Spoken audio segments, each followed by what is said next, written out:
Hello, everyone. Good morning and welcome to the Seacoast Open here in Manchester, New Hampshire. We made the swap on over to our Jesse Blair Levi Rimmick matchup. I think that one's going to end fairly quickly on our other board. That's where we're going to initially start. So we'll just jump on over here to Jesse Blair Levi Rimmick. That's just getting underway, folks. And this is going to be a top 128 battle. Winner will go on to advance to play Kevin Luke here in this bracket. William Stewart alongside me, Mr. Jeff McMahon in the background there in Manchester.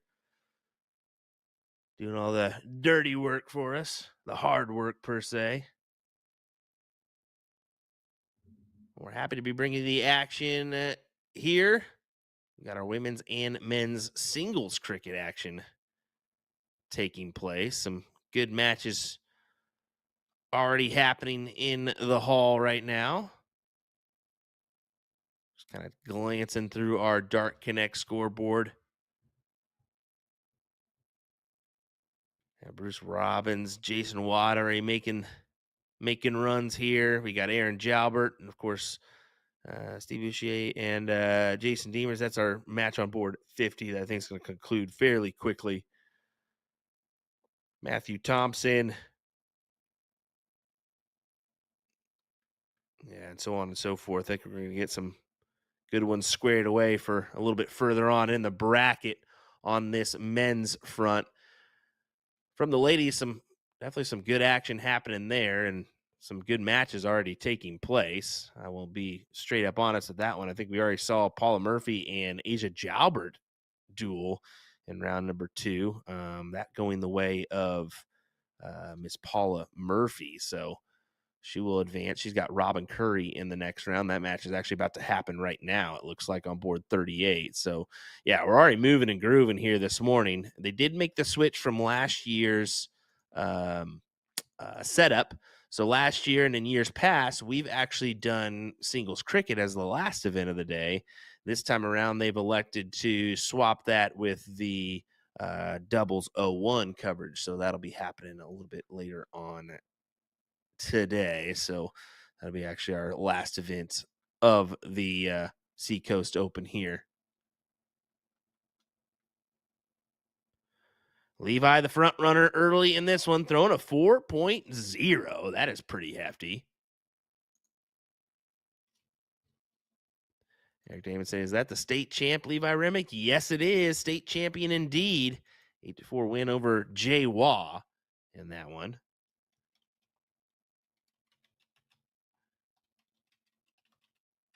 We'll add the link to Dart Connect there in the chat. There you go. So you have it. You can check out all our brackets and what have you. Rimmick able to get the job done here with a 3-6 in this one. No real pressure from Jesse in that leg. So we'll hope for a little bit better run here in this one. Rimmick with the bull, 25 for him.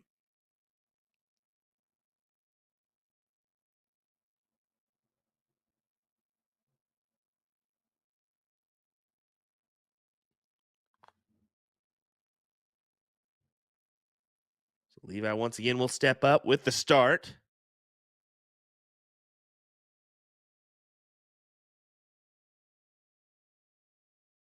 A good start at that. 4 mark on the 20s, 1 on the 18s. Mike Cronin, how's it going, sir? He says, what's up, all? We're doing well on this Sunday morning here in Manchester. Guess I can't really say Sunday morning anymore. Sunday afternoon, I should say, as football's kicked off and we're off to the races on numerous things. So I have that extra device ready to go for today, so you can keep it live right here on USA Darts for this broadcast. We also have the bull shooter production going on as well. So if you fancy a little soft tip, we got you covered there.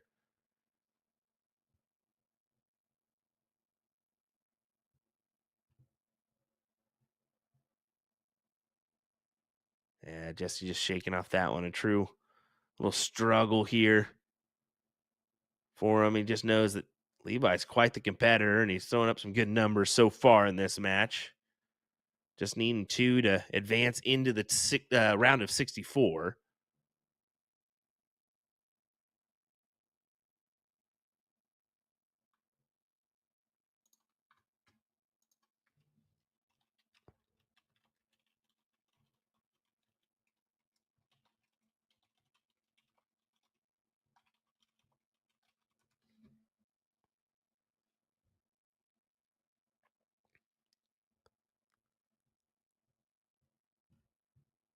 Going to the 17s, 2 to close. There it is.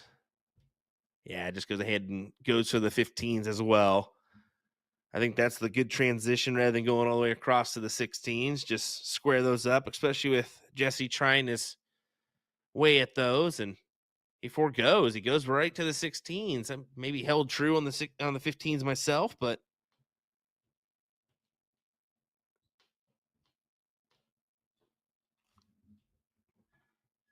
big trip 16 from Levi. 2 to close on the 15s. Yeah, this should be his match. No doubt in my mind. That's a great 5 mark to leave the Bulls.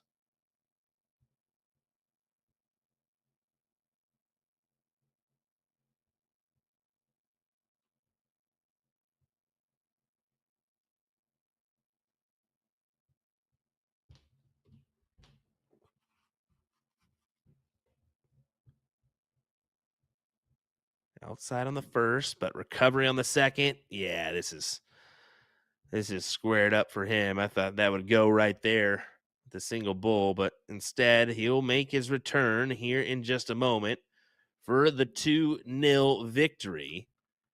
And I'm going to take a glance once again at our brackets just to see if we've had any updates on who may be coming our way.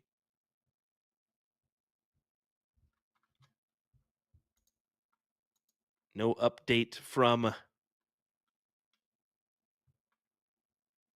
the women's front, but looks like we do have Aaron Jalbert, Mike Steinberg potentially on our other board as Levi Remick gets the job done here in this one 2-0 as he will advance into the next stages, and we will advance on over to this matchup. I guess let me make sure I'm on the men's side of things rather than the women's, because I was definitely in the ladies looking for this match, and that's not going to work. Simply will not do. This is board 50. And yeah, as I said, Aaron Jalbert, Mike Steinberg here in this one. This is a top 128 battle. Winner will go on to play Jason Nemers in the next round.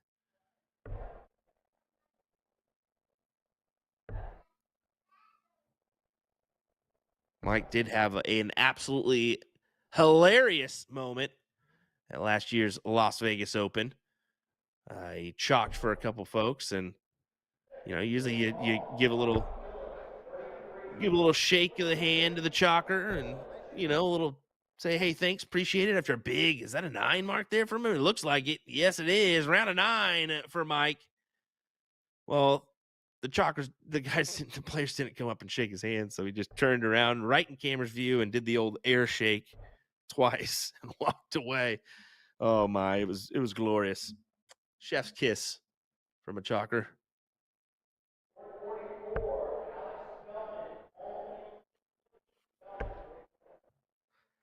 Alex Spellman headed aboard 44, it looks like. We're getting the call in the background.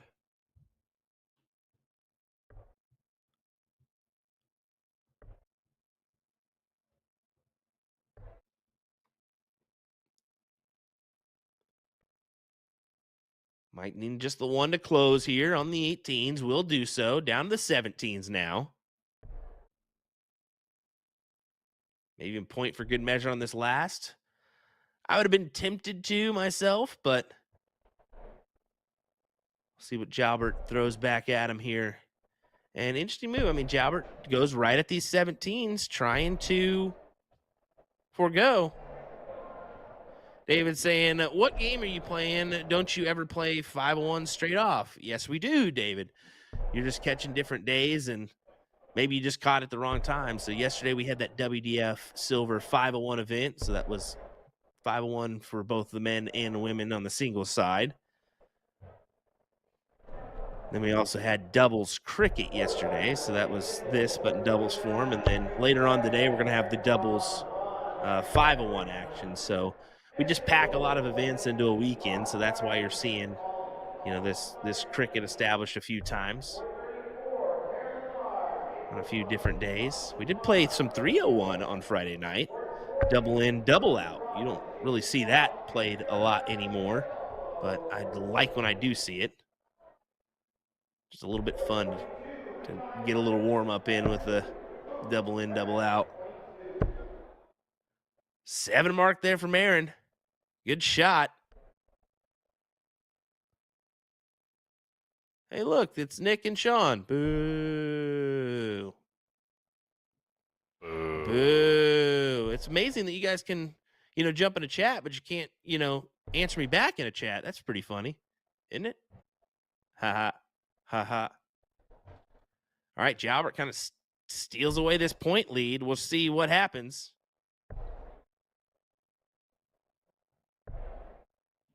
Yeah, more points on the board for him. It looks like a 4 on the 15s.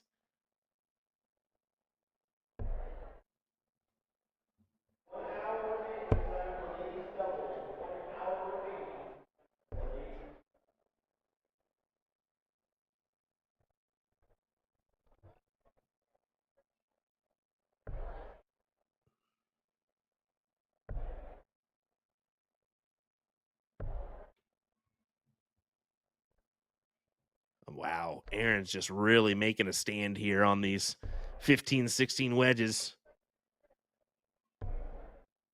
Well, mainly the 15s, but I've said it before, those 15, 16 wedges can really be a saving grace if you're able to collect, and maybe the opponent with the higher wedge isn't able to do much. So this is an opening here for him. Can take a look at these 19s. He will do that. At least one dart before going back. I think you got to, you got to at least take one shot there.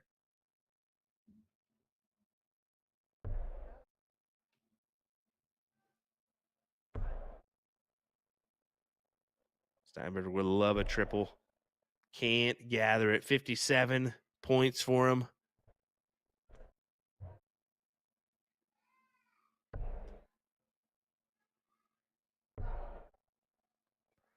And this is a good run from Jalbert. He grabs the 15s for more points, over to the 19s for the close, and he tried his hand at the 16s for the single mark close and just couldn't do it. Steinberg still has that number to kind of potentially make his ground on. Has to stay there. There's a big triple, but I don't know. With the way Aaron's been able to capitalize here on the trip 15, he probably is going to collect one here. Maybe one here. No, he doesn't get the look, so he's got to stay. Got to split the uprights. Does find it. Good 5. Pulls him out in front, but only by a minute margin.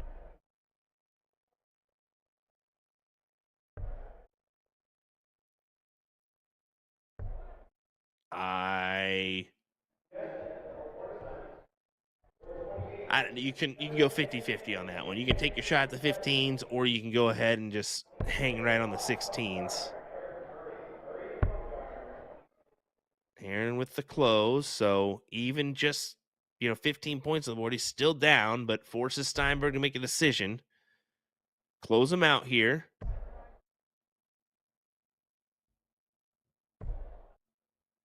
Three singles does do that. So bowls for Jalbert.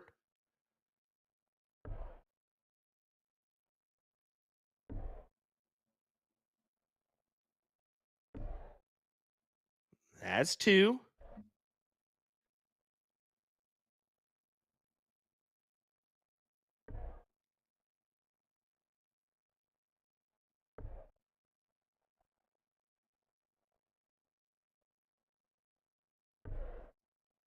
Ouch.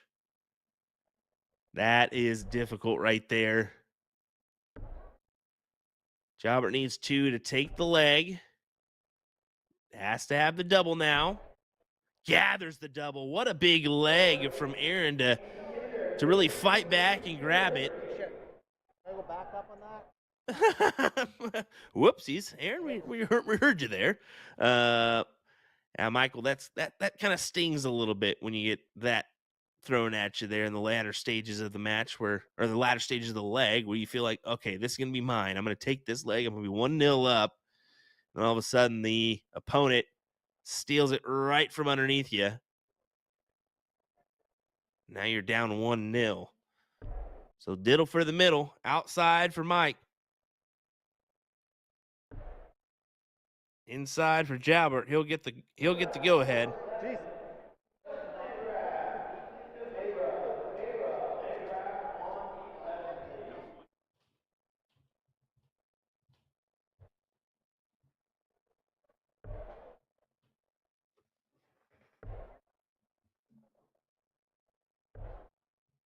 Wow, what a start there from Aaron. 7 mark on the turn.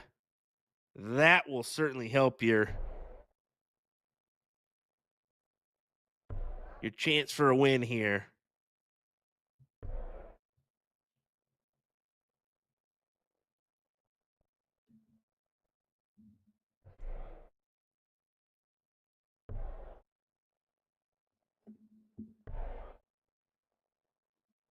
Welcome in once again, everyone. Thanks for tuning in for the 36th annual Seacoast Open here in Manchester, New Hampshire. William Stewart here on the call. Jeff McMahon working the controls there in Manchester. Thanks for being here. Let us know where you're joining us from. See, we've gradually increased the viewers here over time,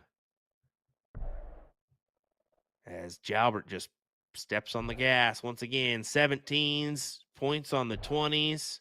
How about more points on the 20s? What a big turn. It's an 8 mark, but it's only going to count for a 7. Shaking my head.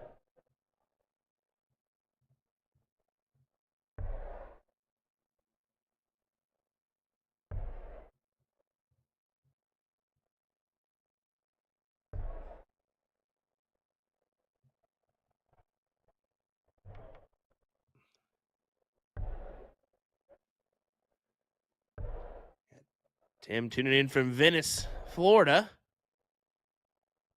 A little bit jealous there. Another 7 mark for Jalbert. Yeah, one step closer to a win here. 4-4 for the match. 6-3 on the leg. That's fantastic. I had to double check and be like, surely that's wrong, right? I don't think it's wrong. I think that Jalbert's just collecting right now. Wants to work his way over the top for the double. Can't quite do it. It's another single, but one dart away from winning this one.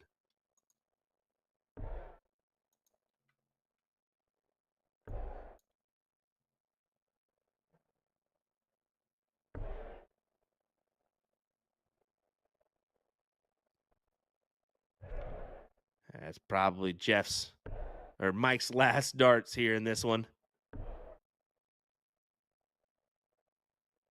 Funny story, it's dad's Jeff, so done that one a few times already on him, and he knows it. Aaron does collect the dart to take the W here. Yeah. As he will move on. Jason Demers in the next round is what he will have.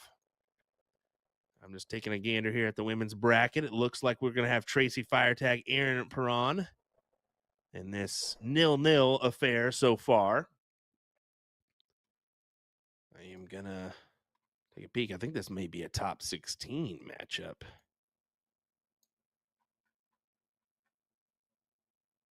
It is. Top 16 matchup here. We also got Callie West taking on Katie White, Carolyn Mars taking on April Thompson, Tammy Kelly, Laura Dench, Joanne Luke, and Leslie Sapino. Trish Grezik awaiting an opponent. Tammy Dauber playing Brittany Edgett. And Tammy Dauber just came through Andrea Taylor to do that one. Congrats to her.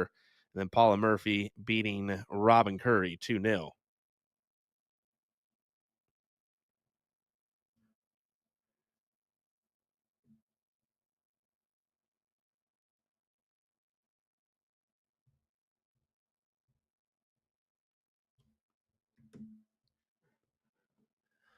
So Paula Murphy, your first competitor into the quarterfinals, as Tracy Firetag grabs the leg here for 1-0. I'll tell you what, though, they are not. Let me just double check.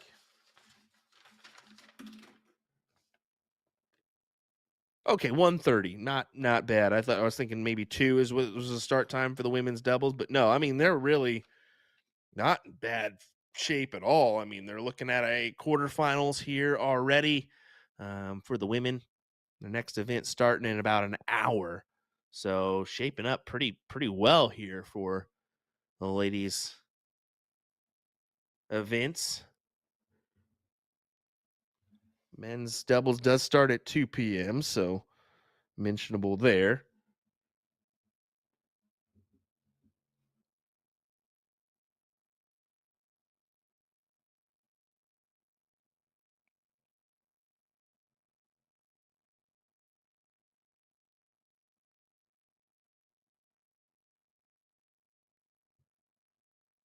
I don't know if you were watching a little bit earlier in the day, but not us, but the PDC. Luke Littler just putting on an absolute display as he came back to beat Gary Anderson. At one point, he was 8-12 down, and I should say 9-13 down.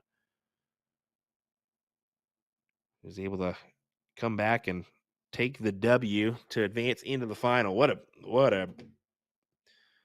player, man. What a player. And what a player Tracy Firetag is.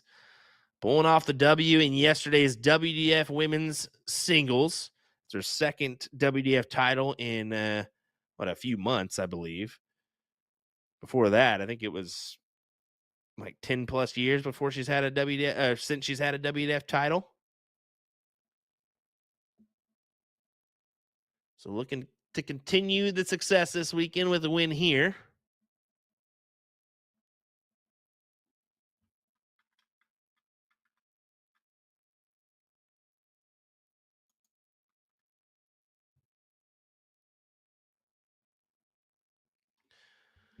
Bob, I just cut your question. He says, "What darts is Mike using?" I'll have to ask that one from him and find out. I didn't quite make out what he was throwing there.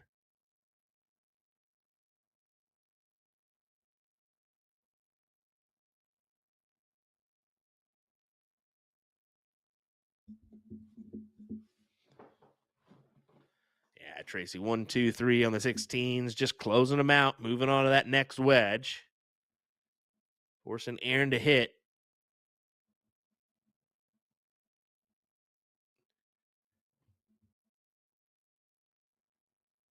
And that she cannot do. So it gives way for 3 fats once again or a trip 15.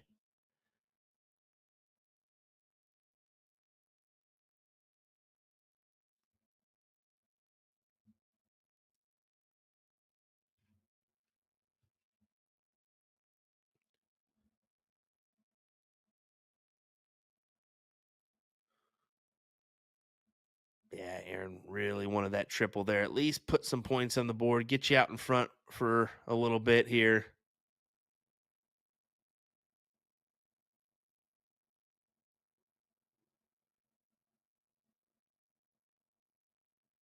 And that will do it. What a win for Tracy Firetag.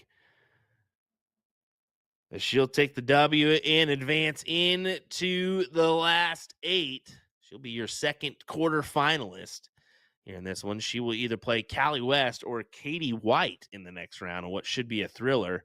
Potential rematch of yesterday's WDF women's final there if Callie and Tracy meet. So it looks like we're going to have another match here on board 50 or 49 here in just a moment's time. So don't go anywhere, folks. We appreciate you joining us for our coverage of the 36th annual Seacoast Open here from Manchester, New Hampshire. You can see the crowd there in the background participating. Big old Jason Watt. It's impossible not to see him. He's playing right now, as well as that Kieran Tian from overseas in Ireland. Looks like he's giving way to some singles cricket today. That'll be an interesting one to circle and kind of watch out for. But all right, more action coming your way here next, folks. Thanks for joining us. William Stewart, Jeff McMahon. We'll be right back.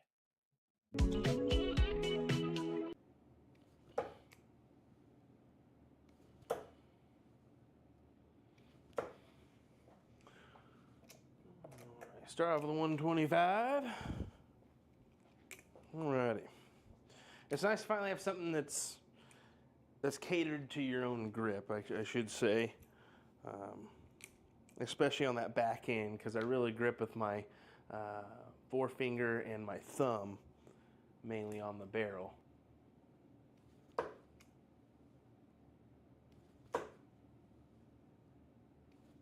Come on! What do you say? A dead eye! All right, that was crappy dance skills, but it still works.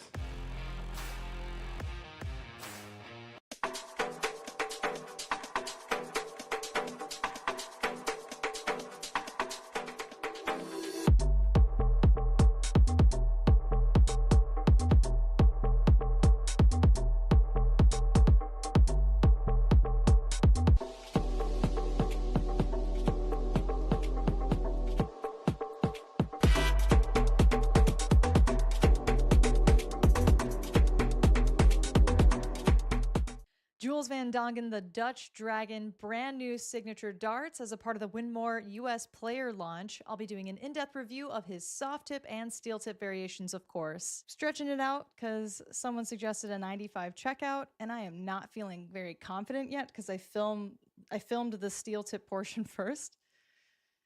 But we're aiming for the 19s, and if we miss into the single 19 like it did, we go treble 16 for double 14. But no dice. Gonna have to reset for attempt number 2.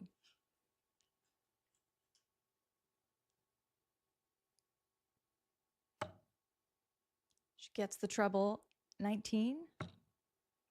Miss outside on the double. And miss inside because you suck. Attempt number 3 always comes by so fast.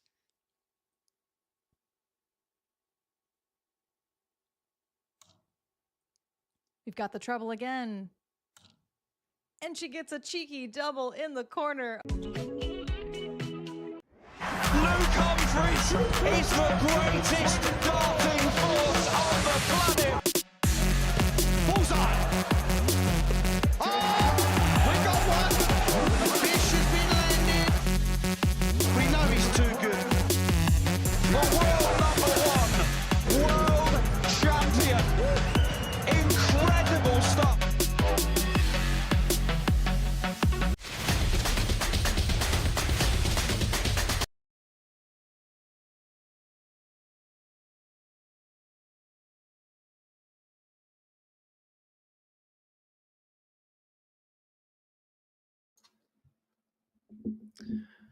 Here we go. Another matchup. David Fathom taking on Freddy Krueger. Oh no. Nightmare on Elm Street. I'm just kidding. Here we go. David Fathom. Just we know what he's capable of. I'm digging that old school jersey, man. He pulls out, and gosh, that must feel comfortable. I gotta tell you, that them old jerseys with that old clothing material you got there. I don't know whether that's silk, felt. I don't know. The luscious of lush. I don't know, but it works. It definitely works. Going right downstairs to the 19s. He has to. He didn't find much value there in his first turn at the board. So, winner of this match will either play Dave Walsh or Rick Fortin in the next round. Of course, that would be the round of 32. Yep, round number 3 after the preliminary rounds.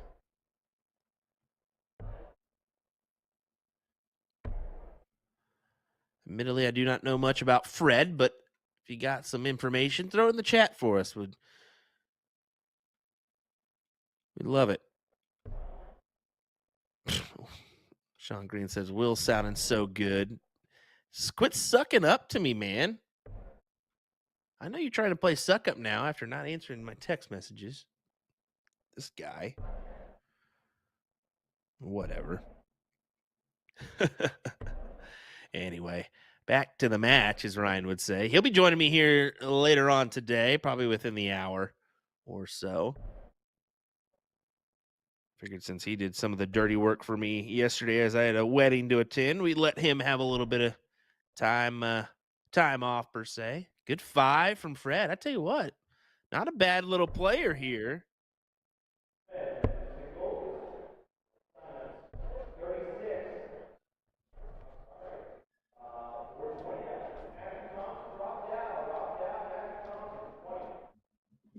He's added a good amount of pressure.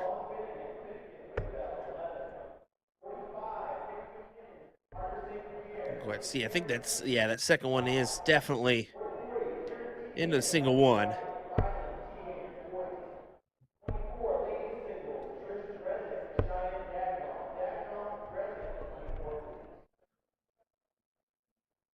Cheyenne Dagnall making a run there in the women's singles. It looks like she's got Trish Grezik in the next round. Apparently she hasn't played much in regards to veteran status. She's definitely not a veteran.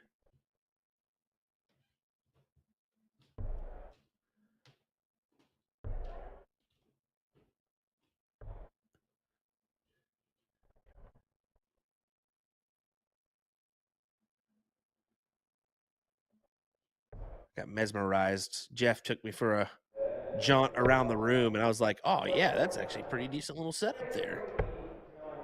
Yeah, definitely a new facility here in Manchester that they're using. They were in Andover, Mass in years past, but this year, once again, making that transition to Manchester up there in New Hampshire to try things out with a little bit bigger square footage wise area to work with, and I think it's definitely worked out for them.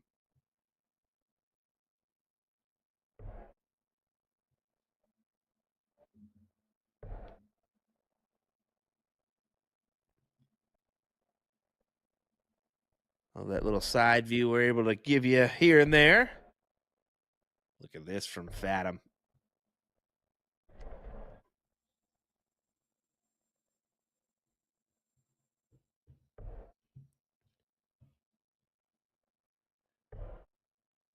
All right, somebody's got to know something about Fred here. I'm going to look it up in the chat.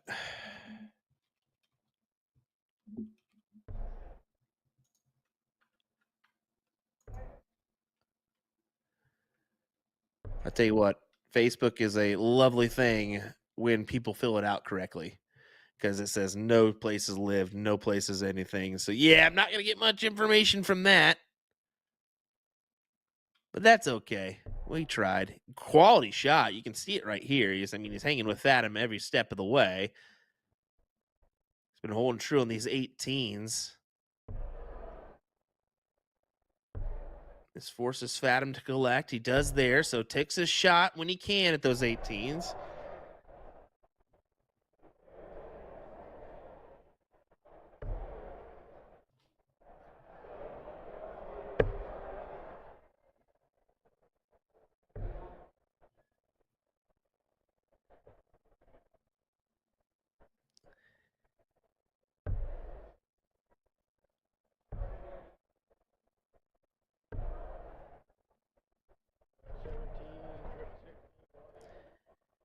Yeah, that should pretty much round out the leg potentially. We're going to find out, but Fred's only hope is to collect a double here.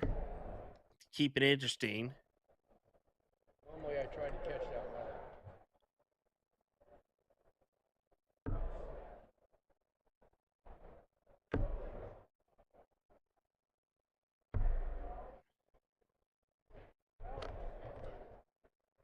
And there you go. Leg done for David Fathom.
Just letting this match kind of develop here.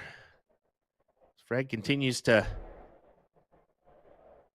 truck along here. 419s kind of keeps it interesting here, don't it? But Dave just kind of keeps chopping at the tree. 119 at a time.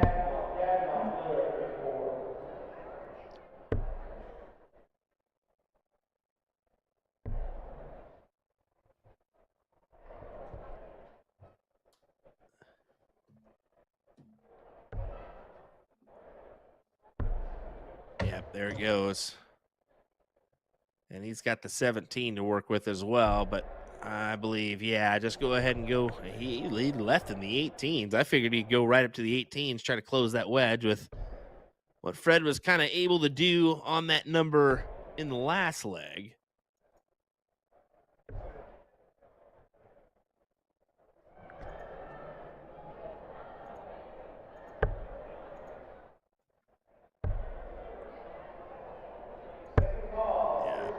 Needed that single there, or at least wanted to capitalize and close out that wedge as well, but he's A-okay here.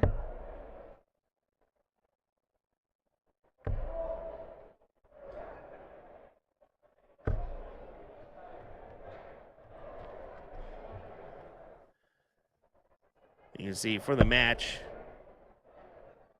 a 3-2 average for Fred. Not terrible. It's not terrible in the slightest.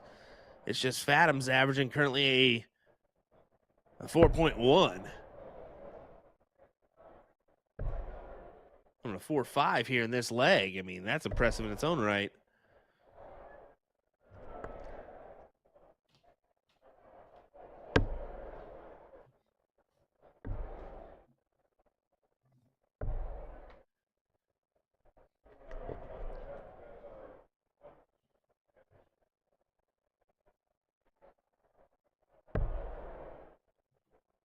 So Fred looking 15s, trying to at least grab it a wedge to point on.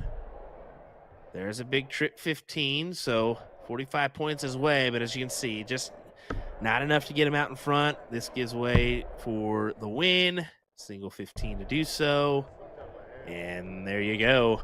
David Fathom gets the W 2-0 here against Fred Krueger. And as I mentioned, I mean, it's not like Fred's a bad shot by any means. David picked up his game there, was throwing a 4+ the whole time. What can you do in that sense? So we're going to head on over to board 49. We've got Ray Creamy taking on John Coe. Hopefully we said that right. I guarantee you I butchered it, but we're going to go with that. Ray had a no score in his last round, so John trying to close out those 19s and unable to do so. Just 2 there.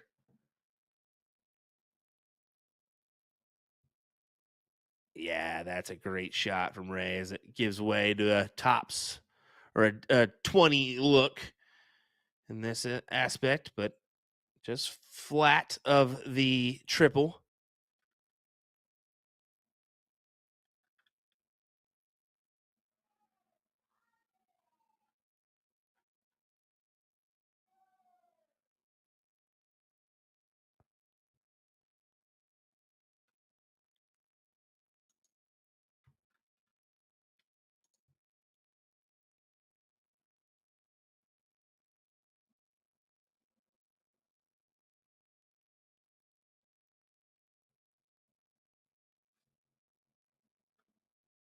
John kind of has to find these 17s here.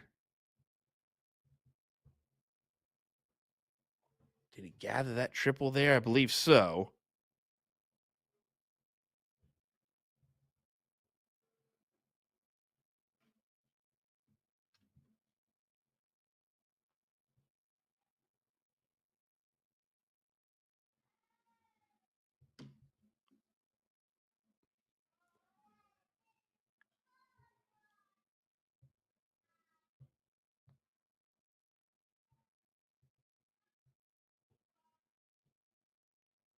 Man, I was thinking, I was like, man, I would be tempted to take my shot there, at least 119 to close that door on him. least force him to a new spot. But hey, how about this from Ray? That's quite the shot there. And I figured maybe one look at the 19s. He went right to the 16s and said, no. I know what I'm doing.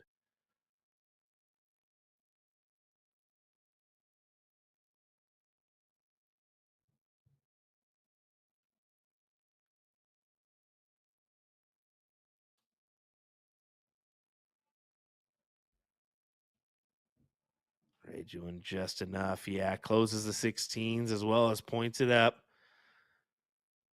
5 mark advantage for Ray as we go to the Bulls.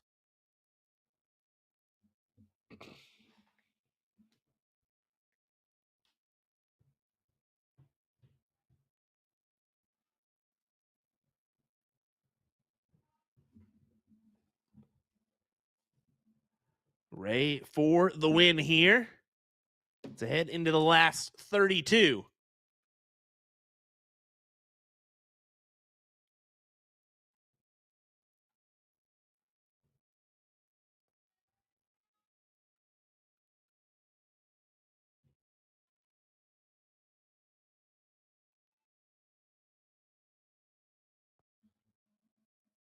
No score for John. So, yeah, Ray should be able to do it here. 1 bull needed.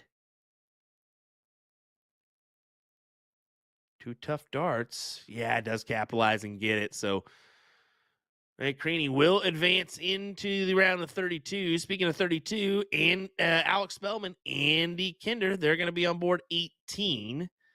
We got Todd Bumgarner, Levi Rimmick in the top 32. Jay Waugh awaiting an opponent. Jim Kelly, Joey Lanaw, they're awaiting a board. You got Ethan DeVera, Mike Kerrigan. How about this one? Tom Sawyer, Bruce Robbins. That's a doozy of a matchup. Ray Sargent, of course, Ray, Leonard Gates, Brian Ayer, Darren Duvall, and David Fathom into the last 32. And it looks like we are headed over here to this matchup between Tracy Firetag and Callie West. I am absolutely thrilled that they said, let's give them this matchup, a rerun of yesterday's WDF Women's 501 final, but this time it's cricket. It's cricket time.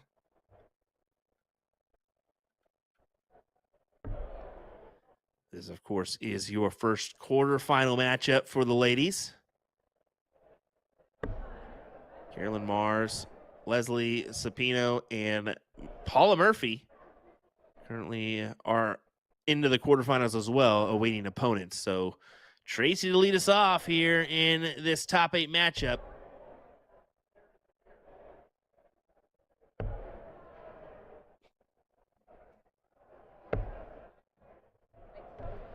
Certainly wanted more from that first start, but it'll have to do. It'll have to do.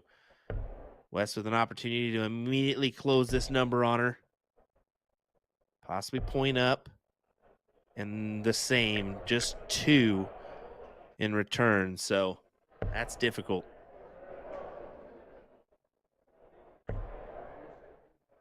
See a couple of ladies watching on for this one. You got Asia Jalbert, Miss D'Angelo.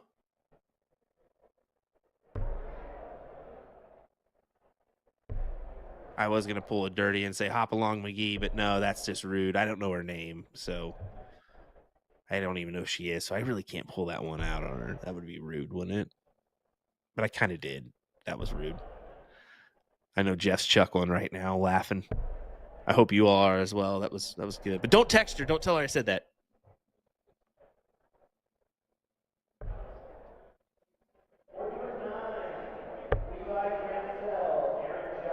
There's a big 18 from Callie.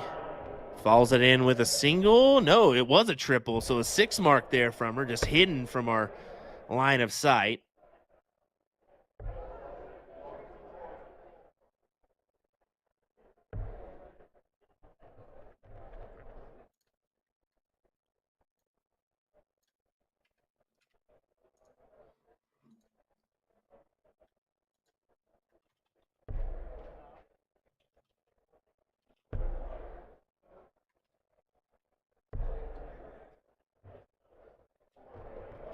See Maddox Williams up there doing the chalking duty.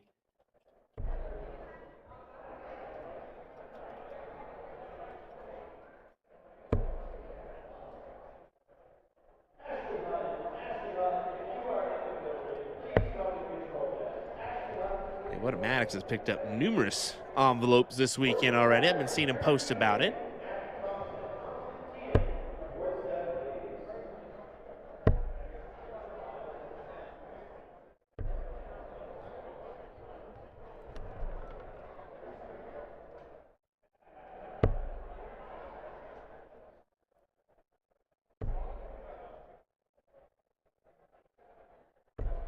Just 317s will be fine to advance her into the next wedge. Force Callie to do the same. We've got to find a new one. D Production saying thanks for the stream. Well, thanks for tuning in. We appreciate it.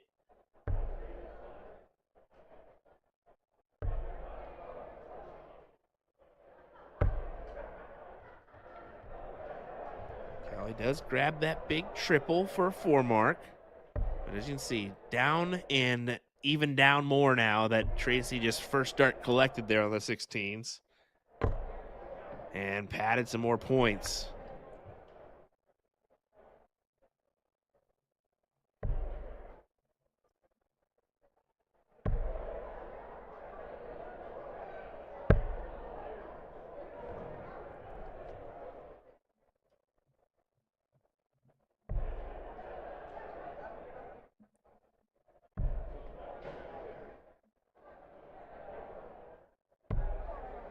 Oh, and she dropped that last dart low. So this is the opportunity that Callie wanted. And a big triple off the start will not be as useful as she would like it to be. It'd still be down, but that will do, a 5 mark. As that pulls her out front by just a little bit. But just a little bit is not enough. Over to the Bulls now. That is it for you, Callie.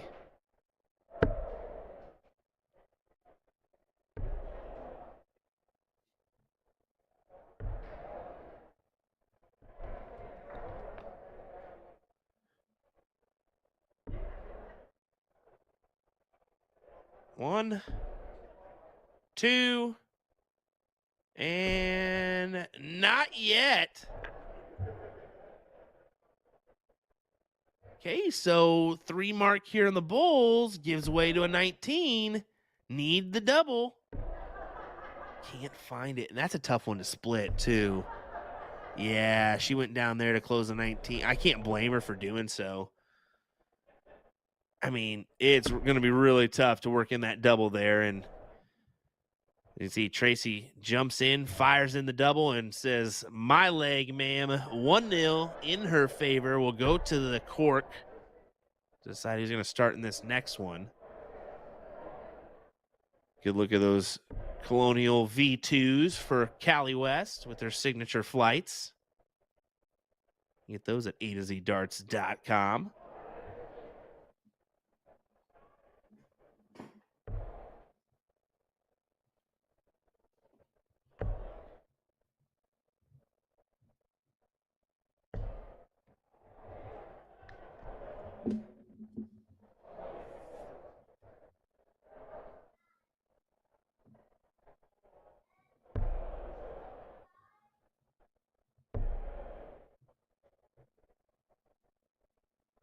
Staggered first.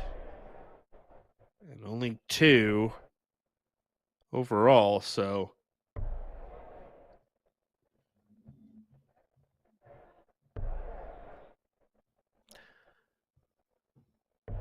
little update here. I know that we mentioned Paula Murphy, and being that she is in the quarterfinals here, little update from the World Championships, Lakeside World Championships. She's actually, her opponent, Mary Ann Tanaki. Not quite sure of that pronunciation, has withdrawn from the event. So she's been replaced by Paula Jacqueline. So it'll be Paula on Paula. As Paula Murphy will take on Paula Jacqueline in that first round matchup for the Lakeside WDF World Championship. So a little update from that front. Like Tammy Kelly has advanced to the quarterfinals as well. She's taking on Carolyn Mars on board 28.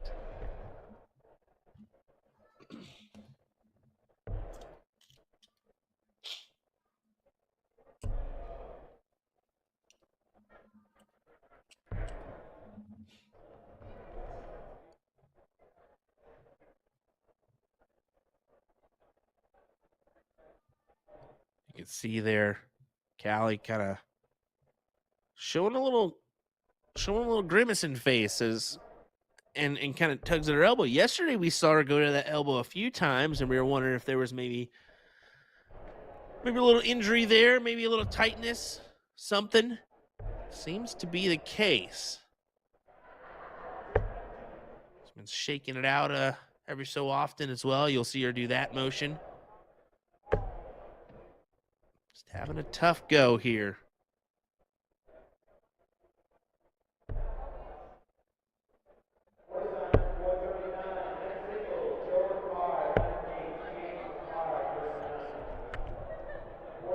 Look at some other matches. Trish Grezik is 1-0 up on Cheyenne Dagnaw. We got Brittany Edgett, Tammy Dauber tied up 1-1 right now, with Tammy having a subtle lead going into the 16s. That's a fight for your quarterfinals.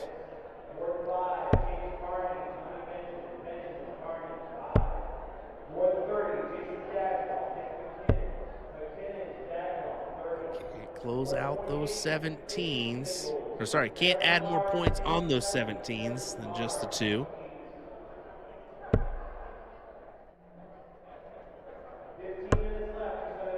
As Tracy, just doing what she needs to. Once again, 3 singles will close it and take her to the next number. But a big one to hear from Callie. If she can get a 7, she will gather a 7. Big one there from her, puts her ahead by 31.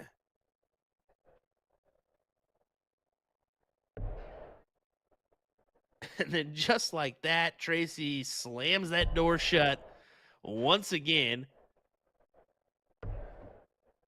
as she points 2 hefty ones. What a 6 mark on the 20s. Now we're seeing some great stuff between these two. Oh no, Callie, you can't drop those.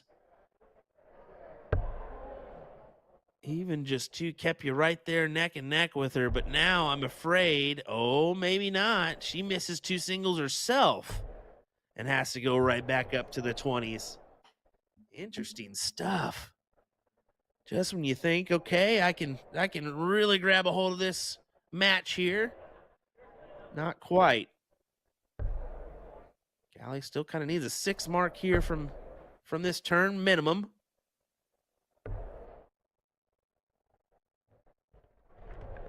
Okay, that I mean,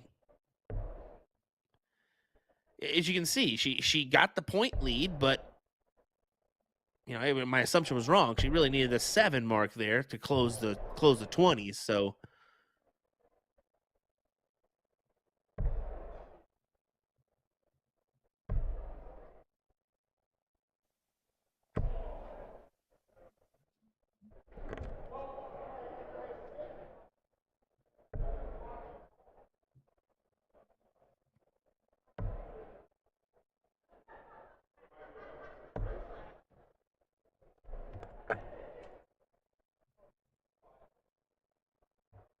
Callie takes a deep breath.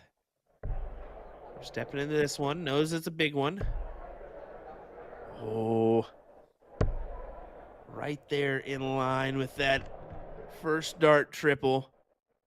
It is a 4, but you can see that second dart being in there would have gave way to the trip 20 look. And now Tracy takes it out, adds more points, goes to Bull for the win here. As Callie can only hope for a few for herself and a miss from Tracy.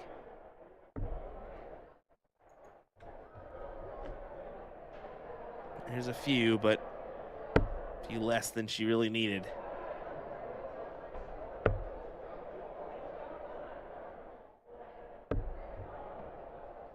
Interesting. I figured she'd just hammer away on the bulls, but yeah, she took that extra precautionary shot on the 20s just to make sure, hey, I'm not losing this here. Callie, you're gonna have to hope and pray for me to lose this, because I put myself in prime position. She may even go back up here. Yep, she did, but she missed. So there's kind of an opener, per se. 2 doubles. No.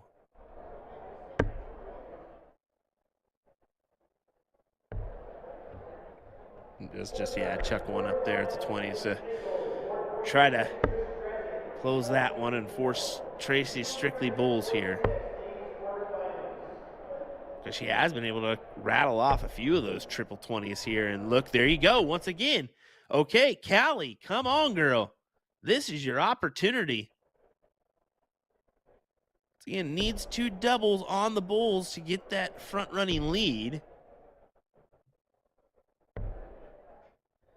But that's a smart play. 2 bulls, go right back up to 20s, rattle off, force Trace to hit 3 in a row here, and she cannot collect on the first, so double single for the win. There's the single. And there's another one, so Callie gets another look here, folks. How about that? One more. Oh, Callie! I can't even look, and now Tracy puts it away. Oh, Callie West about made the storm back. As you can see the spread there, she was really hammering away on all the numbers. And the Battle of New York, as Anthony Eugenius says in the chat, is going to go to Tracy Firetag once again for the second time on the weekend. Incredible.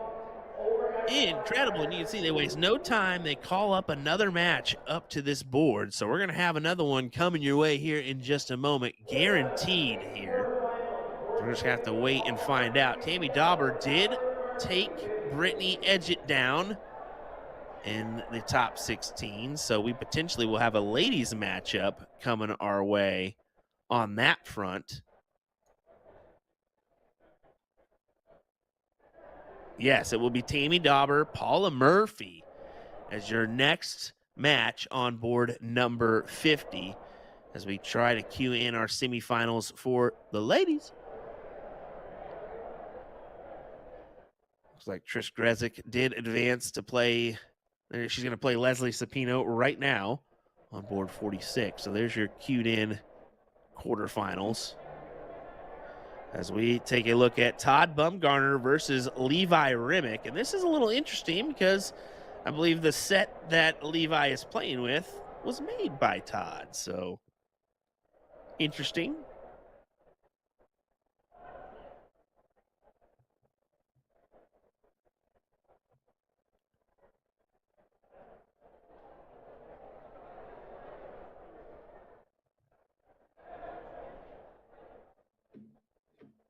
I don't know if some people even know about Todd's hobby of making sure that some of these players, you know, if they have a unique set they have in mind or whatever, he can help them out. He custom makes those barrels on a hand lathe himself, so pretty interesting. But hey, how about that? Levi Remick does take Todd down here. 2-0 in that one. As now we're going to have just a couple minutes before our next matchup. So bear with us. We'll be right back, folks, with more entertaining action here in just a moment. William Stewart, Jeff McMahon. We'll be right back.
baby.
Quarterfinals of our women's cricket event. William Stewart, Ryan Mooneyham is back with me, and Jeff McMahon on the controls as we get underway with this one between Paula Murphy and Tammy Dauber. So some people like to keep them in.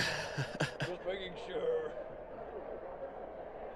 You hear Maddox there coming back up to chalk for these wonderful ladies. He's a big advocate of stepping up there and chalking and making sure he participates on that front. I think he really enjoys chalking. There you go. So I'm sure we'll be hearing a few from him this go around, as he's pretty encouraging at the line, no doubt. Miss Tammy Dauber making quite the run to get here so far, beating out Andrea Taylor as well as Miss Brittany Edgett in the last round, and throws in a nice 6 mark there for going the 20s, going down to the 19s on the start. And Paula, right off the bat, says, "Okay, we want to play that. I'm going to take my 20s in, and we can have some fun here." Big start for Paula of a 7 mark. And pressure's on immediately for both of these ladies. Tammy's actually from my neck of the woods. I don't get many players in my neck of the woods, so she's about 2 hours from me in what would be central, maybe more towards the northwest Kansas.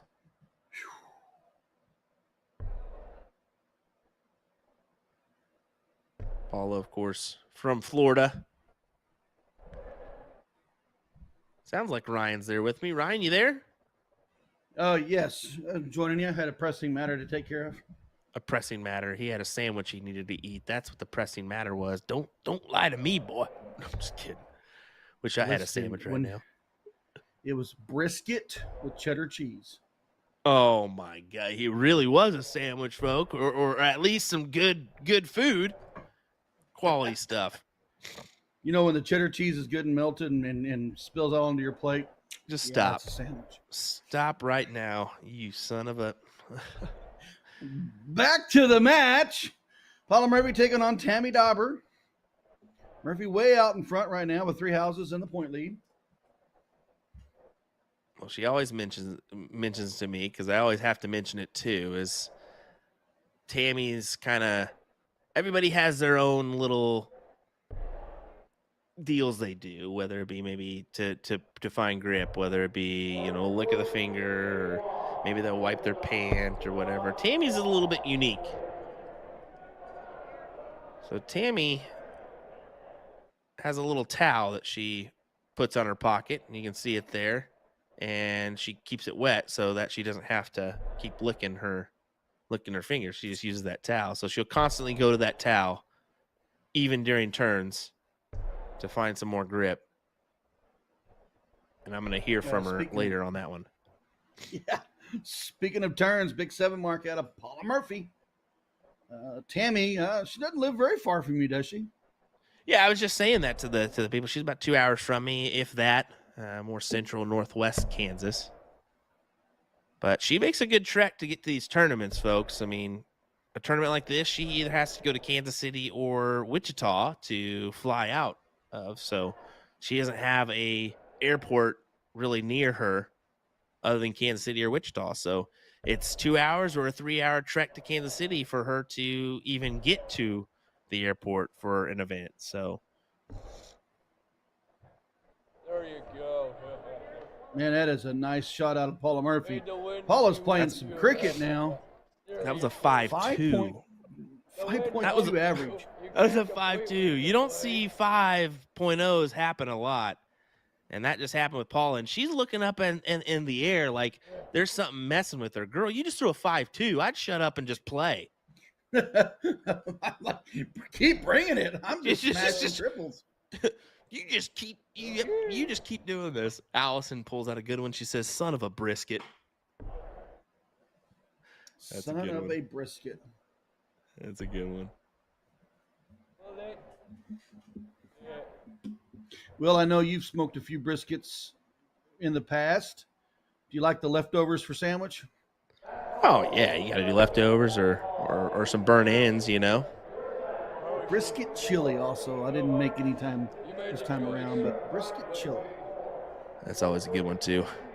Just can't go wrong, especially in this area, man. That's what we do is sit on the smoker all day. Paula's starting It's a off rite of hot. pastime. Yeah, Paula's starting off hot once again. Big 6 mark there for her on the 20s.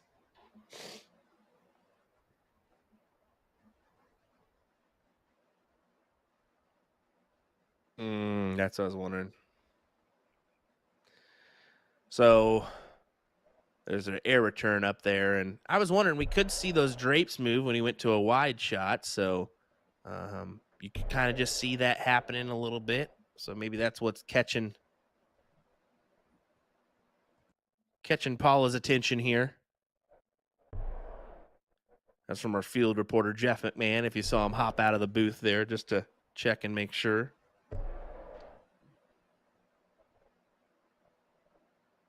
On the ground. 6 on the open, 3 on the back. Paula Murphy well out in front. Top 8 match. Dauber's going to have to get something started on this 18s. Kind of a tough trick for her watching Paula just run down that board. Yeah, it really is.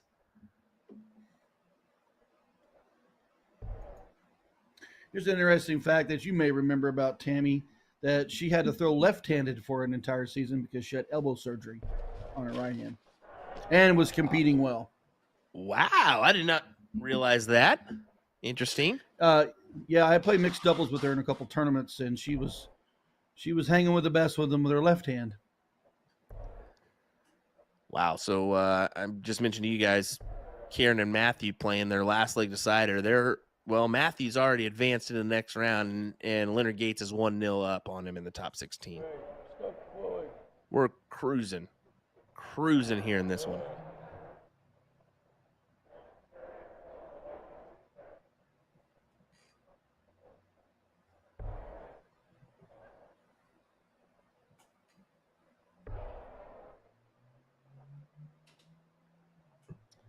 Dauber now going to go on 1 and 2. Wants to try to trip with a third dart here to try to get back in this leg. Down 1-0. It is not going to happen, and it's just a deadly opportunity for Paula to run right down again. Yeah, that really hurts, and Tammy senses it, knows it right now, because Paula's going to be all over this. Closes out those 18s, down to the 17s, or 19s for good measure.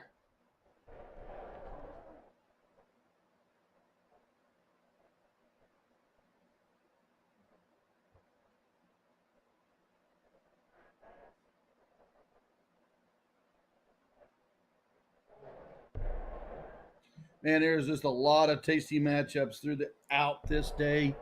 Men's and women's, just going through the men's bracket. Man, any one of those are just fantastic matches. Oh, certainly so. I mean, And I don't know. I was kind of hesitant. I was like, am I going to like this little switch from singles on the back end to singles on the start? I don't know. It's not bad so far.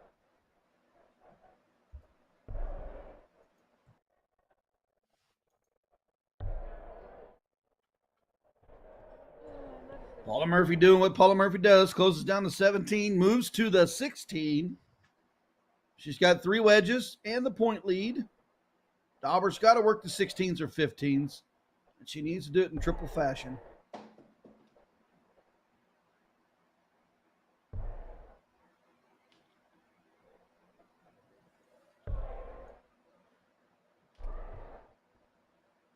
Not going to be happy with only 2. You got Murphy coming behind you. You know what she'll do. Oh, yeah. And she proves just why she likes to play cricket. Another triple out of her hand. No coffee.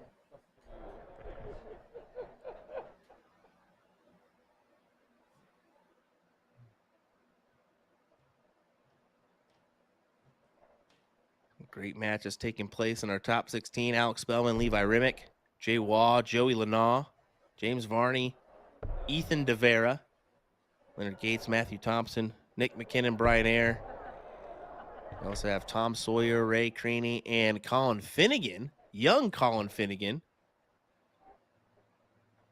in the top 16.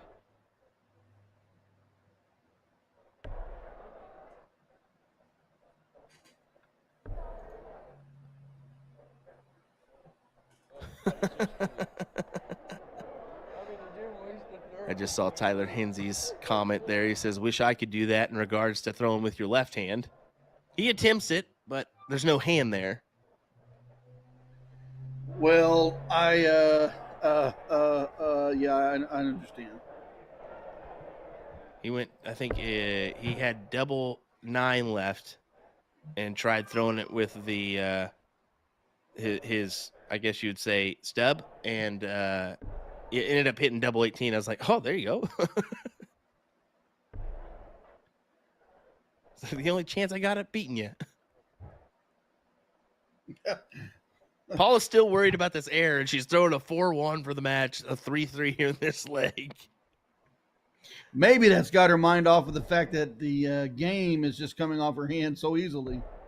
Well, she just won that one with ease, Ryan. 4.1 average for the match. 2-0. Semifinals, Miss Paula Murphy. Woke up for the first leg. Boy. That was, yeah, good display there from Paula Murphy. She's going to be a tough competitor here in this field.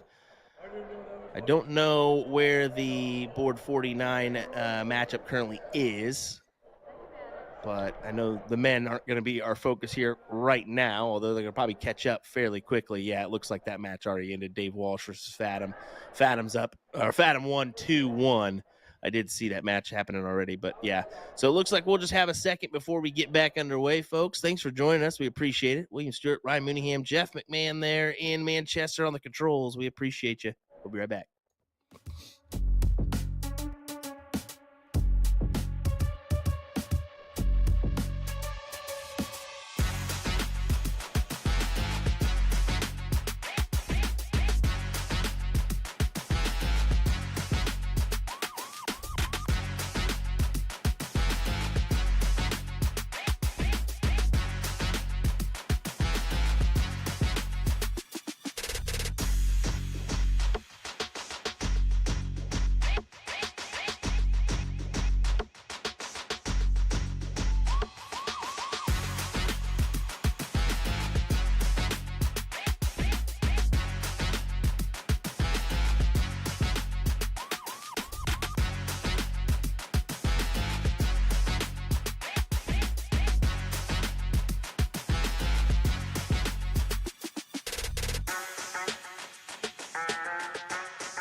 Welcome back to the action. Here we go with our semifinal number 1. Oh, hello. First a 3-leg battle.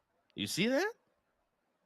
Just jumped it on up for this semifinal. Looks like we got Carolyn Mars taking on Tracy Firetag here in this one.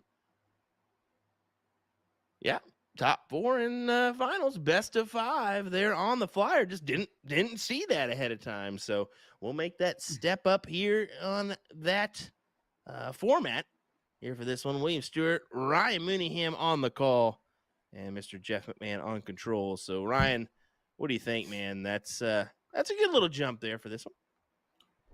Well, so we've seen exactly what happened when Mark Murphy played Dauber, right, running down the board. Having that extra leg thrown in to win, if you give up 1 or 2 legs, you're not out of this. So cricket can be a game of battles and also could be a game where your opponent could run out in front of you. So good extra game. I'm excited. Certainly so. I am too.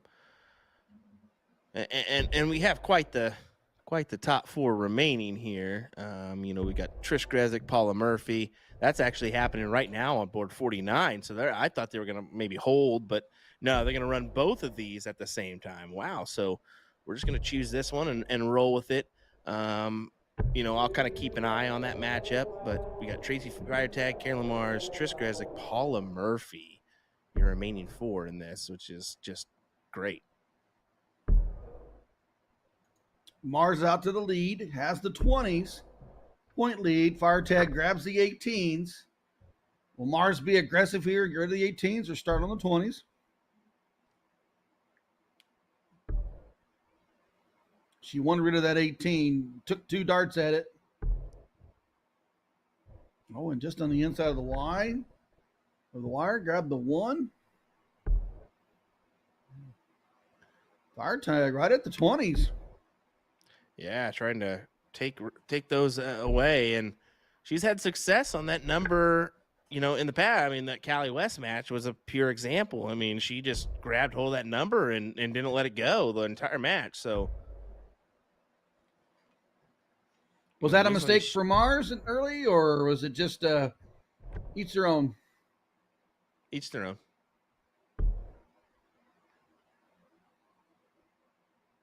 Look like Trish and Paula do get underway in their semifinal.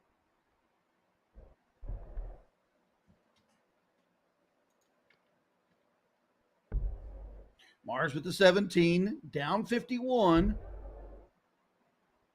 Needs to put all 3 into it. Looks like she's only going to mark the 1. Opportunity here for Firetag to crash in. Definitely so. Just going to be based on assumption. I'm assuming we'll get the final right after this, and then we'll go into the men's semis and finals, potentially a quarterfinal. I think we may get a quarterfinal match. Yeah, they're moving right along in this tournament.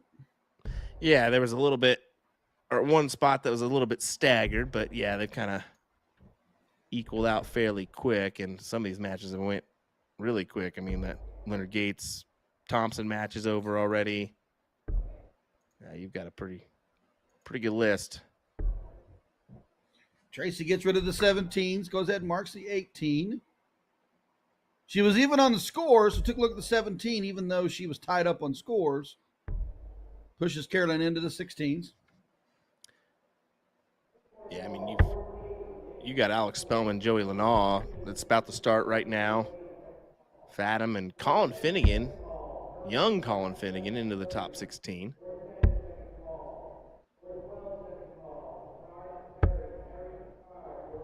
Nice 5 out of Firetag. Will only get credit for 3, but staying true, staying on top of it. Mars needs a triple and a point to even look at that 18.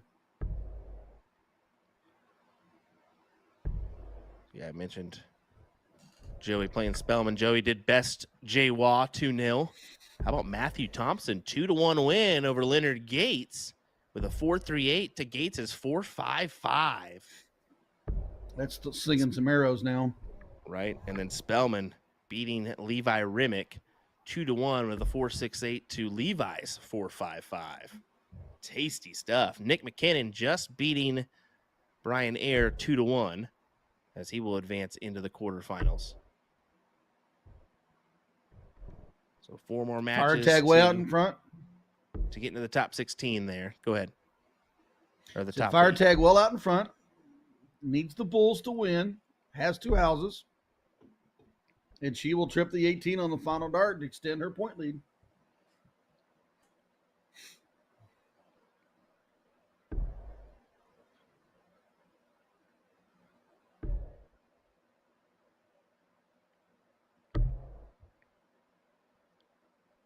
Did she get all 3 in there?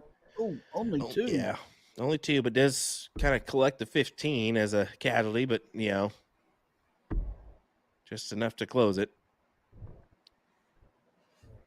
There you go. Nice starts out of Tracy. Nice match, really. I mean, it was closer than the spread. Mars did have some troubles there as of late. She did give up the high ground. Yeah. I think my move into that 18 is what changes the complexity of this game.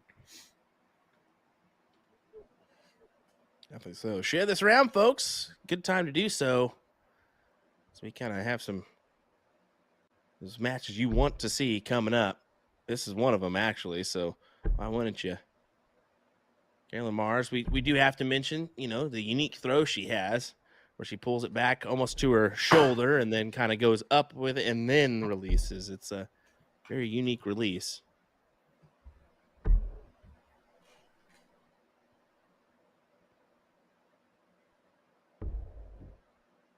Not going to get it to go in the 20s. Drops to the 19s. Mars has the high ground. She likes to attack, but will she point now?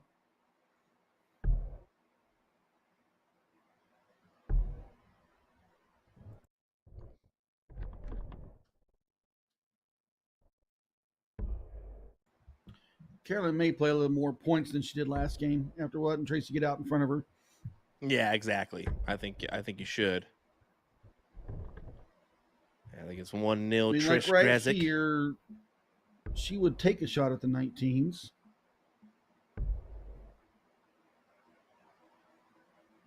Now move back to the 20s to be safe. Big shot.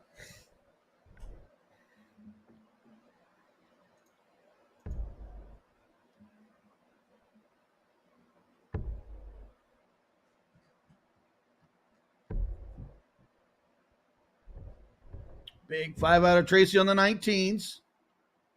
Mars back to her 20.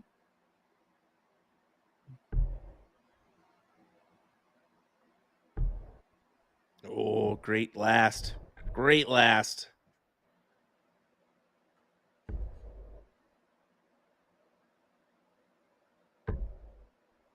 How many times we've watched the point battles in 19s and 20s, and then someone makes a mistake, the other one closes down, and then just takes off. Mm-hmm. That's what's going to happen here? Or are they going to play dart for dart all the way down?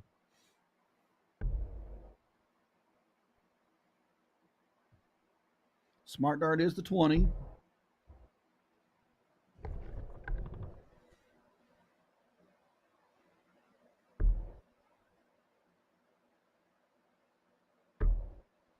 Oh, what a collection here from Tracy. She does take that shot. Maybe she holds true for another shot. Yeah, it's not a bad time at all. Just figured maybe she'd hold true for try to grab the 9.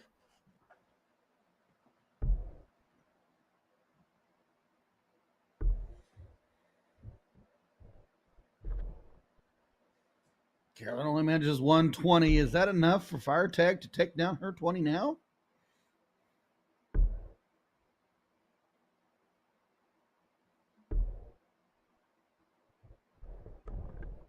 She didn't want to gamble with that third dart. She wanted to put more points up, give her another return.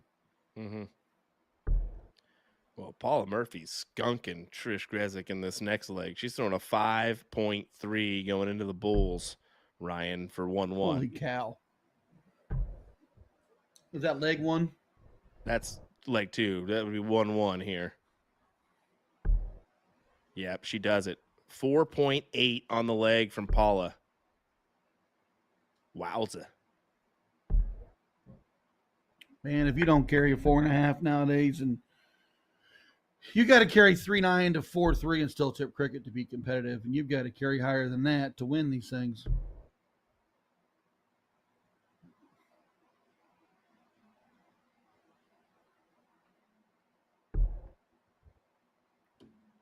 Mars, no qualms about it, stays on the 20s. Tracy just needs to get the point lead, and she can close that 20 with one single dart.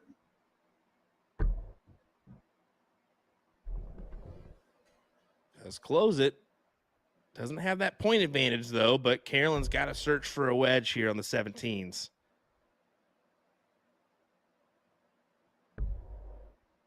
Gathers it. Good collection. Staying with it. Almost grabs the 7. Instead, it's a 5, but that will work.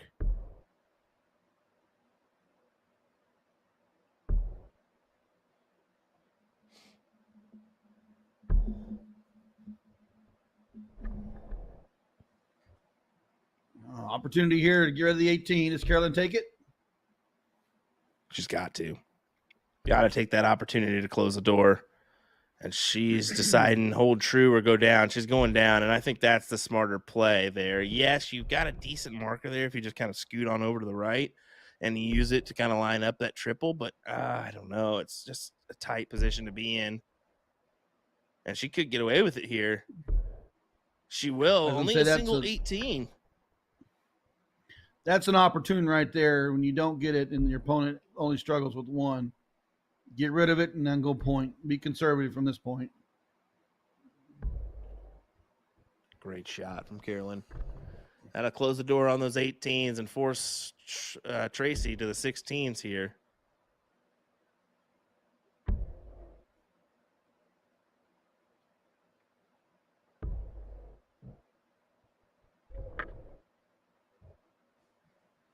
Carolyn Mars in control.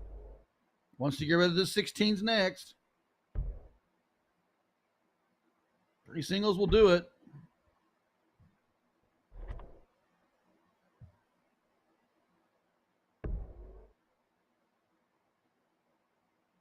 Shows how this game can change. Last leg, fire tag, running down the board quickly and obtaining the win. Now we see Mars out in front. Has 2 wedges and the point lead. Oh, you see how tight it is, too. This leg, 3-0, 3-1. Yeah, Carolyn has a little bit lesser match average, but that's just despite that first leg, you know.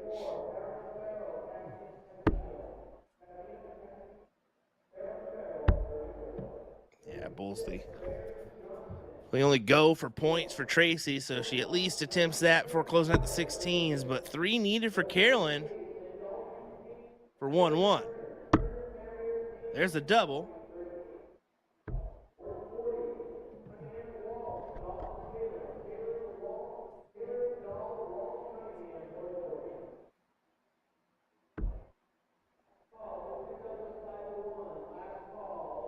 She needs that double to hit. Didn't go.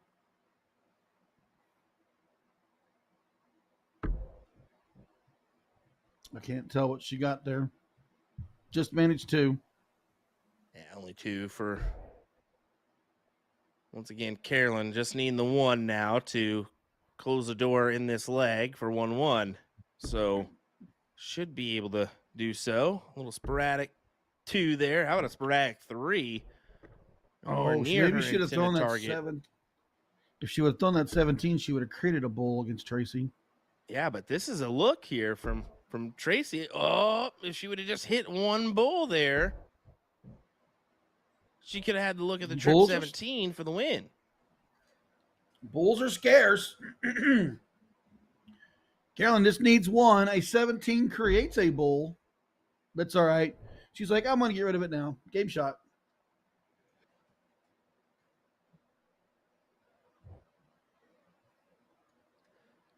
And 1-1 here. So we'll go to cork for leg number 3.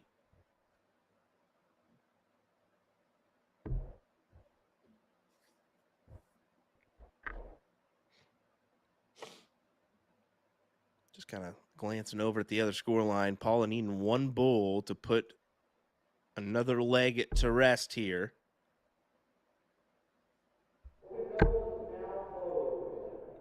Great start for Tracy. How about that right there? Good 7-mark opener. Mars to the 19. Needs to find a triple. You have to, and that's just simply not going to do. This gives way to Tracy to go ahead and close the door on those 19s. Paula, 2-1 advantage.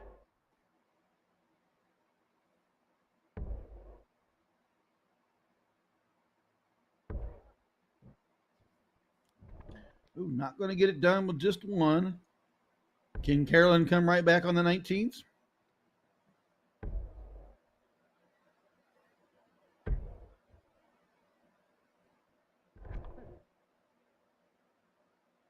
And grabs 2. Door still open for fire tag or the 19s. Just needs a single after this.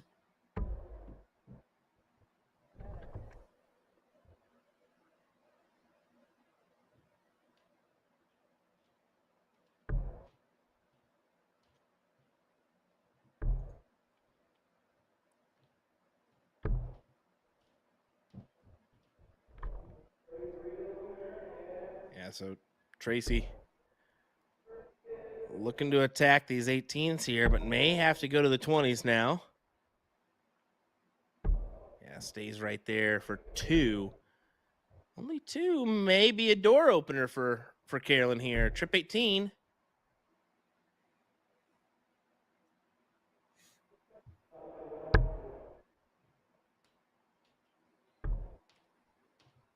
There's a nice 5 right there. Gets her out in front. Excellent 5. Potentially makes Tracy waste all 3 at 20. And it looks like she will have to waste all 3.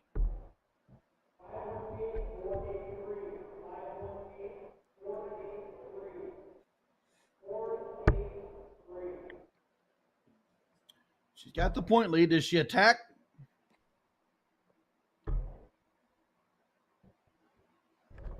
I definitely would have thought about it with the last start. She's holding. She wants to get out in front. She wants a good look at that 20. Oh, certainly so.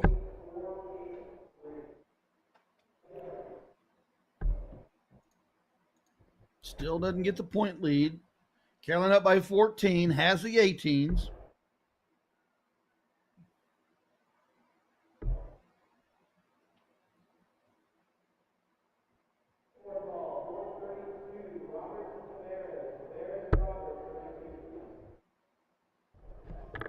And look at these match averages here. 2.8, 2.7. We knew this was going to be a tight one going into this, but it doesn't get any tighter than that. Unless they were tied up on that score line.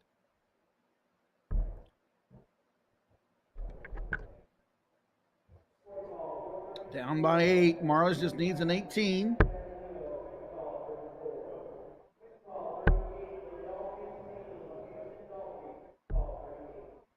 Oh, opportunity here. Fire tag. 120 gives her a look.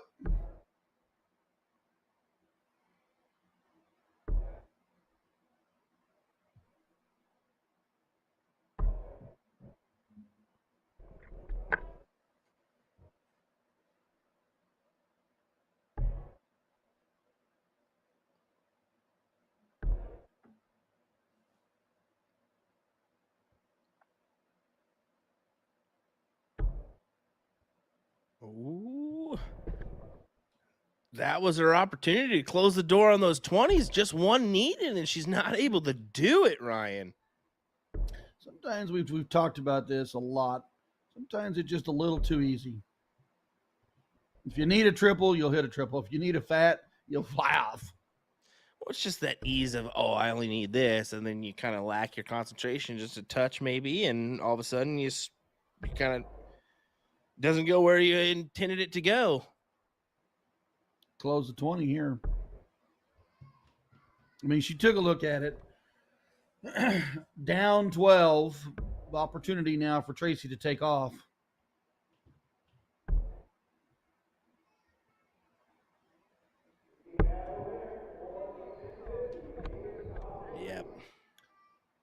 That will work. A 4 mark on those 20s.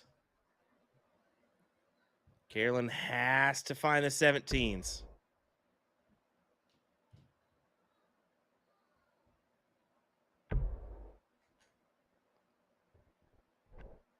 Only going to get 2. Did not get it closed. Tracy can close, and just like that, 1 dart.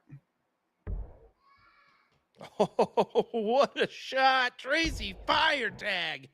About does a 9. We could say it was a 9. It was a trip 10. Touche, Ryan. Touche. Touche. Mars well back on her heels. Got to get some 15s. 2 mark in the last turn. 2 mark this turn. Opportunity for fire tag. Run down this leg and take a 2-1 lead. Wow. And Tracy's not going to give any breathing room. Puts 20 more points up there. Adds another round of 15s.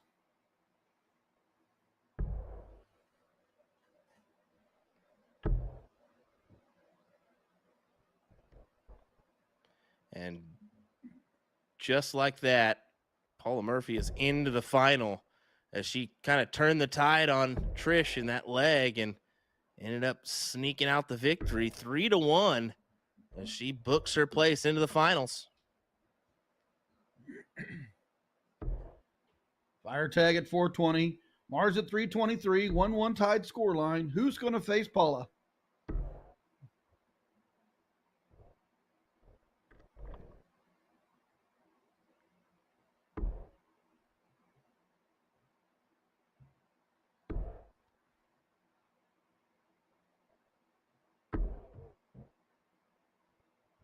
I wish she got the fly off on the 16.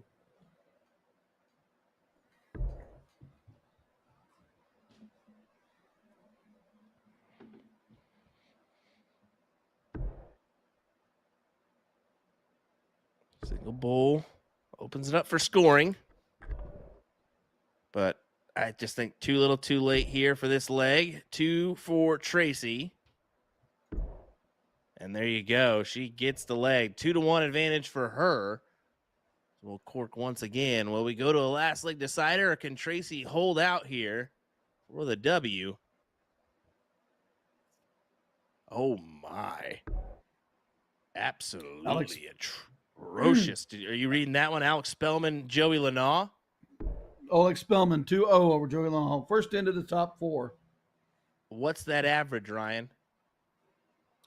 I didn't see the average on that match. Let me pull it. 5.48 for Alex Spellman. Okay, well, good shooting today, Joey. It's coming down the board. Unreal.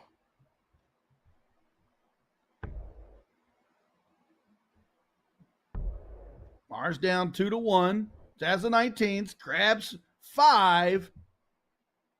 Fire tag on the attack for the 20s. We know she will hold that high ground. I don't look to her doing anything but staying.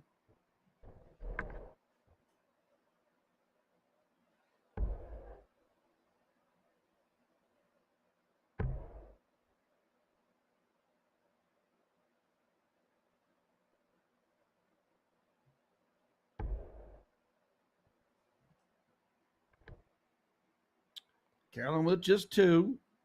Yeah, and this kind of opens the door for Tracy to run away. Look at that. Look. What a go. 9. What a 9 mark from Tracy fire tag. He's trying to book her place into her second final of the weekend. Well, I shouldn't say that. I should say second singles final of the weekend. She's got 1 title. She wants 2. And she wants them 17s because she just got rid of the 18s. Mars, well back. Needs to get something rolling here. Yeah, and I can't even say that. She won. I forgot she won the 301 singles. over Paula Murphy. So she beat Paula Murphy 2-1 there, and then she beat Callie West in the WF singles final 5-2. So looking for a third final. My apologies. And look at that. Another triple to close, 216s. Mars starting to be pushed way out of this leg. Has got to get going. She needs a triple.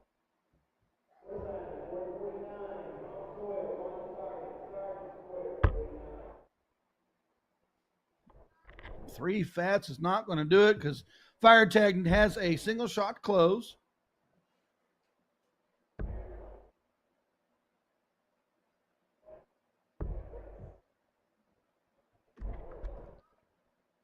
Yeah, Tracy now 2 wedges or pies, whatever you want to consider them, away from taking the W here. Kaylin just 315, so Tracy expected to do the same, if not a triple, to close the door here.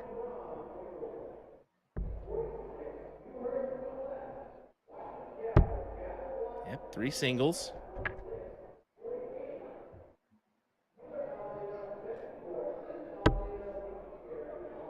To the bull, Mars needs them all.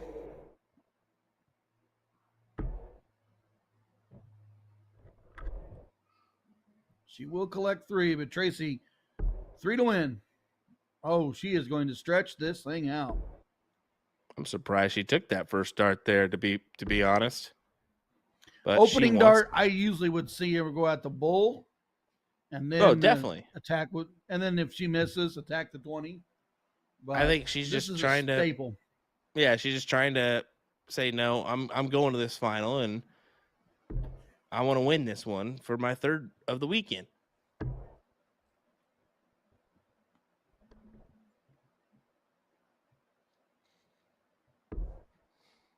Just needs the red bit. 2 greens will do.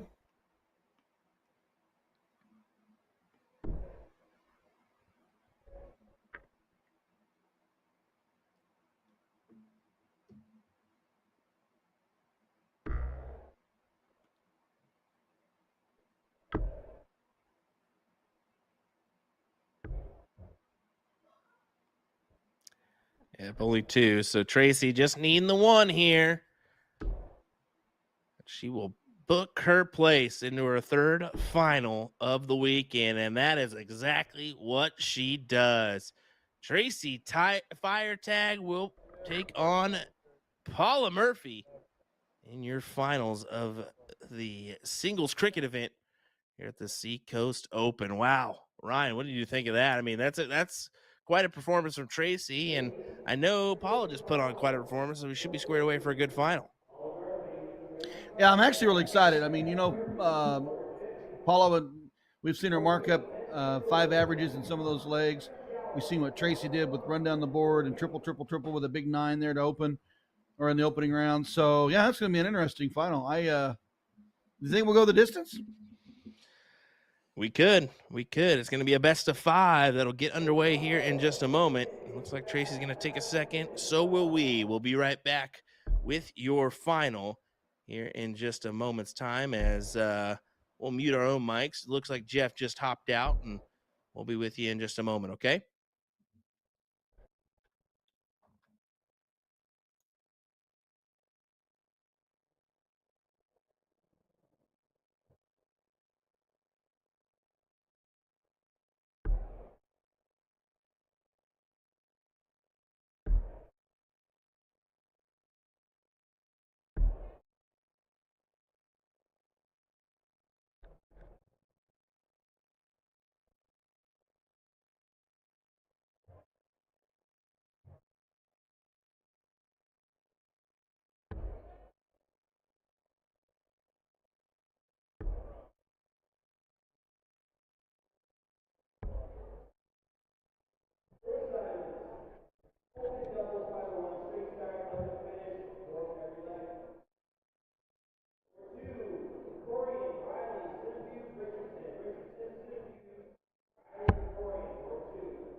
Ladies and gentlemen, we are ready for our finals of the women's singles cricket event here at the 36th annual Seacoast Open.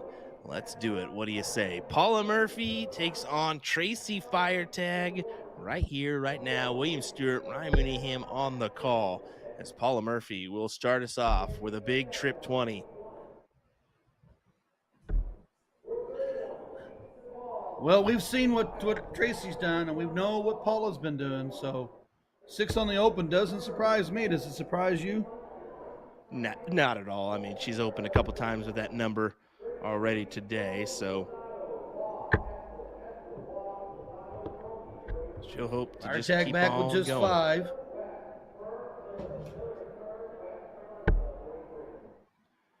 Reminder, this is a first to 3 leg battle, best of 5.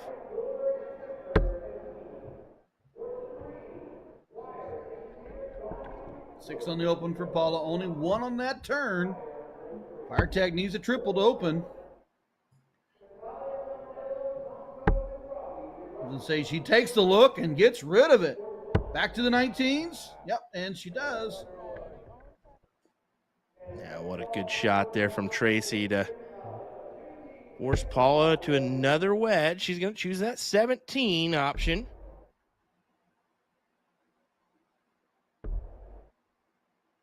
Four on the 17s. Firetag with the 19s. She's been deadly on dart 1 with a triple.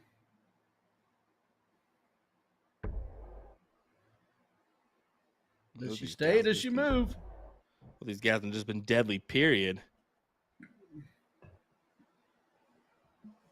The incredible stuff out of Paula Murphy and Tracy Firetag, and we're only in the beginning of leg 1.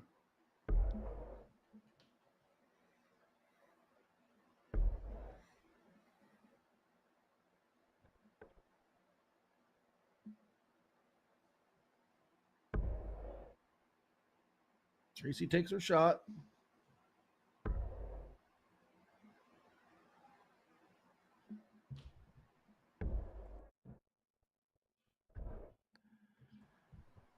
Just kind of maintains here, but a door opening position for Paula here. Gotta stay. Can't go. That's only 2. Tracy can get rid of the 17 right here. And she chooses to. She still has the 19s to point.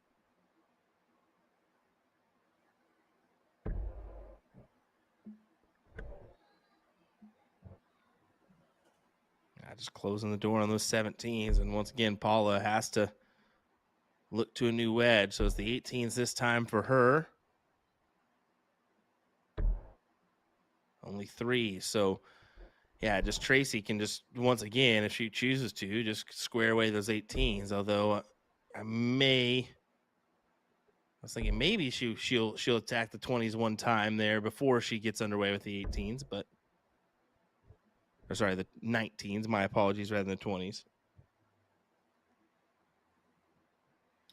Coming into this match, Paula Murphy for the entire event averaged 3.53. Tracy 2.89. That's a spread, isn't it? Yeah, but we've already seen Tracy well outperforming that 2.89 in those semifinals and in finals. Early rounds, she had not had to do much. You just don't know. Averages are just there for kind of give you an idea.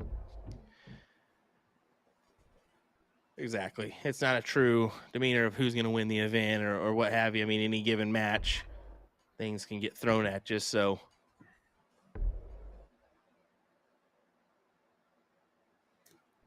Murphy gets rid of the 19s, has the 18s, goes ahead and points it. Firetag into the corners. That's a good close there for her. Now Tracy's the one that needs to kind of salvage here.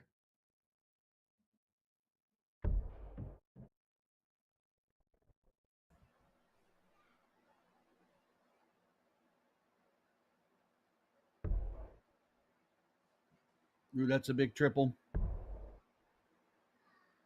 Has she got another triple here? Not quite, but it's 2 good singles. And 2 houses for Paula.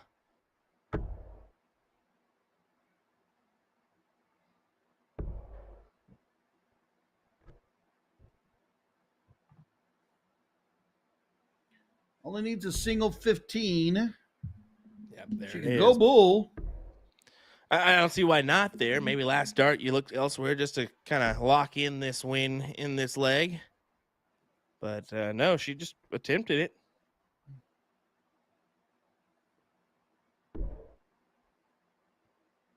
Ooh, there's a red bit. Need another red bit.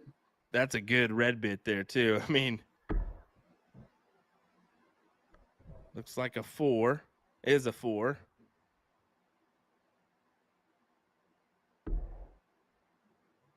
Paula's on the attack. Wants this leg. Goes ahead and adds 16 points.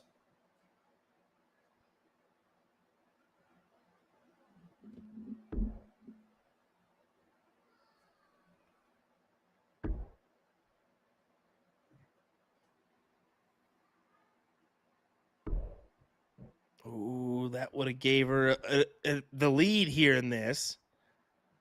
Instead, Paula, once again, just needs the 2 here. There's 1 for 1-0.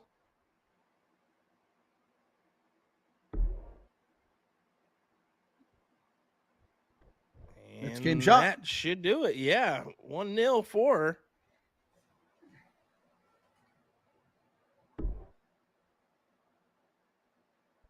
Yeah, go ahead and pull that one, especially being that's dead center. Give yourself a clear bed to look at it. Unable to do so, so Tracy will get the start, leg number 2.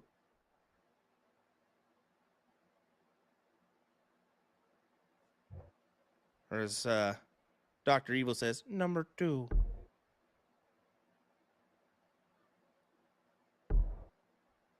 Do that again. I didn't quite hear that. Caught you off guard, didn't I? No, I heard it. Just want to see if we do it again. It was a good one. Number Couldn't 2. resist it. Couldn't resist it one bit. Will and his voices.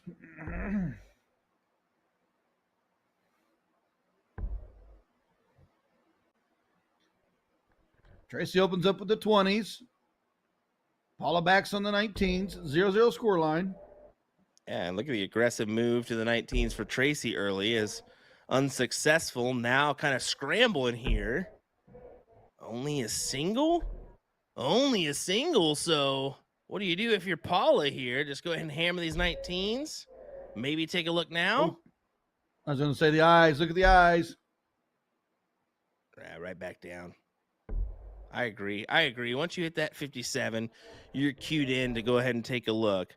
Take the one look if you're successful on a single, okay. Even then, I'd be tempted to go down after only a single. If you collect on a triple, man, excellent shot, golden. If not, you still got to kind of potentially make that maneuver that could help you the most. Fire tag just put up 3 20s. Just gets the point lead. Forces Paula to the 19s. She'll stay true. Ooh, got the flight, and looks like she only scored 2.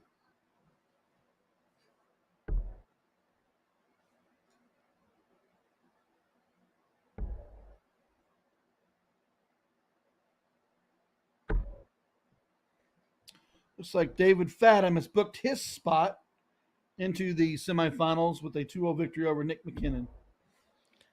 Wow. We are still waiting on one match to enter that top 16, it looks like.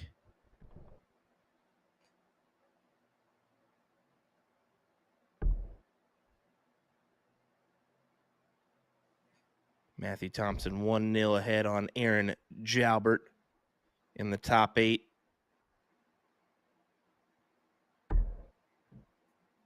Tracy marked the 20s, looked at the 19s, didn't go, back to the 20s. Paula 2 19s and can take a look.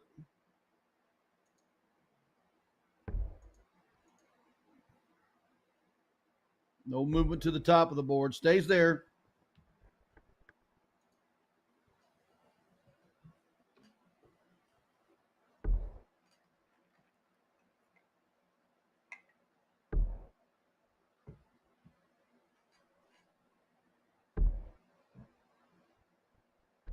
That's a good saver.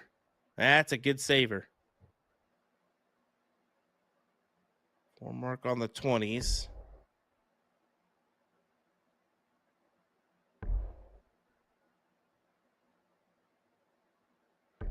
Paula staying right there. Does she sneak it in?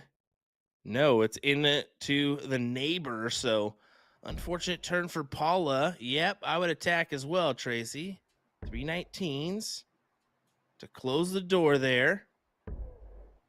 And exactly what she does. Now Paula's forced to the 18s or 17s. We saw her go 17s first, passed, and it looks like she's headed there again.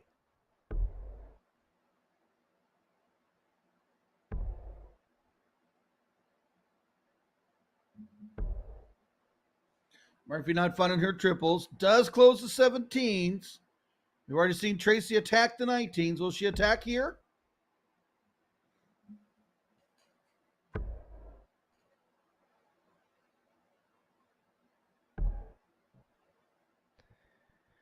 And this is kind of what may have cost her last time.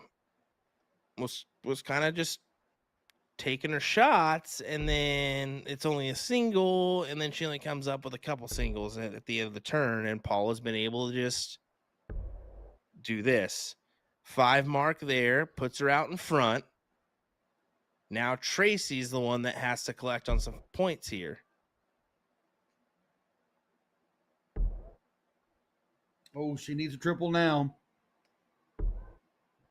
So I think Tracy needs to point a little bit more myself and give herself a little bit more leeway for Paula, just in case she ends up as on a stink around, because now that 20 is gone. And Paula's able to transfer wherever she wants. And yeah, back down to the 17s for more points. Fire tag to the 18s. Gotta have 5.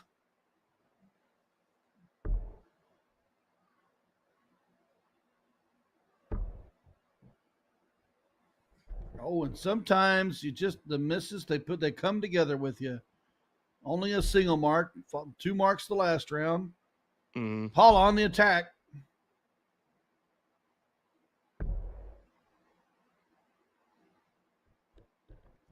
And I'll go back to Tracy. You know, we've seen her at the end of legs go back up to the triple 20 when maybe she doesn't necessarily need it. You know, I kind of would like her to implement that strategy maybe a little bit sooner in the leg. Just spread out that margin. Even a ton is okay. You know, make that ton point lead and then take your shots. I mean, just based on, she's not going to know the average spread going into this one. Granted, will she care? No. She knows she can beat her. But look at that. That's what you call pretty much a coffin shot, right? Pretty darn close. The opponent, you remember, sometimes you got to remember your opponent. And Tracy's played Paula enough. Man, you give her enough room to breathe, she will storm right by you. And what she has done is took that opportunity off the 17s, got rid of the 20s, and then it's been a blowout all the way to the bottom. Single bull.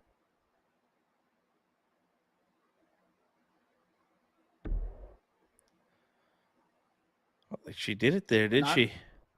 Nope, not going to get there. She did get the 15 on the fly off.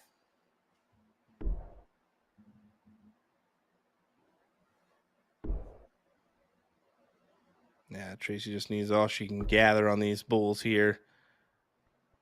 As she will have to give way to Paula here. She's going to get the look once again, and there's a single bull, and kind of somewhat identical to that first leg, and the fact that, you know, Tracy may have had a look at the start, and then all of a sudden, not so much.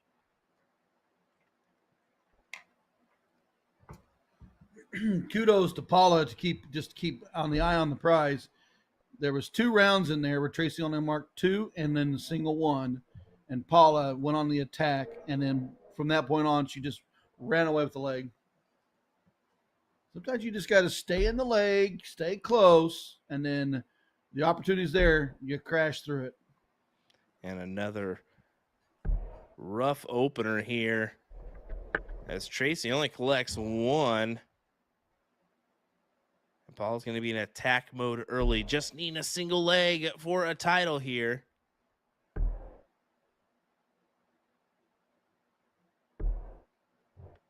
And only 2 the answer.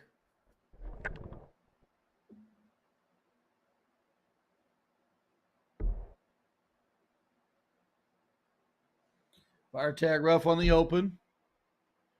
Only manages 1. Needs a triple.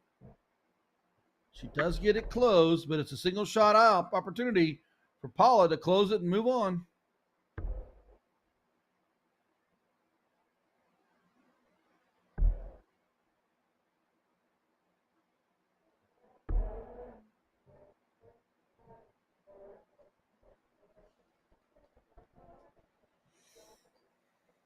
Neck and neck here in this leg, as you can tell.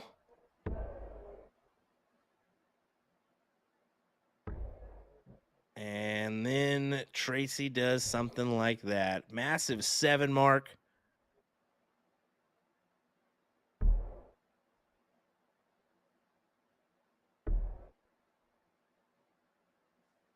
Now Paula with a string of misses. Grabs the trip Couple in 18 there. on the third dart.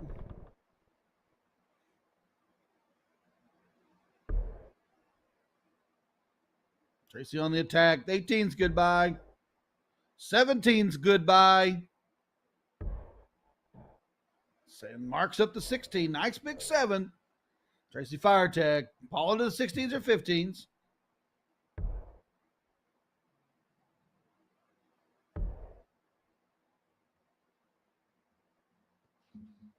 Sometimes the dartboard give us, sometimes the dartboard take away us.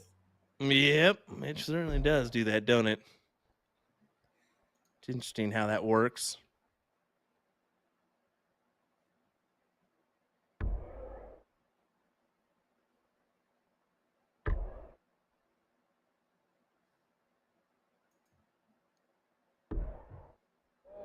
Yeah, I've started calling all the men's and women's doubles events. So let's get underway. The last events of the weekend.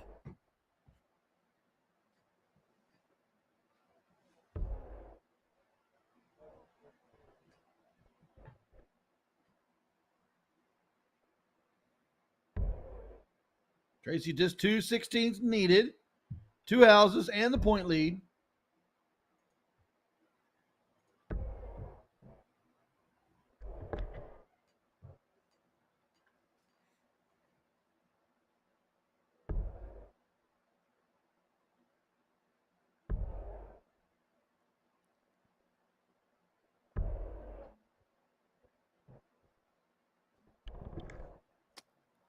Well, Paula just not meant to be here in this leg, I'm afraid, as Tracy's just going to go ahead and capitalize here on the 15s. 1, 2, 3. Closes it out. Needing the Bulls when she returns for the win.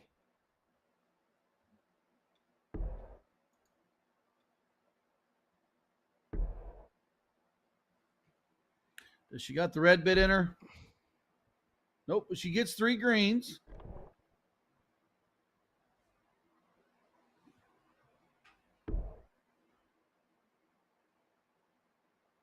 There's 1. Paula's got her hands up wondering, what happened to this leg? Well, Tracy played well. Yeah, she And did. playing She well. certainly did. She won that leg pretty easily, so now to 2-1, and once again a cork for the middle. 25 from Paula. Using those smooth operators from Cosmo Darts.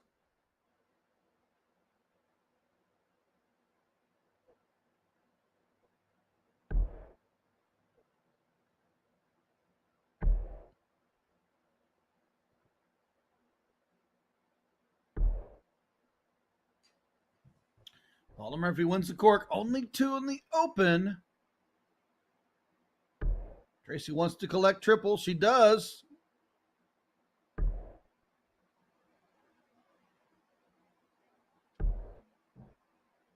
And that's a solid open for Tracy Firetag. Yeah, that's 5 on the turn. Paula to the 19s. It's a great steal on the 20s there.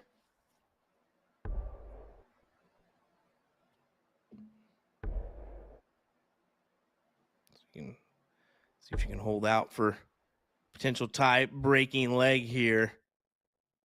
As Paula only 219, so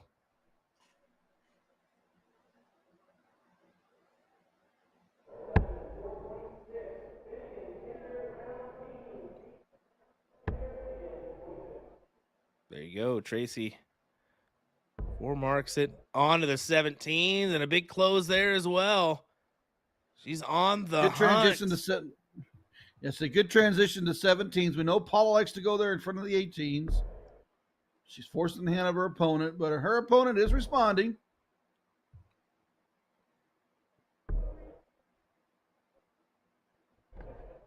I'd say responding is an understatement. She's she's overcoming right now. She is just on the trot.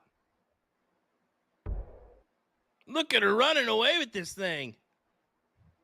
15s. Another trip 10, but hey, it's too big. It's a big 6 mark. An old fake 9. The fake 9. He said a fake 9. Paula on the 15th, triple. Or she could get away with it. It's a 9. It's just upside down.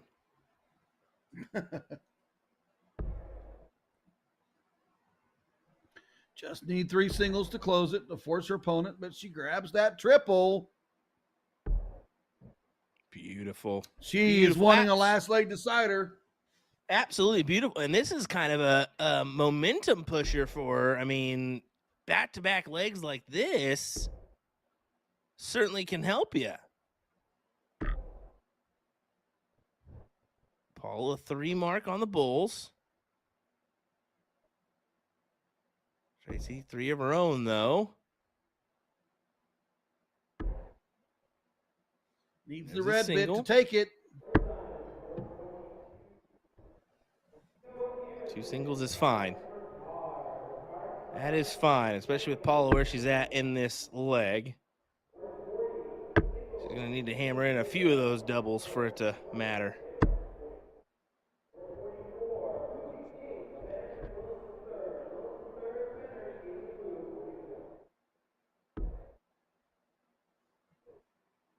Just a point dart.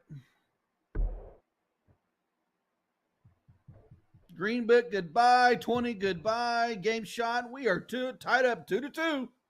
Here we go, Will. Last leg decider. Who's going to be your champion? This is tough to call. Momentum is on the side of Tracy Firetag, and maybe she's got the percentage numbers going her way as well now, but we're going to find out here.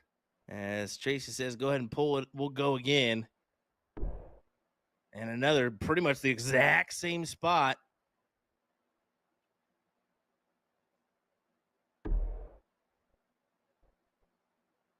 We got a duel here for the diddle. There's a red bit. We're out of darts. Last one.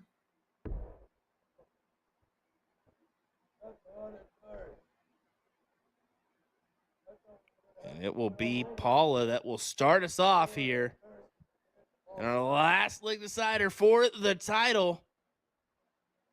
Who's going to take home this cricket trophy? Paula with a triple to open up. How about another? She's going to stay for more.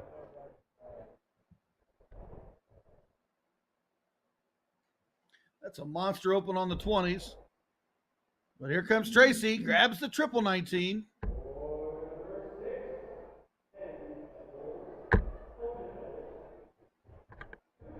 She's got the 5. Does Paula take her look now? Or is she going to play conservative?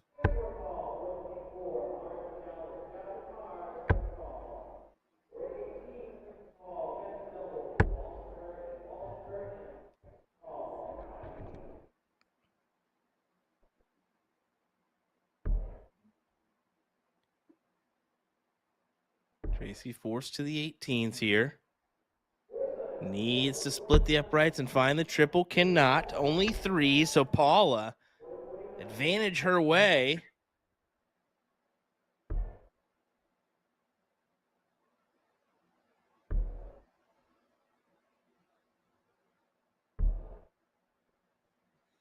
Three easy 18s out of Paula. Tracy to the 17s.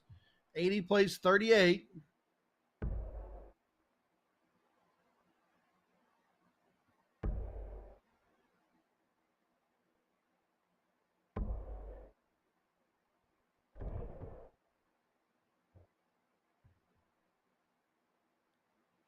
Paula's notoriously strong on the 17s. Looks to get rid of it.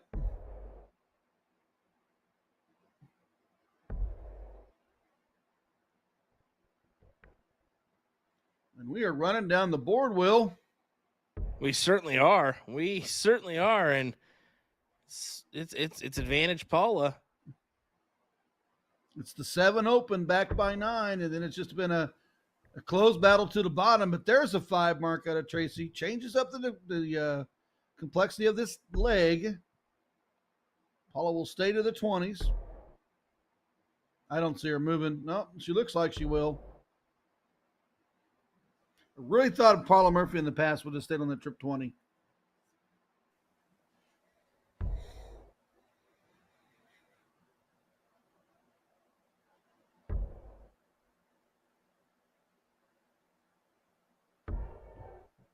Ooh.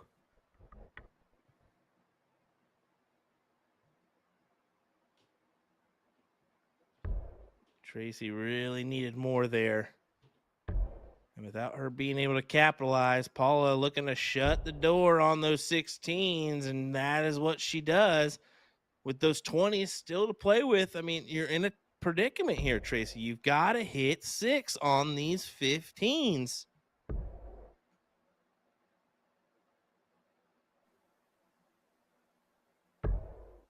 There's the 6. That'll get out in front.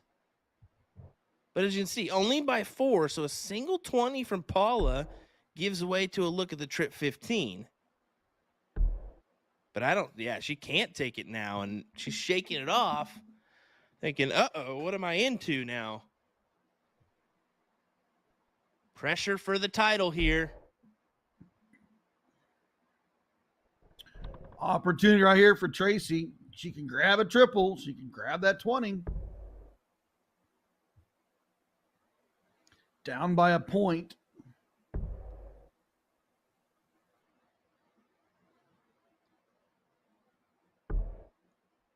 Oh, that's a big shot. That is a good shot there for sure. Way to take out the 20s, and now Paula Murphy is on her toes.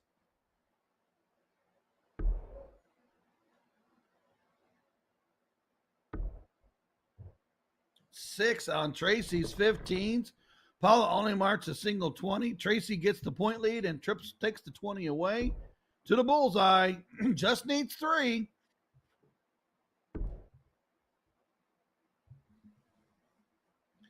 Thinking about this here, she may go 15s. Yeah, I would kind of be tempted there as well, just because, you know, a single 15 puts an extra bull on her.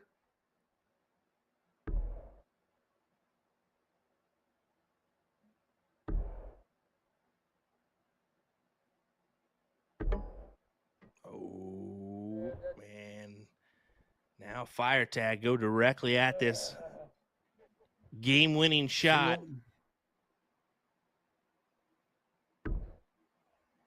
Single needed now.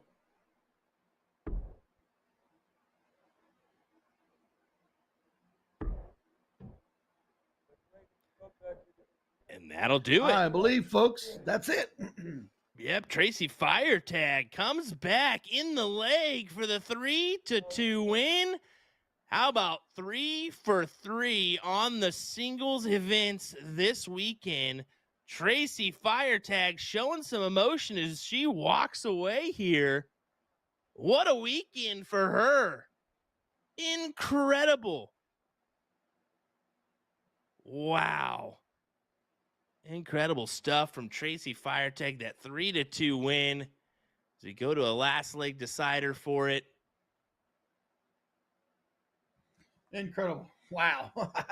I mean, I was really thinking when that last leg, the way Paula was marching down, pushing Tracy, that it was going to be Paula's title, but that miss followed, or that 6 mark on the 15th, followed by the single mark on the 20s.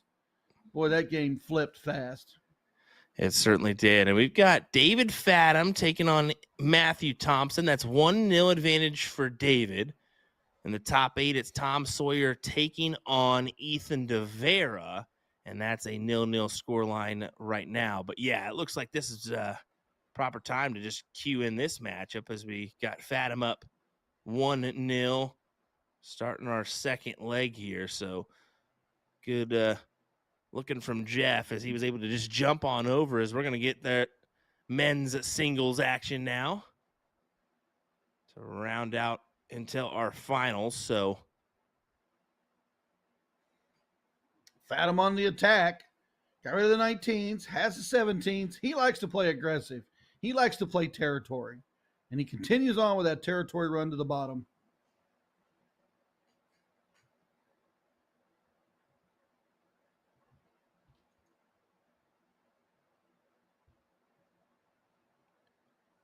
it's certainly an aggressive strategy here.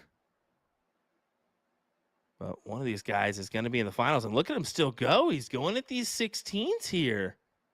Very interesting. Close to 16, added 36. Has 4 wedges to Thompson's 18. Thompson looking to load up the points. I can't tell if he grabbed 6. Yep, he grabbed 6. Will Fathom close the 18? No, he's going to point up. So that third dart, he might just take. I was just going to say, clearly Fathom's feeling a little confident in his throw. I mean, you don't get to a semifinal without feeling confident, but for him to do this against Matt. Maybe in the last game, he let it be too close in points and knew he should have stretched his legs, and he's stretching his legs now. Close the door on those just 18s. Like that. More points. Yeah, Matthew to the bull now. Has a double.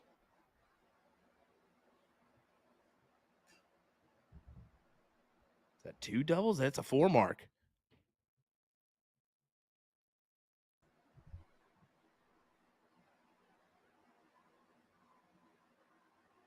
David Fathom well in control now. Puts another 100 points up. It's got the 4 houses. And it's unfortunate because, I was thinking Matthew can't really afford to do much of a transition here because now this is potentially over.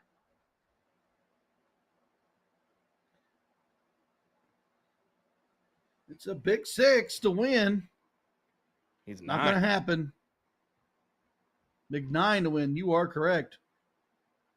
It's not going to happen. Just a dart thrown. And a dart scored. Fathom Mickey Moused him, and Mickey Moused him got the job done 2-0, but hey, there's still 1 to play. This is a semifinal, so Matthew Thompson kind of had to check there and make sure, and yeah, right back to the bull.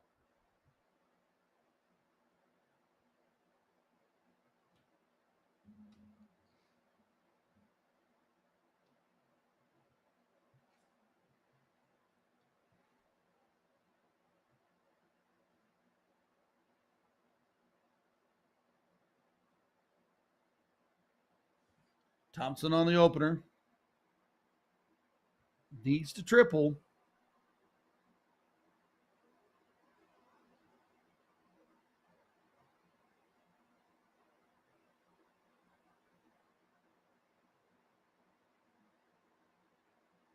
Fathom stays aggressive.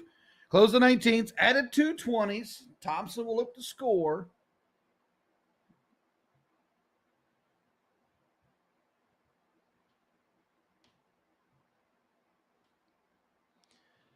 Yeah, Fathom looking to capitalize here on the trip 19. Yeah, I expect him to go to the 20. I mean, why not when you only got the 1 needed? So it puts Thompson to a different wedge, and now, yeah, he's kind of in a tough spot. Nothing to grab there for him. So Can Fathom possibly? Ouch. Never mind. He left that window open. Thompson single shot to close. He'll need a house.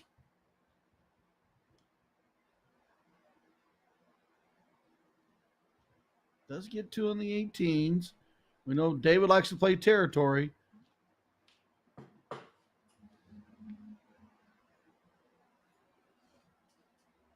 Matt's going to have to follow around. He's going to need to take that single shot on the 18. Now only two for the 17s. Can't close it with the triple. This is where things get really interesting, you know? Yeah, sometimes you get caught up where you can't leave it open and you have to use a single dart to get rid of it. And then you've only got two to move to the new wedge and you don't score. He did grab 5. Even with and the now, point lead. Yeah. Thompson searching for a new wedge. 16s is his go-to here. Only 4. Will David grab the 15s while we're at it? Sure does. Looks for it.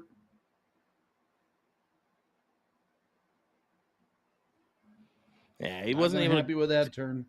Wasn't able to collect, but he did take that look, and you're right in his kind of use of this strategy. 124 plays 106, 17s versus the 16s. Another wedge for Fathom. He'll make you think. I mean, you're playing him right now. You got to think. You got to think about things. It's just a predicament probably Matthew's not been in an awful lot. So, yeah, it makes you think.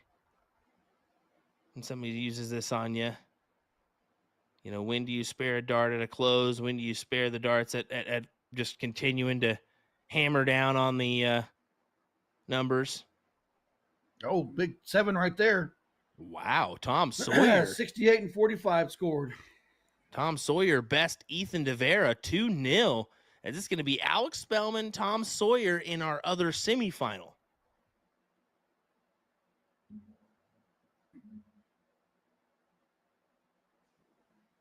Fathom gets rid of the 16s. One shot at it. Didn't go. There's a nice 4 on the 17s.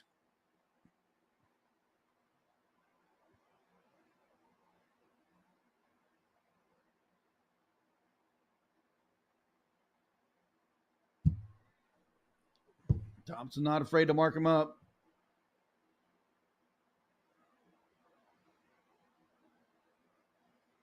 Yeah, but what a turn from Fathom. That's a move around the board. This is looking like 3-0 for Fathom, and man, is he just playing really well here. I mean, 4-4 for the match, 4-1 in this leg. He's going to be really tough to beat in the final.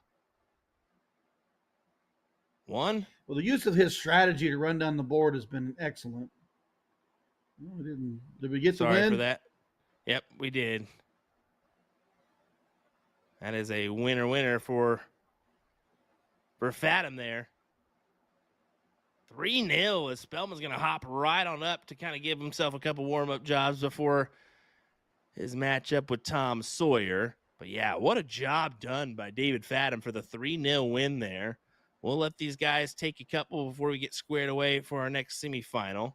I think that's just a practice match, or it could be a match for the double side of things, playing on board 40 or board 50. But we'll see where they call this match for these guys, and then we'll get underway here in just a moment. What do you say here? William Stewart, Ryan Mooneyham, Mr. Jeff McMahon in the background. We'll be right back with more action.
All righty, ladies and gentlemen, welcome. Here we go. Your semifinal number 2, Alex Spellman taking on Tom Sawyer.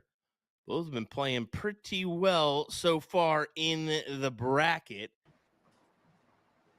As we get squared away with this one, once again, first a 3-leg battle, best of 5 here. William Stewart, Ryan Mooneyham on the call. Spellman coming in this averaging 4.55 for the day. Tom Sawyer, 3.62. I'm surprised a little bit by Tom. I figured he was kind of touching the 4 mark, but for a retired guy, as he considers himself, he's playing pretty well here to get to a semi. But yeah, Spellman leading the pack with the 4.55 is pretty impressive. That's a good number. I mean, just to look at his matches overall, he's thrown a 4.30, a 4.33, a 4.33, a 4.68, and then a 5.48 to get to here.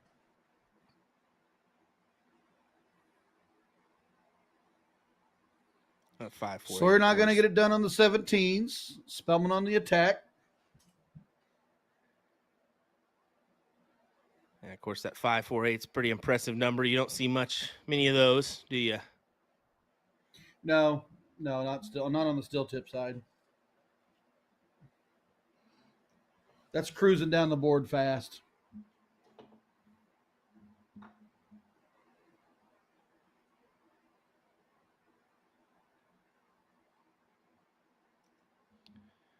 Well, he's kind of cruising here so far in this one.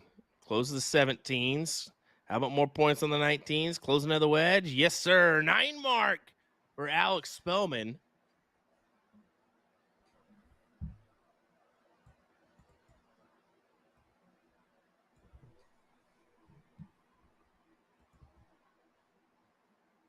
Sawyer forced to the bull. Can use the 16s. Bull's going to give him 25 points a turn. Does get 3 to close. Grab the 15 on the fly off, but Spellman on the attack.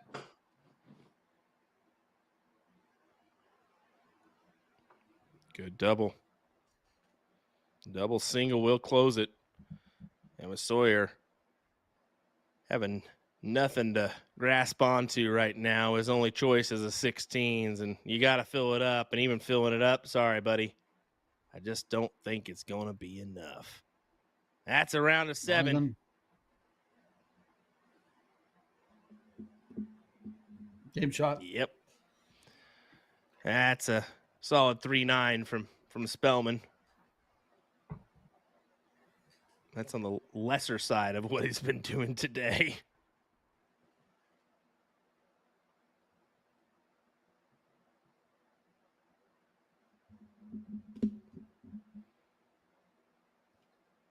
Of course, we always have to mention the Suicide 9 team for Tom whenever he's up. Just dominant force in the Minuteman Dart League.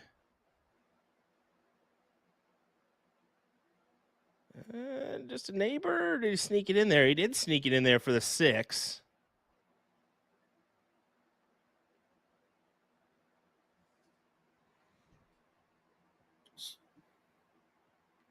Spellman on the 6 on the open. Sawyer only manages 3. Opportunity here for Spellman to get rid of the 19.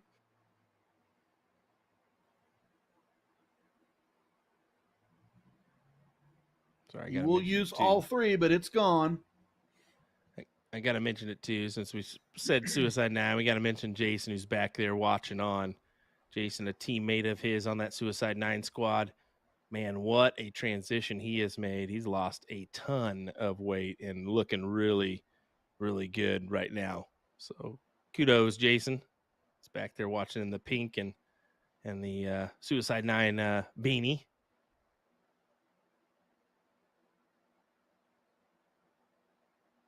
Spellman only grabs 118, does move to the 20s. Only marks it a single. Yeah, but Sawyer on the attack. It's a good score line. I mean, Sawyer, had to do that right there in order to kind of best it. And the 7 mark does do it. So forces Spellman now to the 17s.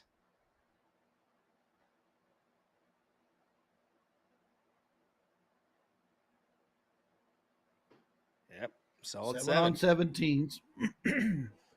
And you look at Spellman. He's continuing to use these barrels, different set than his normal Galaxy barrels that we've seen him use in the past. He is using the Winmore Fusions too, so different setup, but he's finding some consistency.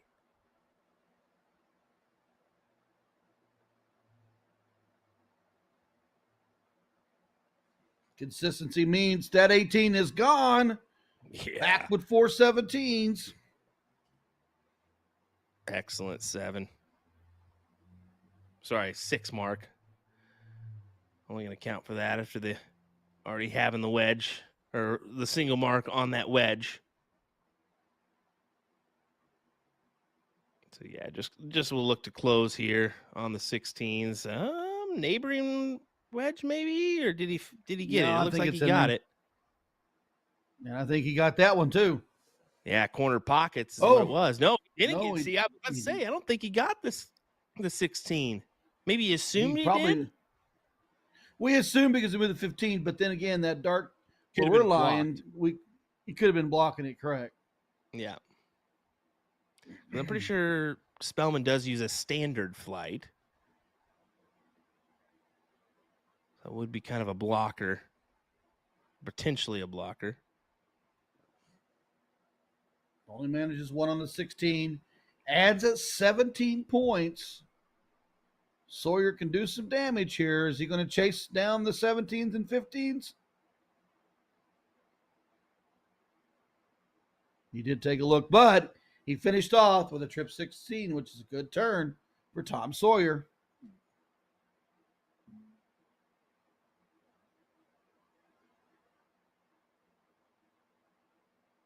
Needed that triple. Needed that triple.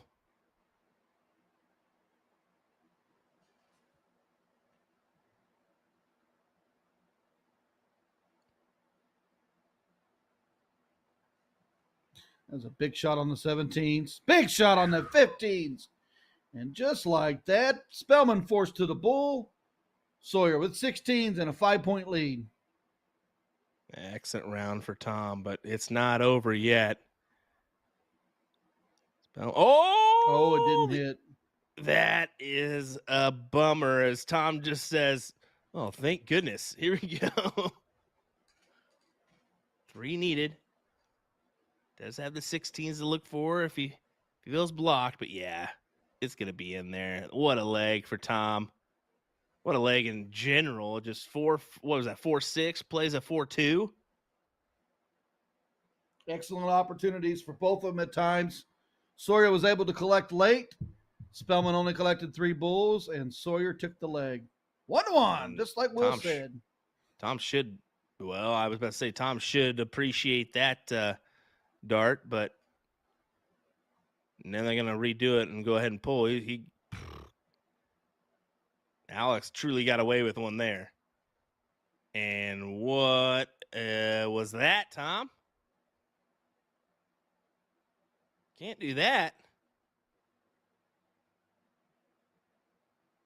Especially when he gifts you one there.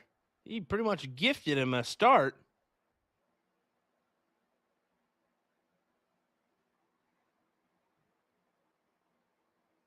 Alex Spellman on the 20s.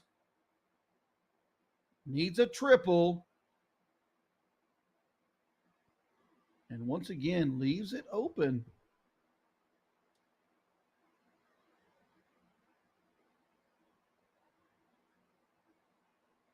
And Tom working his way over. He wants more of those 20s, and you can't blame him for doing so. You got to have a decent lead here for it to be, well, it's got for a it to matter. Shot. It's the highest wedge with a single shot close available for your opponent. You've got to milk it for everything it's worth. Yeah, that's a great way of putting it. And you can see there immediately Spellman says, okay, I'm closing this door before it gets out of hand. So Tom now 17s or 18s. He goes ahead and close the 19s. Why not? I was going to say, he knows who he's playing. He knows what he can do. Yeah. Got rid of the 19s, added the 4 17s, pushing Spellman back up. Well, you're seeing already in this match, it's way too easy for each of these guys to hit a 7 or a 9 at any given time. I mean, yeah, 9's difficult, but 7 for sure. That can happen at any given moment. So you got to have that advantage of a 7 mark plus.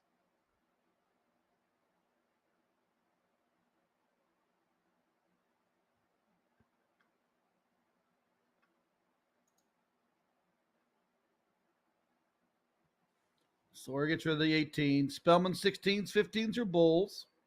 Chooses the 16 wedge.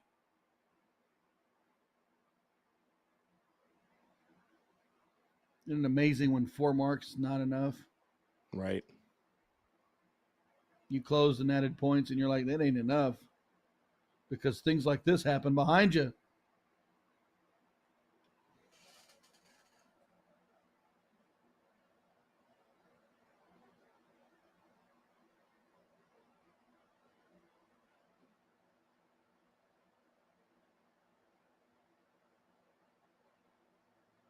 Ooh. Can't quite tell. I think that's a 7. Could be only. It's only 3. Oh Only my! a 3. That looked Wow. like promising for more. And Sawyer collects there on the 15. That's all he has to all he has to really gain there. So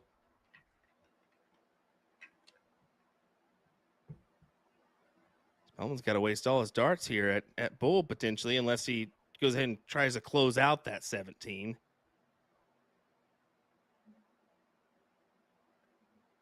He does grab 4, 2 double bulls.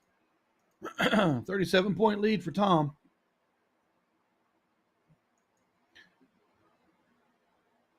One more green bit.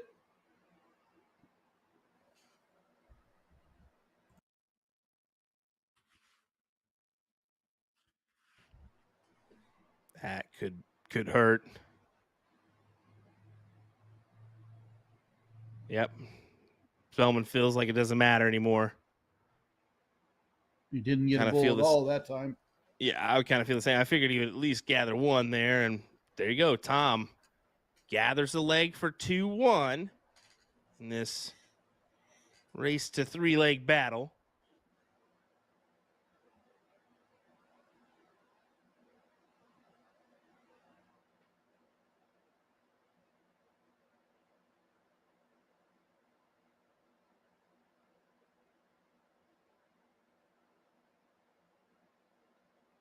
Tom Sawyer will get the start. Red bit.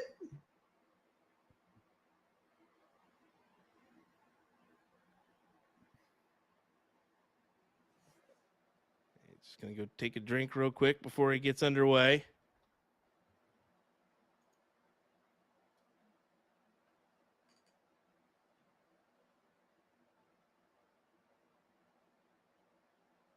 And yeah, cues it in right off the start.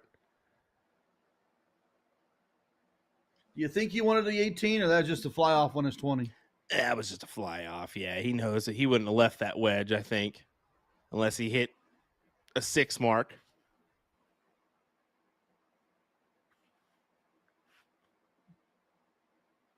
Four on the open for Tom. Only 3 backed by Spellman.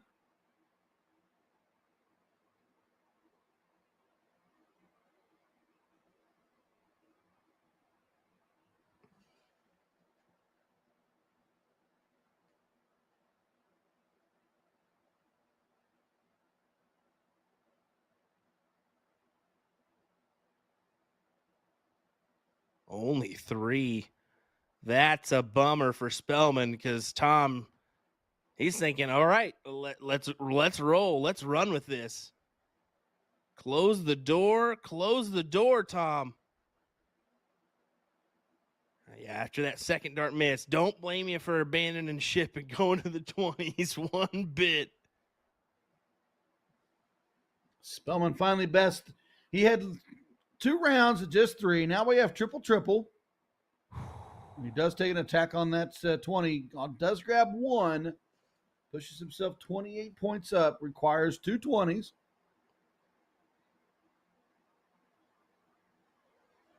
Is Tom going to bail on the 20s? That was a brow swiping moment there for Tom. But only a 4 mark. And he can't just put one into this. Even a single 18 there helps you out, but right back at him is Spellman.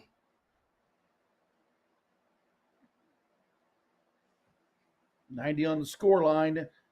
38 above is Spellman. Sawyer to the 20s. Let's see, now's your time to get rid of it. You're up 220 to 198, and you just needed two marks on the 18s. Let's get rid of it.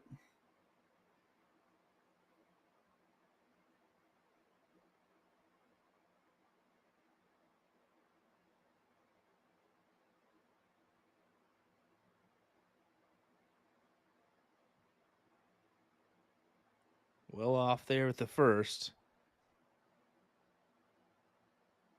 And not a successful turn in the slightest bit from Tom. Yeah, Spellman licks his chops, thinking, "Okay, yeah, I'm not gonna give you any looks here. I'm gonna take my advantages when I can." 60-point advantage now for Spellman. Tom needs to find the triple. Only manages 2. And Spellman can be off to the races.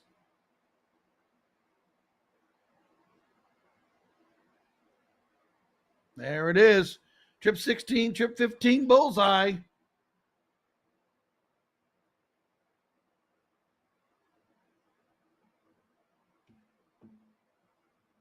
Excellent shot from Spellman, trying to cue in a last leg decider. I think we're going to get that treat right now, as we will. You are correct. 2-2.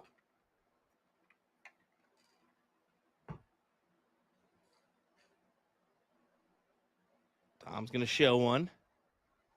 It's a big diddle. Big diddle here. Yeah, Tom hasn't had much success in certain aspects of that one. Yep. Spellman will take the shot, so.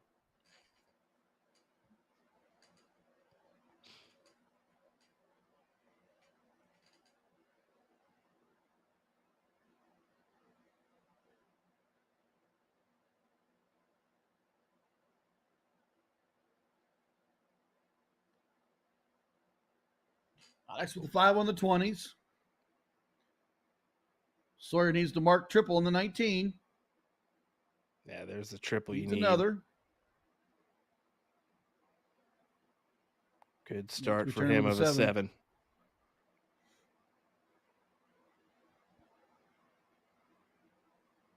Yeah, answering right back, and he does not even hesitate in hammering in a 9 mark on those 20s. What a shot for Spellman. Didn't even take a glance down at the bottom of the board.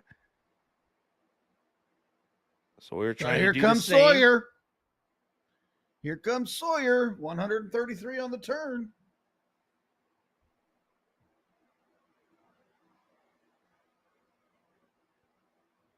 Now we're playing a game of triples.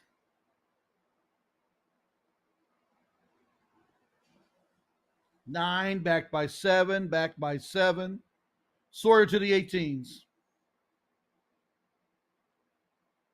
Both these guys want to be in the finals where David Fathom awaits. You can see already the score line for the match, 4-4, 4-0, and going well above that here in this leg. And Spellman hammering it down. Great 7 as he gathers the 18s, the 17s, and then looks to the 15s for more. And if you're Tom, you're thinking, things just got a lot tougher on me. If not, I may be done here now.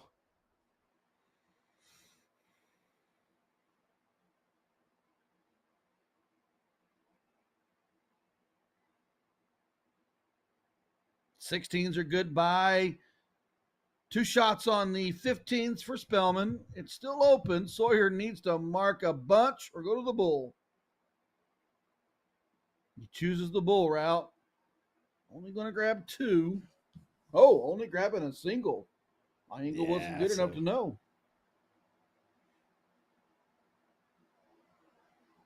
Spellman will look to get rid of the 15 here. Does do that.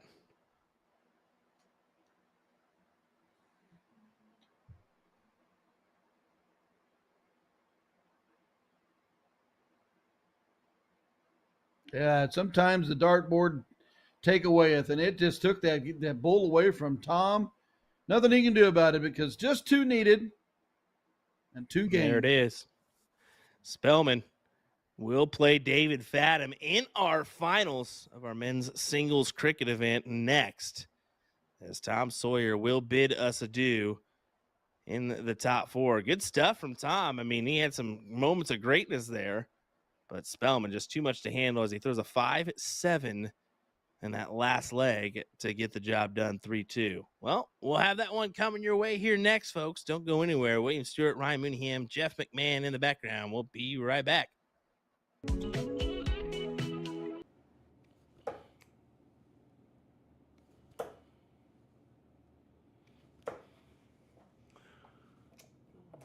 Start off with a 125. Alrighty. It's nice to finally have something that's catered to your own grip, I should say. Especially on that back end, because I really grip with my forefinger and my thumb, mainly on the barrel.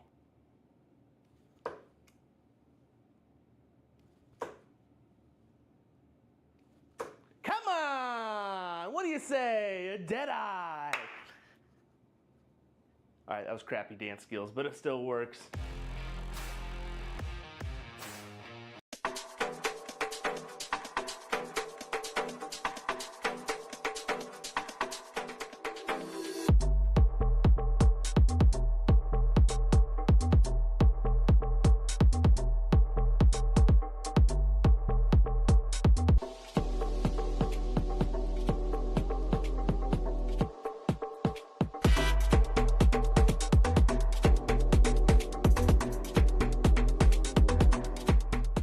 Jules Van Dongen, the Dutch Dragon, brand new signature darts as a part of the Winmore US player launch. I'll be doing an in-depth review of his soft tip and steel tip variations, of course. Stretching it out because someone suggested a 95 checkout, and I am not feeling very confident yet because I filmed the steel tip portion first. But we're aiming for the 19s, and if we miss into the single 19 like it did, we go treble 16 for double 14. But no dice. Gonna have to reset for attempt number 2.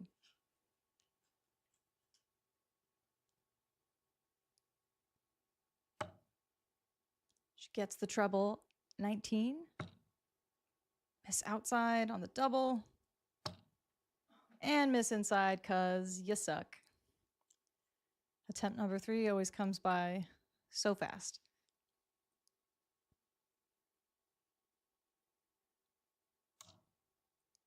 We've got the treble again. And she gets a cheeky double in the corner. Luke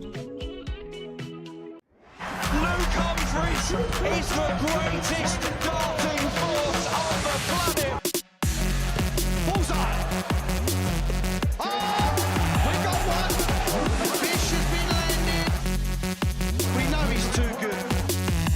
The world number 1, world champion. Incredible stuff.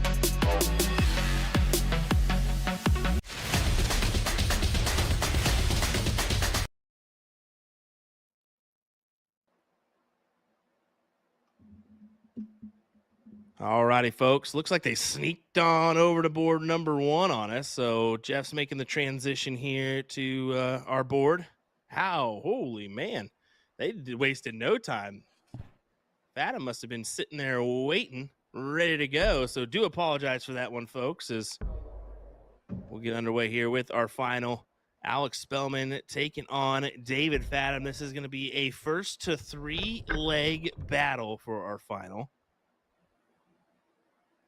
Or Spellman coming out on top of Tom Sawyer in the semifinals.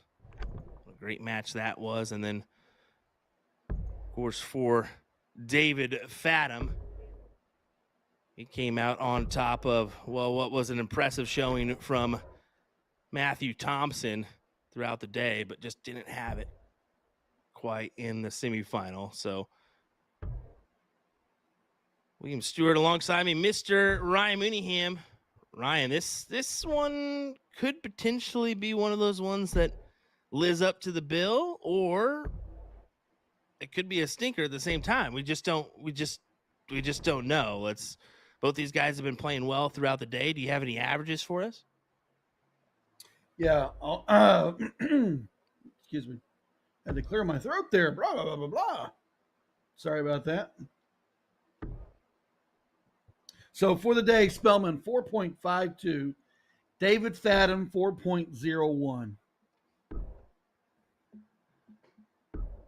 So there you go. That's your top 5 players right there. Top 5 players playing cricket for averages today was Spellman, Gates, Kevin Luke, Levi Remick, David Fathom. So that's why you see these two in the finals. And you'd assume at least top 10 is going to get you to the final, but mostly that top 5, and that's what we're seeing here today. Spellman does get the leg, 1-0.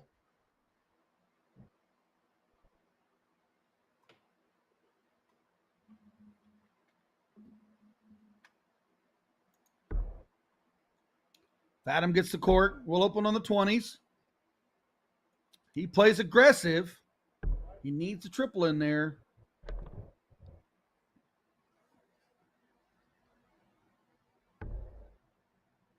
Spellman attacking those 19s and capitalizing on a first start triple, going up now. Cannot convert.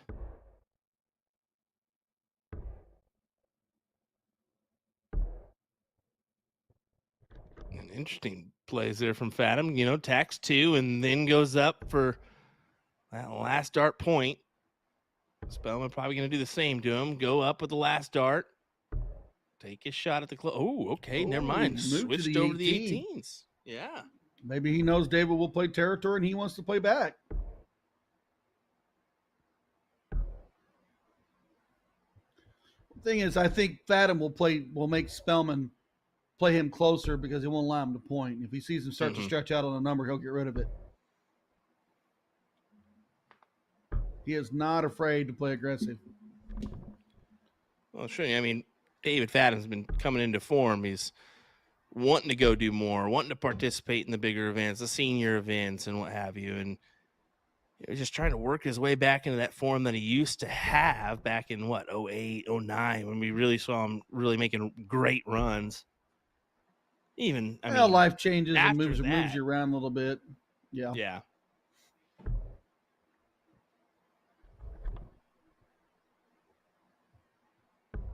Spellman on the 18s, gets rid of the 20. Fathom down to the 17s.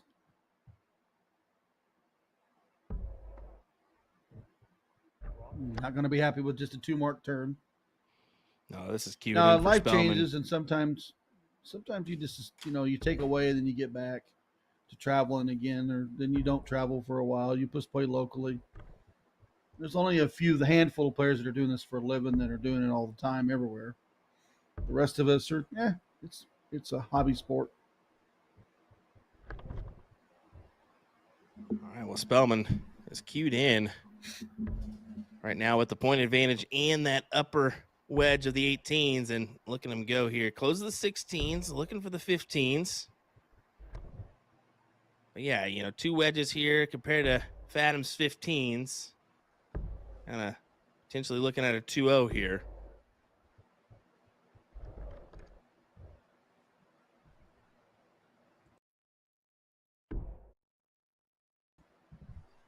Oh, to the bull.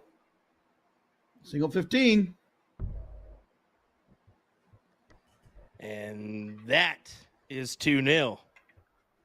I'm not surprised one bit by that look from Spellman to go ahead and take the bull shot there. Only needing the single mark on the 15. You can do that.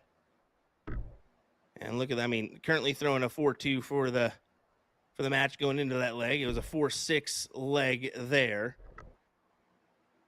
In fact, I'm just off the pace with a 3-2, so could he possibly get it done right here? I like Spellman. Well, he's going to play a little territory. I was going to say, I've seen him go triple triples to start before he made the move. Early move on dart 2. I think he understands his opponent well. I'm going to do a little bit of strategy work himself.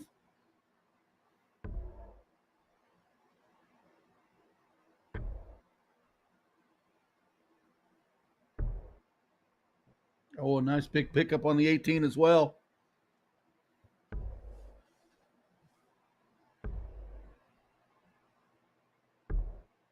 Yeah, it's tough for Fathom because no matter what you do right now, Spellman is just on your heels. If not, you're on his heels. Ooh, door opener right there for David. We know he's aggressive. I think you got to go 17s there, Dave.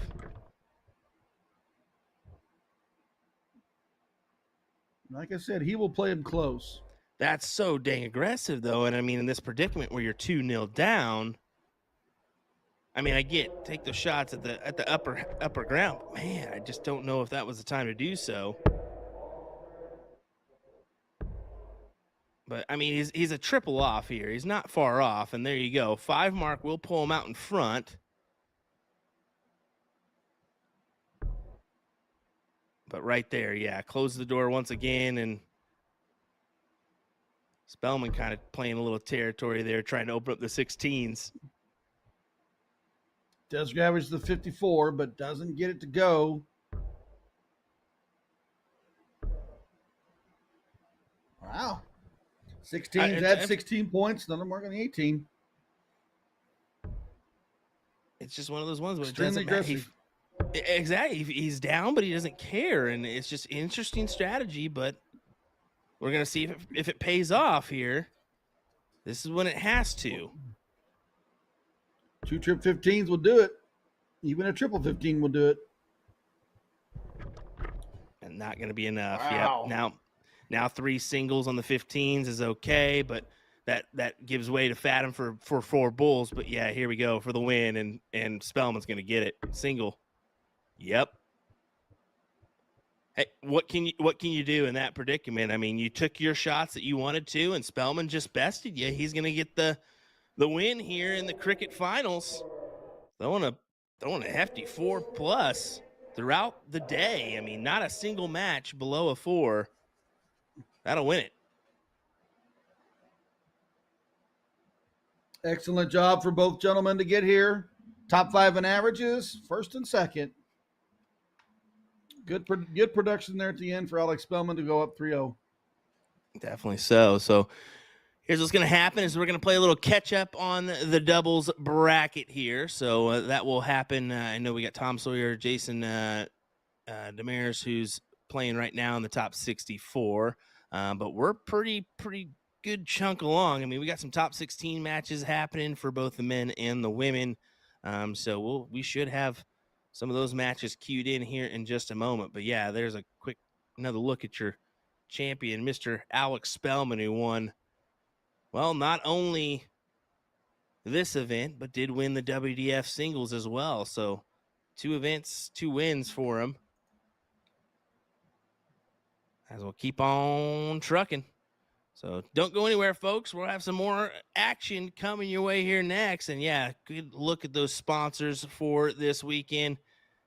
Big shout out to all you guys for helping out the Seacoast Dart Association, provide you coverage or provide you this action this weekend. Let's be honest. I mean, without them, no tournament would happen. So yeah, Galaxy Apparel Designs, Seacoast Dart Association, Thurston's Company, Melissa A. Gleek, Attorney at Law, Helios Plumbing and Heating, Flying Irishman Darts and Supplies, Granite State Dart League, Shooters Pub, Manchester Police Athletic League, the Wolfman Productions LLC, Revolution Dart League. You got a couple Moose Lodges there in 443 and 444. Thanks for the support. And Mill City Dart League, as well as PWI Pest Solutions and Grace Great North Alley Works. Hopefully we said that. Ale Works, that's what that is. Blech. That's got to be a brewery, and Will just butchered it. But that's all right. And, of course, Win More, the force behind darts. A big shout out to all our sponsors. All right, we'll be right back with some doubles action here in just a moment. William Stewart, Ryan Mooneyham, Jeff McMahon. See you in a few.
Here, we'll just reconnect. Hopefully that works. All righty. Sorry about that, folks. Hey, here we go. Cali West, Robin Curry taking on the team of Dreyer and Johnson. You're in this one. I am digging this jersey for Miss Johnson, no doubt about it. William Stewart alongside me, Mr. Ryan Mooneyham, as we get underway with our doubles coverage. What do you say, Ryan? Oh, top 8 match. I mean, we just finished up with some fantastic singles cricket. Now we're going to crown some doubles champions, both the open doubles and the women's doubles. I wonder who you got in this one. You got Curry and West, or do you have Dreyer and Johnson?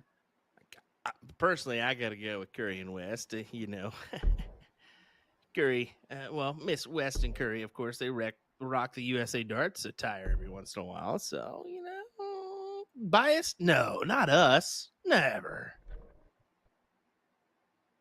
Maybe. Okay. All right. You just said you liked Johnson's jersey. I did, but I mean, come on. Dr. Seuss. Who doesn't like Dr. Seuss? Well, we got this matchup. We got this matchup here. We also got Kristen Dahl, Taylor, Gail Payne, and Miss Landolph taking on each other on board 49. That's our other quarterfinal matchup.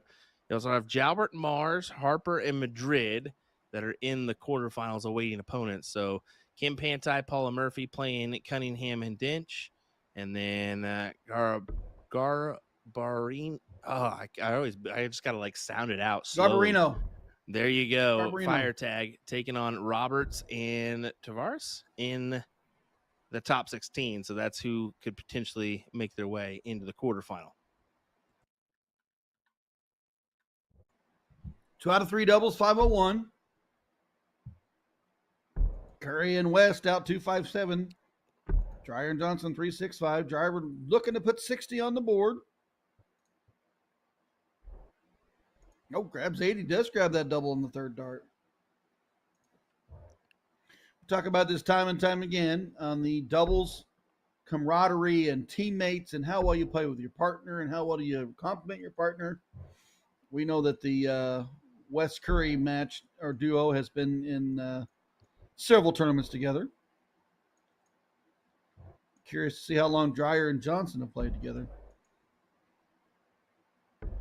That's a good question. It's a good question.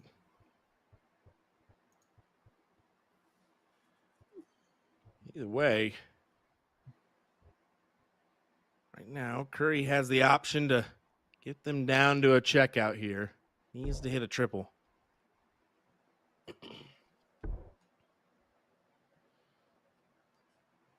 We'll say if you're trying to watch PDC, no need to.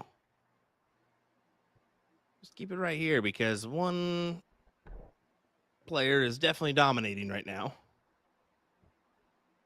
How big is the domination, Mr. Will? Pretty big. Last time I looked, it was like 13-2 or something like that. Scary.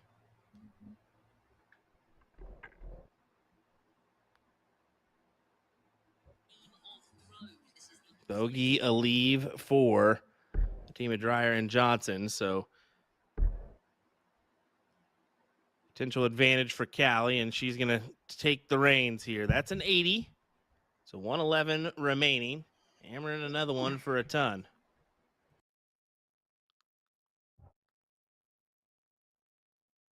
Yeah, pretty big, huh?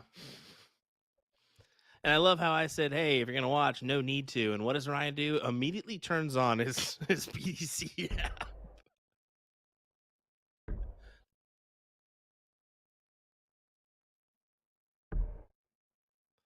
Yeah, big last there from Johnson.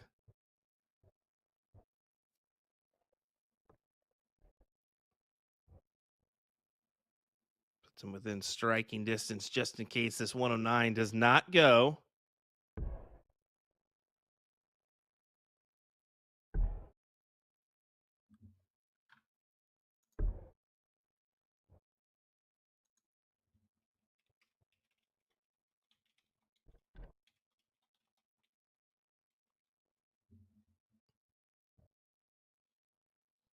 Curry does leave the 32 just in case, but 220s for tops. Ooh, a little difficult now. Now you're going to have to use that bull in the middle. And she can't do it. Of course, Jessica using those Tom Sawyer signature barrels. Lots of players up in that Boston area do use those. 32 to look for Callie. She's smiling from ear to ear right now, but no, she's got some work to do. That smile will turn into serious look here. She tries to take this out for 1-0.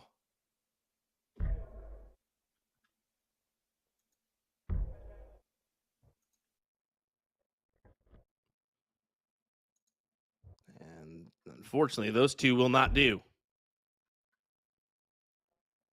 And neither will that for Johnson.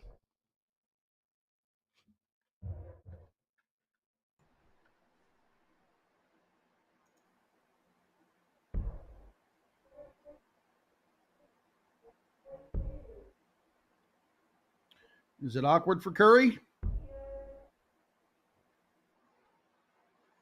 Pulls to the inside.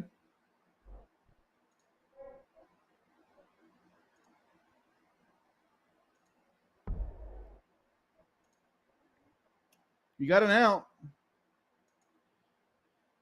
She does. It's right next to it. Double three. And no more.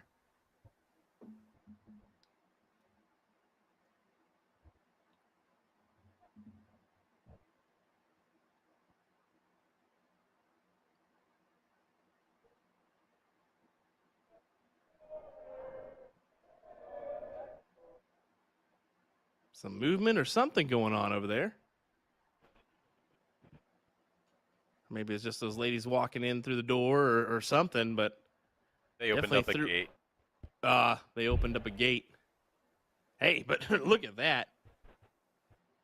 Callie just brushes it off, hammers it in for the win.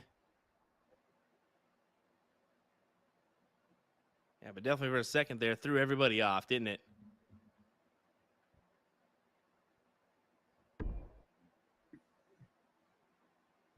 Johnson in the red bit wants to start again. She says, don't worry, I'll pull it for you. Yeah, it was one of those big roller gates. So a big roller gate right in the middle of the throw, I guess. That would do it for sure. Well, Jessica's double bull's going to do it, and Dryer and Don Johnson will get the start.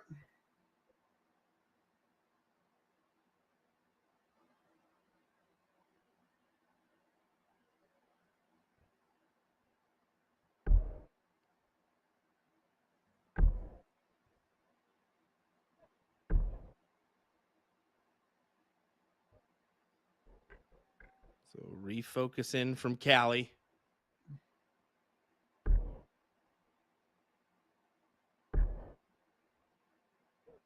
Another triple will do.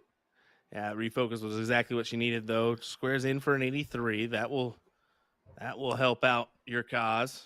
I'm going to be honest with you, folks. Just looking at kind of the way brackets are squaring up and what have you. I don't know if we may be done here in a couple hours, if not 2.5. I think that's definitely in order here. Is just kind of looking at the spread of things.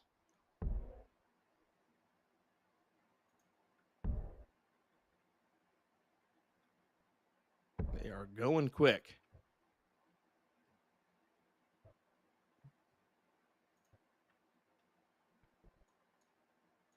And just to show you potential difference here. Looking at singles cricket last year, they didn't get done till 6:30 for the women and 5:30 for the men. So could potentially be more than that.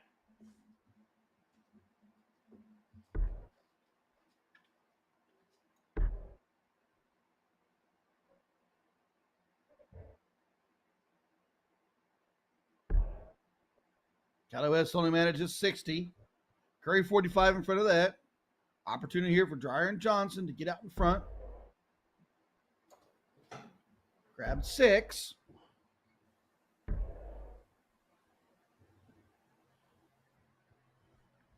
Only manages to score 32.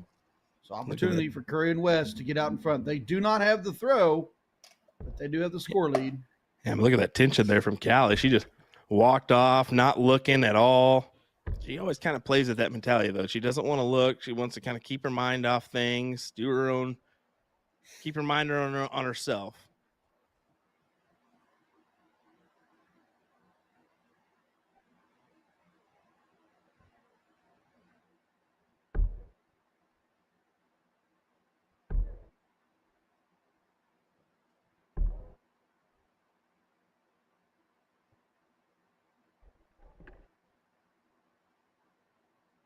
Yeah, I think she's still trying to rattle off that little incident with the gates.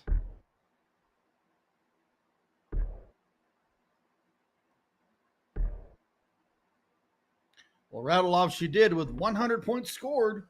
180 plays 281.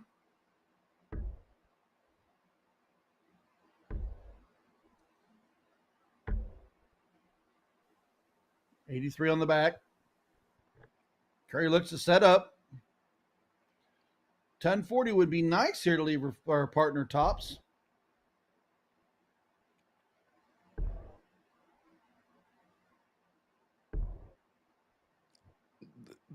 That's okay, but it's kind of somewhat hurtful too, isn't it? 99.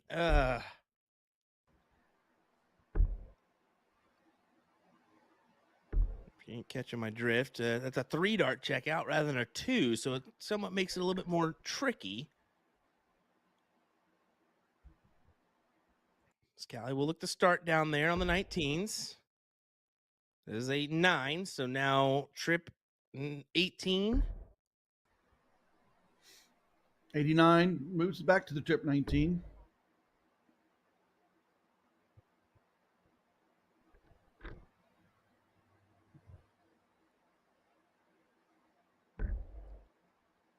Big round here needed.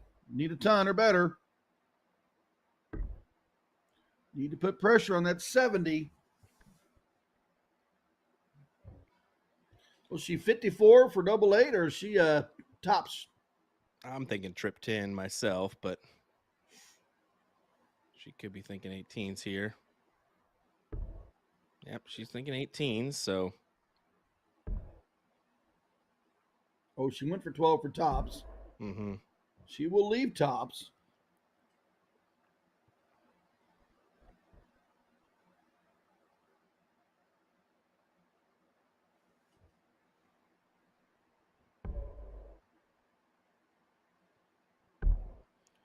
So no matter what, West will get the look at tops for the 2-0 in a semifinal look.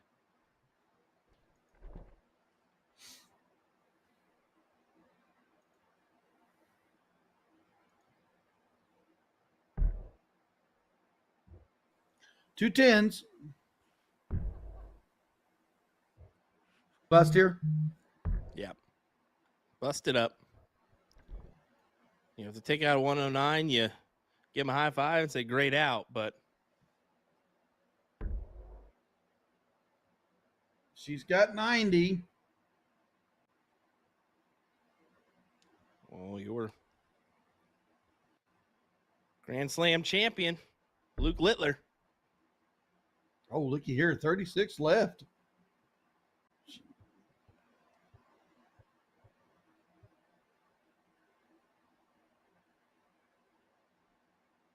Yeah, does have the shot.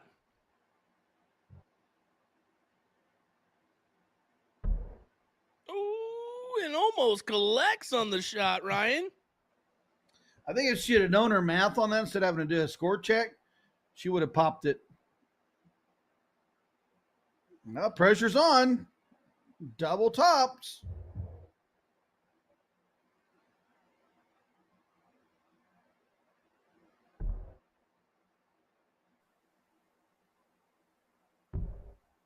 There it is, two tens. I wanted her to give the classic 2 fist pumps in the air, but she says no. We got more to do here as they 2-0 Dreyer and Johnson to book a semifinal. Now they will await the winners of board 49. That'll be Landoff and Payne or Dahl and Taylor for their semifinal matchup. Over on the other half of the bracket, we got Harper and Madrid, Murphy and Pantai taking it out on board 46. Jalbert and Mars await in that other quarterfinal, and they are waiting Garbino or Firetag or Roberts and Tavares. As here we go on over to Miss Gail Payne.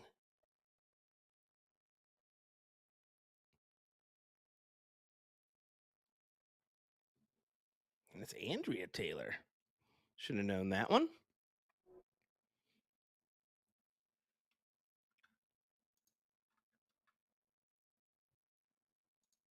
This is a 0-0 score line, so no score quite yet in our quarterfinal matchup.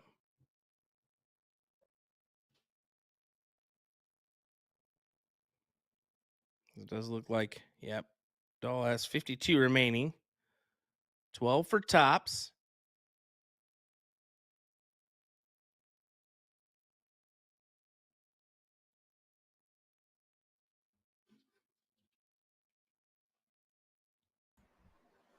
Does not get it to go. 29 now needed.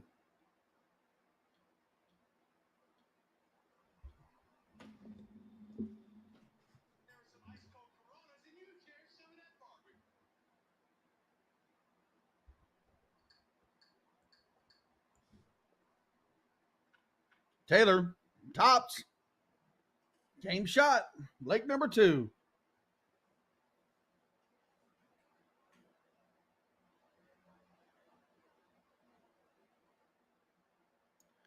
Yeah, great shot there from Taylor to go ahead and get the leg. And honestly, good bull up there and a solid return. So they'll pull it and re-go.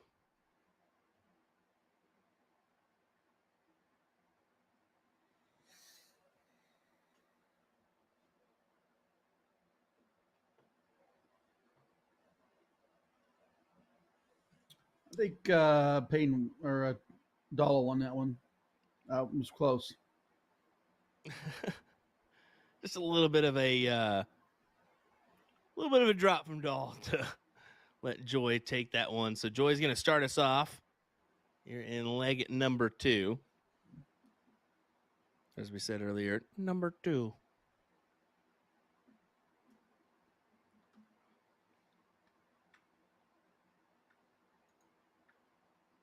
Dahl and Taylor taking on Landolfi and Payne.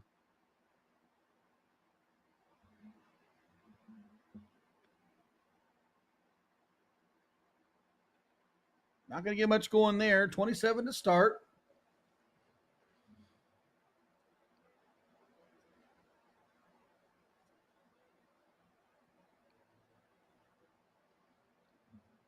Yeah, great opener for Gale. Now, let me do my research here. Yeah, Gail Payne actually was a winner with Kelly Tobolt in ladies doubles 501 at the Witch City Open 2023, where they bested Andrea Taylor and Kim Provincial in that matchup. So Gail Payne, a savvy veteran on the dartboard, and trying to get another ladies doubles win here with Joy, and Joy capitalized on a nice 140.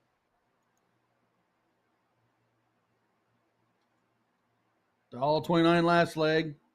Slow to start on this leg.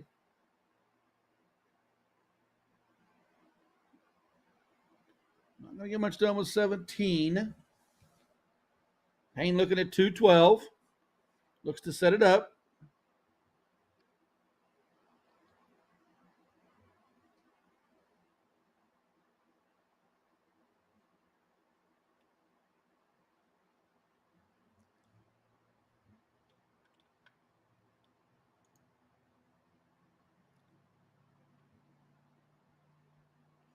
Taylor has some work to do here, no doubt about it. 199 points behind.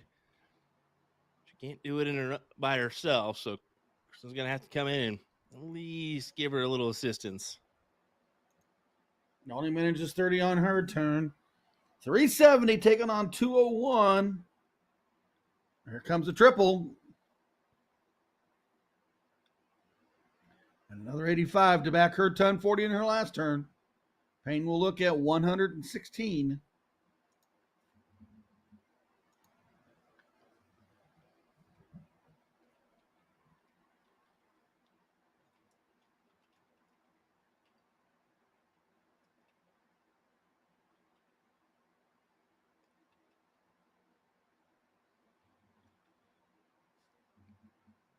And She chooses the 20 route. Exactly, yeah. Chooses the 20 route there, and she's going to get a look here at double 18. Throws her fist in the air, too. I love it. Taylor was chuckling back there. Did you see her? Yeah, she definitely was.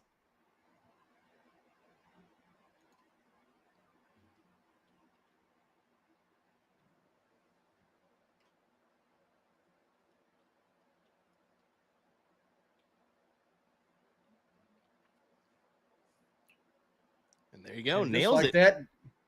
Joy almost couldn't believe it. She had to kind of double take there and was like, oh, wait, did I hit that? Yes, you did, Joy. Joy's quite the little player here, man.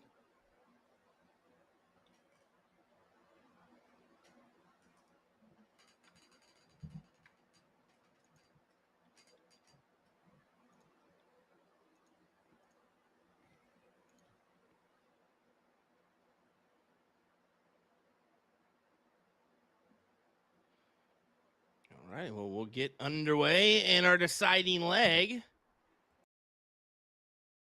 All to open us up. Interesting attack here. Using left side, trying to score points. Struggling on the 19s. She was struggling on the 20s. She tried the 18s. Now she moved to left side, trying to score those triples. I still think you got to aim a little bit higher there. Hope for that 14-11 if you're going to do that one. But I do get the strategy there, or at least the attempt.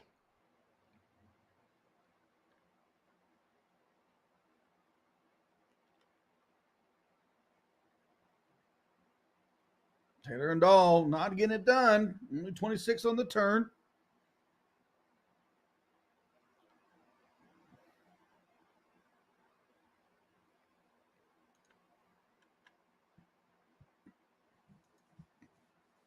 Again, big shout out to you all that are joining us in the chat. We appreciate it. For a Sunday of coverage. We know Football's in full swing, so. It's today NFL Day? Can't remember. Yes, it is. Yes, it is. Big day for the Chiefs, too. Yeah, they got a big match in New York. Buffalo. That they do. But, hey, anyway. Back to the match. We got a couple finals coming up here shortly. 75 on the turn. No, it's 42 and 14 and 11. Yeah, it was 6-7. I was wrong. Just a bit. Only 26 on that turn. Taylor and Dahl out of 355. Taylor using the 19s. She scores 95. That's a big turn. Drops it in the 260 range. Yale's going to have to do something with this 407. Needs a ton plus.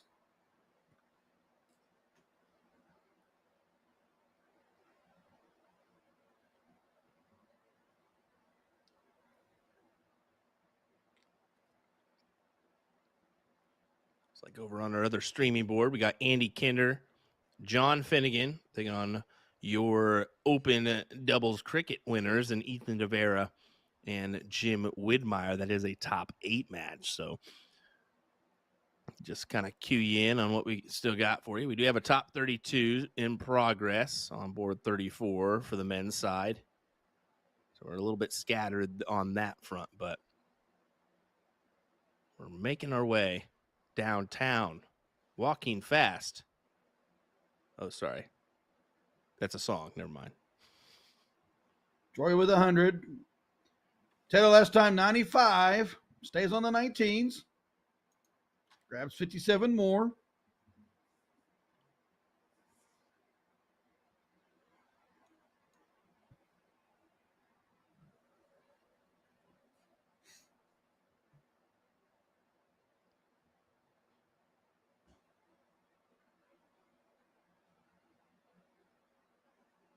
Dahl and Taylor have the advantage, sitting on 164.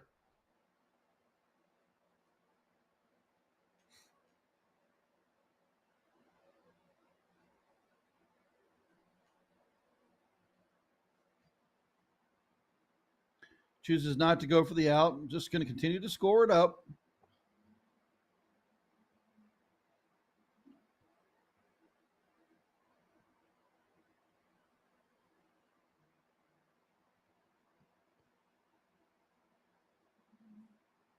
And just a few tough turns there. But they're still the front runners. Well, until Joy does that. Big 140 for her. Big ton 40. 131. Needs that odd, maybe. Trip 17. Oh, grab the single 17. It's getting interesting. 74 playing 117. We're a 1-1 score line. Who's going to make the semis?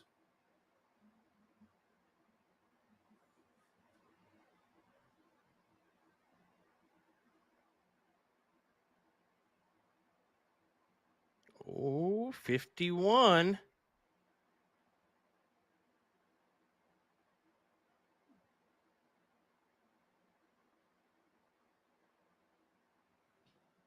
Leaves 66. Just to let y'all know, so 16's potentially for the bowl. And she misses the big wedge. It's only an 8. Ouch.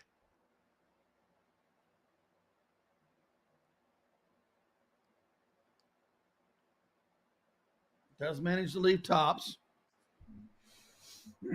74, chip 14. We know she's been playing left side, so she'll be in her wheelhouse.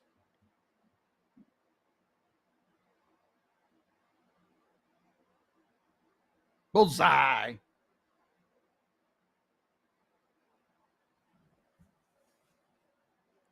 She gave it a look.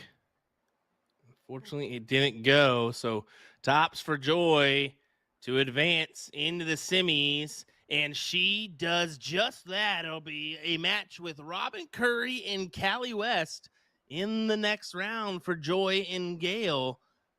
What a win for those two. And look at us go. Great transfer for our guy Jeff McMahon as it's Kinder Finnegan taking on DeVera and Widmeyer here in this one. And look, Kinder and Finnegan have the 1-0 advantage. They have the lead here. Now, apparently, rumor has it, John was the first American to hit a 9-dart leg over here. Way back in the day, like in competition. There's a story I've heard about John. Of course, his son now, Colin Finnegan, making a run here on the singles front. I believe it was a top 16 run for Colin today in the singles cricket.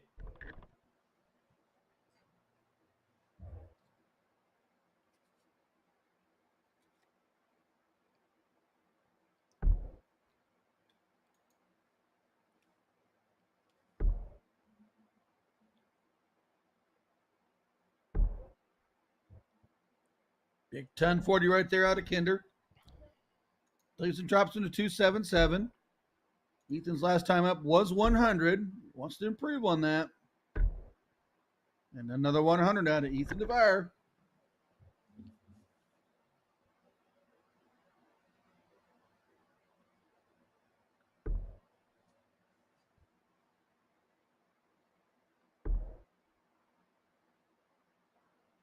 Not happy with 220s. Grabs the bottom to the half. Drops the 97 in. Sets him on 180. Captain America, 197. Gonna have to make a move here. Yeah, that's what I was looking at. Andy looks familiar, and he should look familiar to me. I just saw him at the Which City Open this year. Him and Miles Gallagher finished second in the men's doubles 501, losing out to Alex Spellman and Colm Nielsen. So making a good run in this event as well. Different partner, but a great outcome.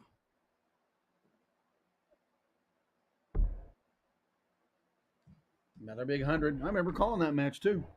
Yep.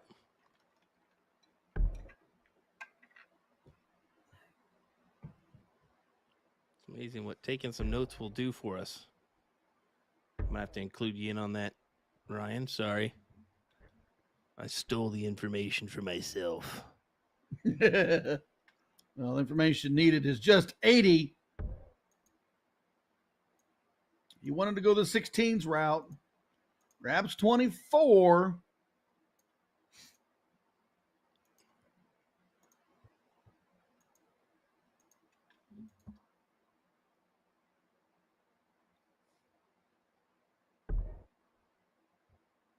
One double 18.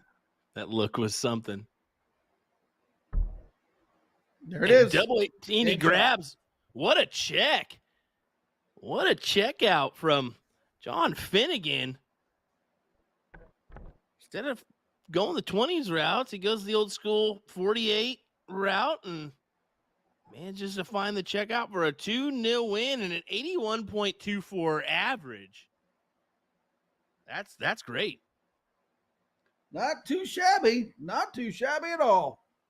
Open. We're going to keep on trucking. That's what we're going to do is we're going to have another matchup coming your way here in just a moment, folks. We're going to take a quick second, and it looks like we got Robin Curry, Callie West, Joey Lanoff, and Gail Payne back on board 49 here in just a moment. So heads up, that one will be coming your way here in just a moment. We'll be right back, folks. William Stewart, Ryan Mooneyham, Jeff McMahon on the controls. We'll be right back.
Second dart.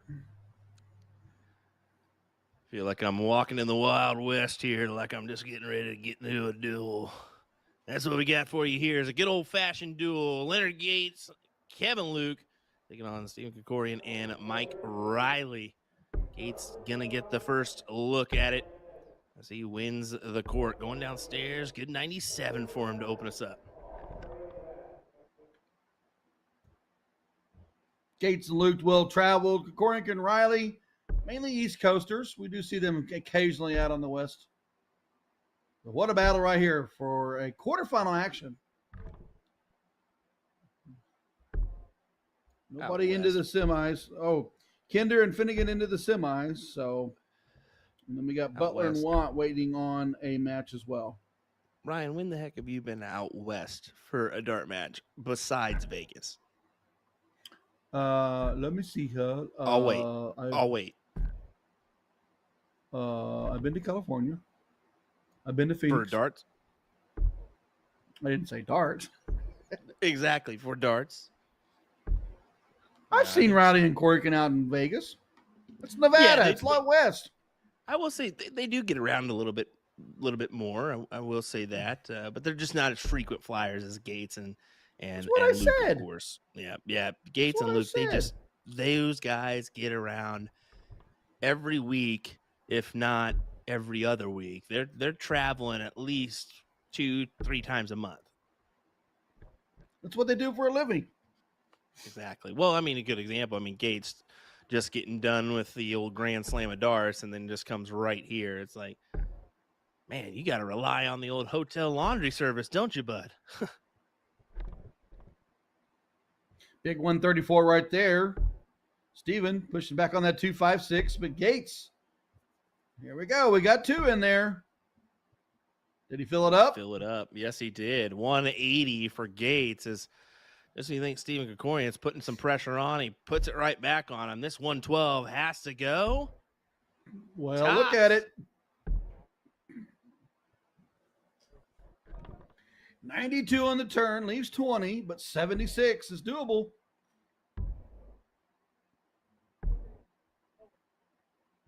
All that work for a game of 20, folks. 10 for Krikorian. Inside over to double 5. Difficult darts. Got to maneuver around it. Doesn't do so. So I give this a 7 out of 10, 8 out of 10 chances of going. Inside. Inside. Yeah. But this crossover shot to the double 5 collects. 1-0, Gates and Luke.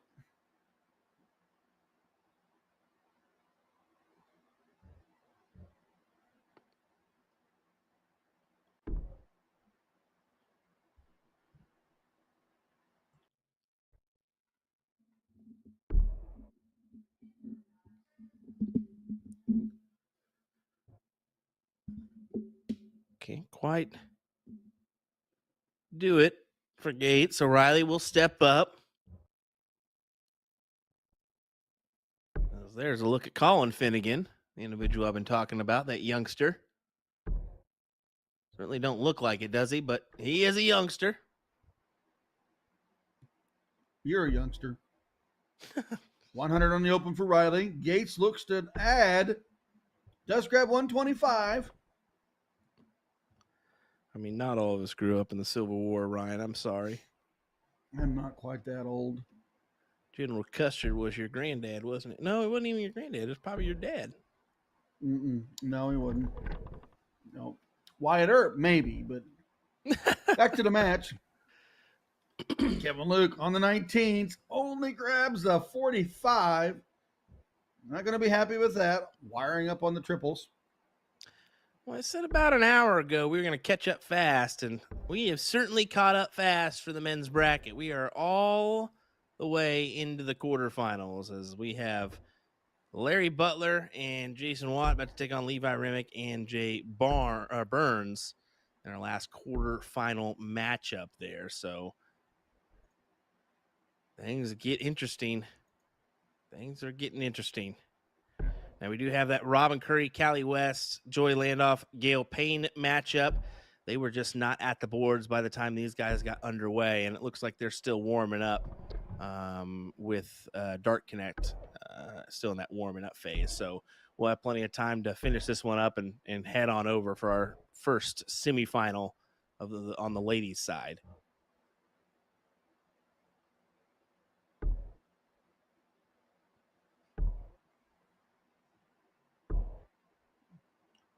Riley now got two fats in there, only grabs one for 41.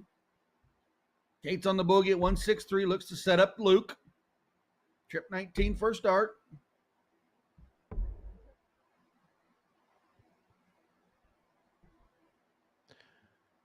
I'm going to go ahead and say it, though. I think the Seacoast Open is going to be pleased with the swap on the events on Sunday.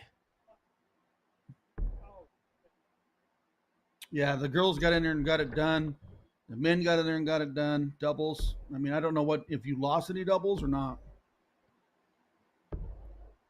No, we didn't lose anything. They just flipped the events for Sunday, so the doubles is second rather than first. Seems to have saved him some time here. So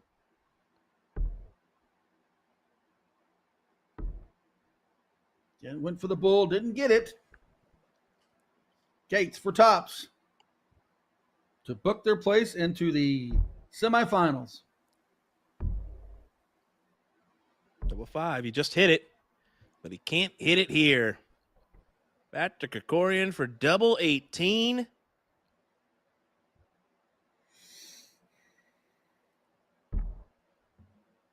Oh, doesn't get any closer than that. Can he use it as a marker? He can. We're headed to a last leg decider.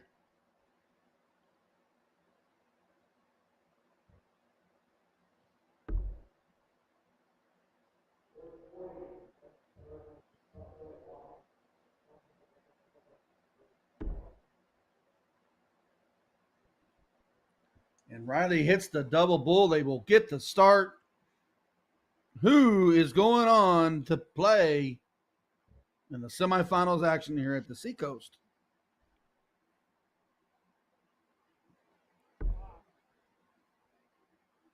I am noticing something, and I have to call it out once I see it again. So be prepared for that here in just a moment.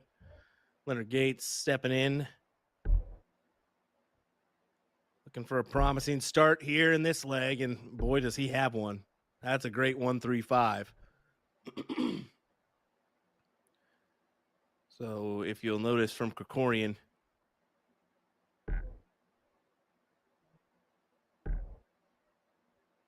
he's going to capture a good 81, but watch this here as he walks away. Oh, he walked the other way, but I can't. Is that Krikorian or is that Ryan Mooneyham? I couldn't tell. Oh, get off my back. That's Steven Krikorian. The ball nature. I thought it was Ryan. Whatever. You guys look alike. Listen, I do not. I'm a pretty guy, so leave me alone. Great ton there from Riley. I just couldn't resist, people. I'm sorry. We want to welcome you in, folks, once again. And look like boys up in Niagara just ending their coverage, if not already ended their coverage. So appreciate you joining us here. Yeah, it looks like they're ending it right now. So thanks for choosing to hop on over to our coverage of the Seacoast Open. We are into the quarterfinals on both our doubles brackets, the women's and open. And we are in a last leg decider here.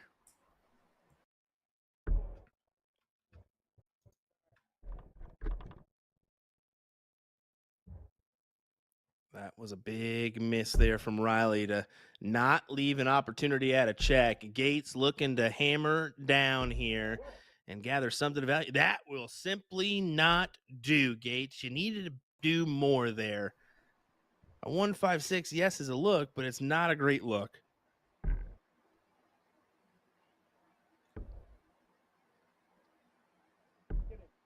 Better than some, but I mean, two trebles and then a double is not ideal. can see it here now. Not a big 140 leaves 16, but Riley on 80. exactly. He's going to get a look. He at least should get a look. Oh, and he's not going to get a look. He missed. I cannot believe that. Unfortunate. And you know, Gates, double eights, locked in. He'll collect this. No doubt about it. Talk about survival. Survival of the fittest. Leonard Gates, Kevin Luke advance after a testy match against Mike Riley and Steve Krikorian. My word. We'll just keep on trucking, folks. Like we said, we're going to head on over to this ladies' matchup. Rob McCurry, Callie West. Joy Landoff, Gail Payne. We are in the first leg here as Joy throws in another big ton.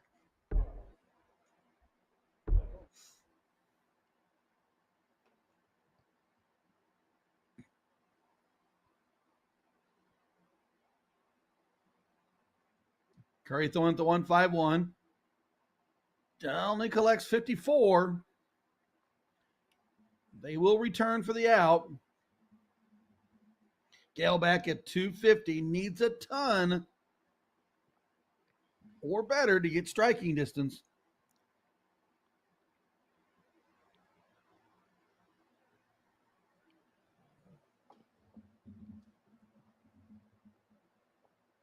We're going to get it done on that turn. Callie West, 107. Should start on the 20s.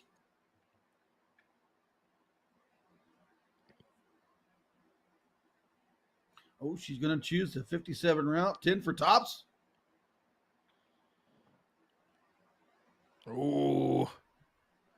Does look like Paula Murphy, Kim Pantai, Angela Garbino, and Tracy Firetag is happening off stream. That's going to be happening on board 48. And if you look straight ahead, you can see them. Yep. They're right there behind the other side of that TV. They're just getting underway, so that's just starting leg one. But double 10. This is a number Robin really likes. She's a fan of double 10. And if she's not, she should be because she normally hits it. And that time it falls short into the 15. Callie's all but pleased back there by the tell on her face.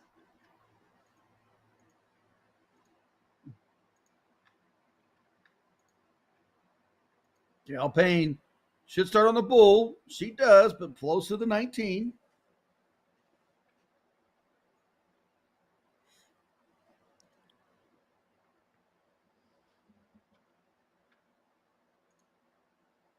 Oh, she pulled it underneath. She wanted that double 19.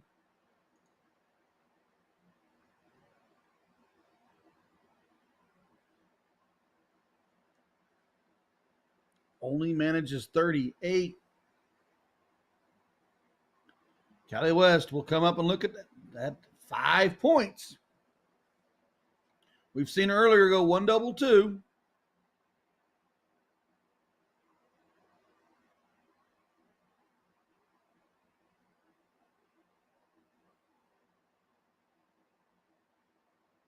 Ooh. Does not go. So once again, an opportunity, and Gail will step in with 94 remaining. Sorry, Joy will step in with 94 remaining. Look at Gail right there alongside her, though. Coaching her along. 76. She is not pleased with whatever Joy just told her to go for.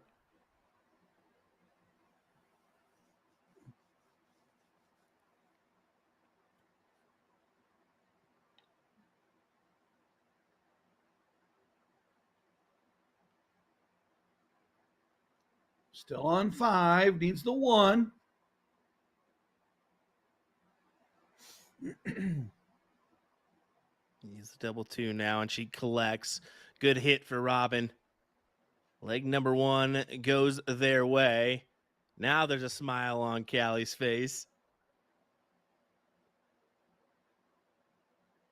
Thought she was in a tough situation there as we take a look at Tracy Firetag and the Paula Murphy matchup there.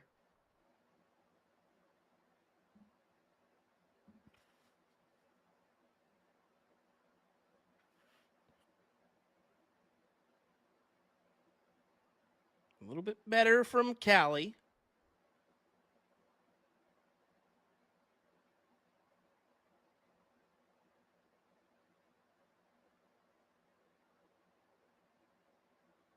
It does look like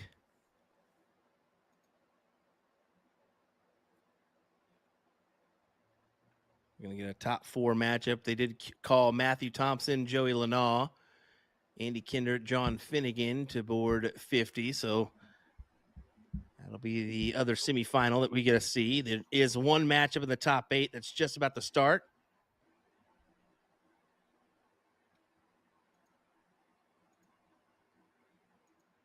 And that's that Watt, Butler, Rimmick, Burns matchup that just is getting underway now.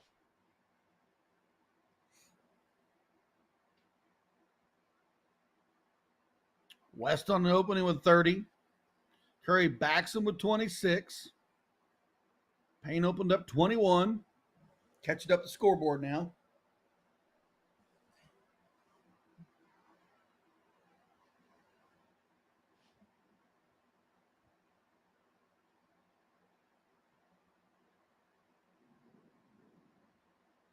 Oh, Gale in there on the triple 20. 68. She does get to 68. Yep.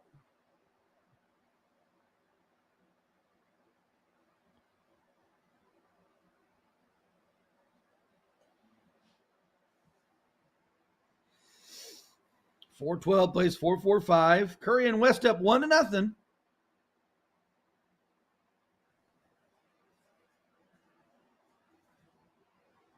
Callie does manage to grab trip 20, but 2 ones in front of it. So only manages 62. Joy, we know she can throw the 10-40. She's a quick fire release. You see that?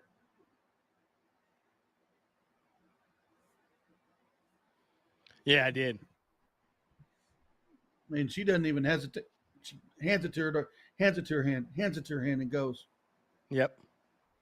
Quick player. I mean, she's pretty solid too. And I mean, I don't know how new she is. I mean, I don't know much about Joy, but she's going to be one to watch for a little while. I like what I'm seeing from her. Yeah. Salty player, learning from some of the vets out there, which is good. I mean, pick up your outs and then learn strategies as cricket. You know, there's a lot of growth in this game that we all experience. But having the shot can take you a long ways. 1-0 advantage for Angela Garabino and Tracy Firetag.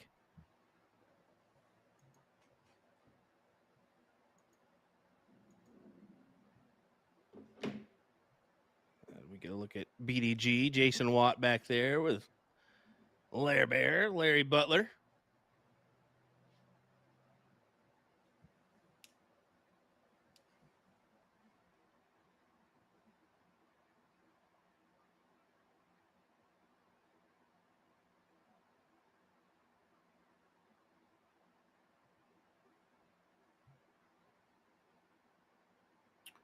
Joy on the minute is 26, 289, plays 297. Weston Curry on throw.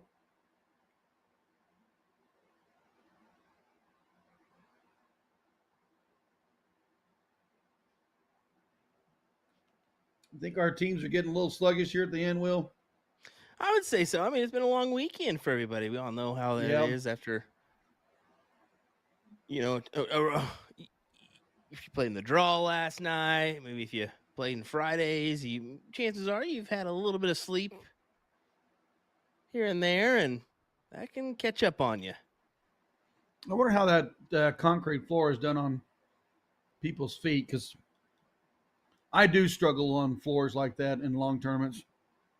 Yeah, it's definitely a little bit different, and I think that's the transition that they were having to accept here, moving to this facility. I mean, you kind of take the hit more space for maybe, the concrete floors, which doesn't work out well with darts, but maybe they make an investment on rugs for every standard next year or whatever it may be. But I mean, I'm from pure looks wise, I'm happy with how much room they have. I mean, I know how tight it was in Andover. When you have plenty of room, I mean, you can have the ability to spread out, number one, your dartboards, but number two is the ability for you as a player to relax when you're not up on the board. You don't feel like you're on top of anybody. You can have a conversation with not really being close to a match. That way, if you're having a good time, it doesn't affect someone around you. Things like that. Exactly. Curry in with the trip 20 there. She goes downstairs to kind of even up her score line here.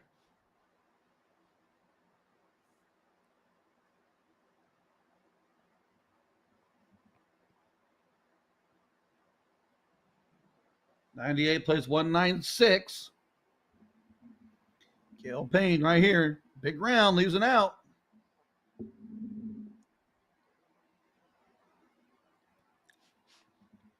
How? She'll manage 45. It is a large out, but it is an out.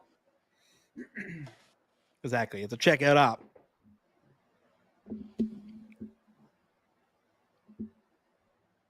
Wes would love to take this out right here. Put this to rest. Go to the finals. 54. Not quite. She will lead 58.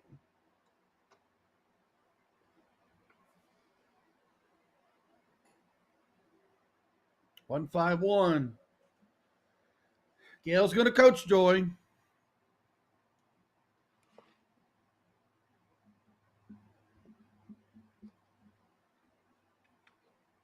Only manages 28 there. So 18 for tops for Robin Curry.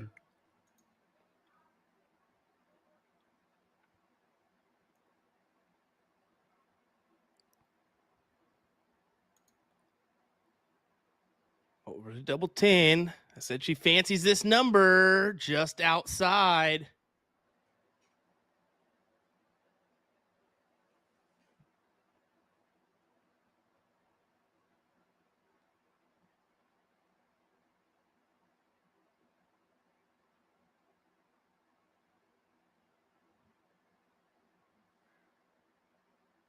Oh, grab that 9. Needed at least that 19 to fall.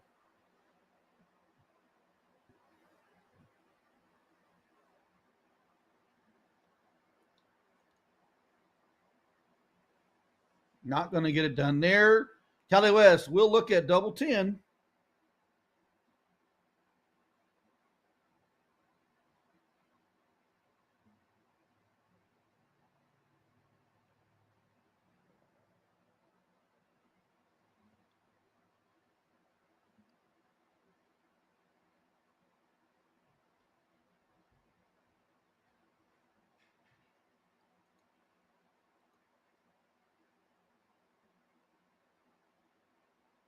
Ooh, can't go now. There's opportunities here for this other team of Gale and Joy.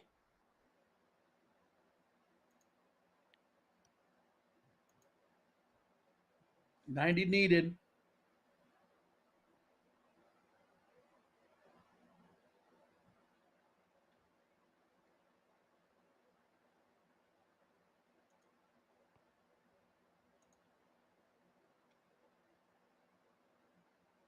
Only going to collect 5.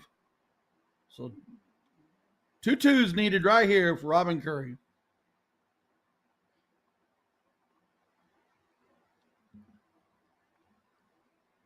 And there I you believe go. that is game shot. That will do it. Robin Curry and Callie West will head to the finals. And I would say we'd head on over to our semifinal for the men, but just looking at the scoreline, it's already over. Joey Lanaugh, Matthew Thompson throwing an 81 average to beat Andy Kinder and John Finnegan 2-0. So we do apologize for not giving you any of that broadcast, but being that one started kind of after this one, this was going to be our main focus. So we're going to take a cue into the other matches. It's 1-1 there for Paula Murphy and Kim Pantai against Garbino and Tracy Firetag. And then over on Larry Butler, Jason Watt, Remick, and Burns, that is a 1-0 score line to Watt and Butler. Sharon's chalking. Hey, that's Sharon.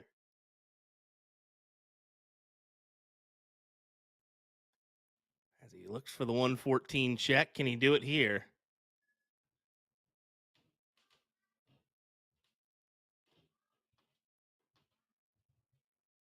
Not quite. And the other team sitting on tops, they could potentially just go ahead and do this one right here, right now. Butler will get a look at 32 if not. And that is a look for Larry Butler to win the match. Kim, get out of there. You're ruining our shot. Kim, get out of there. And yep, that's game shot right there. Right in the heart. Larry Butler wins it. They'll head to the semifinal, and we'll probably have a semifinal coming to our board is what it'll look like, as it will be. Let me just pull up to make sure. It's going to be Mr. Leonard Gates, Kevin Luke, taking on Larry Butler and Jason Watt in the semifinal. Winner will play Matthew Thompson, Joey Lenaw in the finals. As we come down to that nitty-gritty point, it's going to be tough, but wow, 4:30 local time, and we're at this point. That's crazy. We'll see you in a moment here with more coverage from the Seacoast Open, folks. It's almost finals time. Hang on right here. Don't tune it away. Don't go anywhere. We're bringing you the action next.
Bowling up here for our semifinal.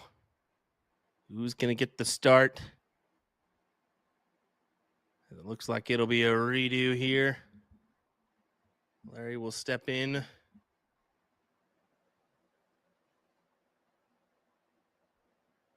For a 25.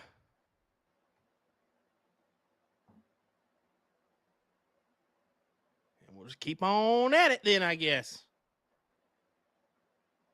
Just to preemptively say, we do have the women's final going on next to us. So as soon as those ladies start to get underway, we will be jumping over.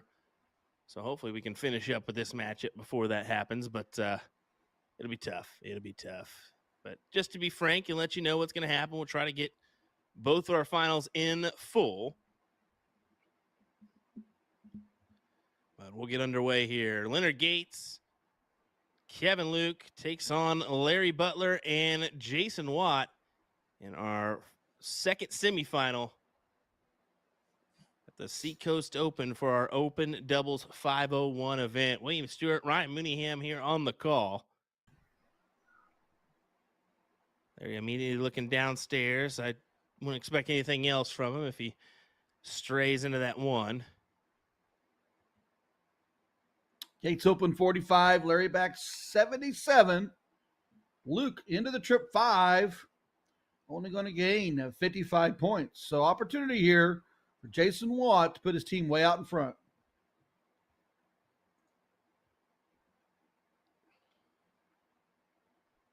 BDG only backs with 60. So a little bit of a slow start to the semifinal action.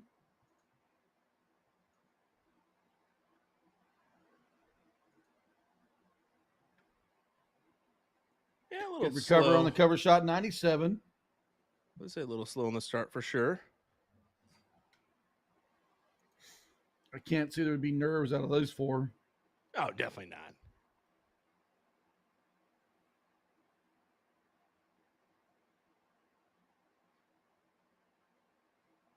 Should be well and settled in, especially Sunday. Nerves should be out the door.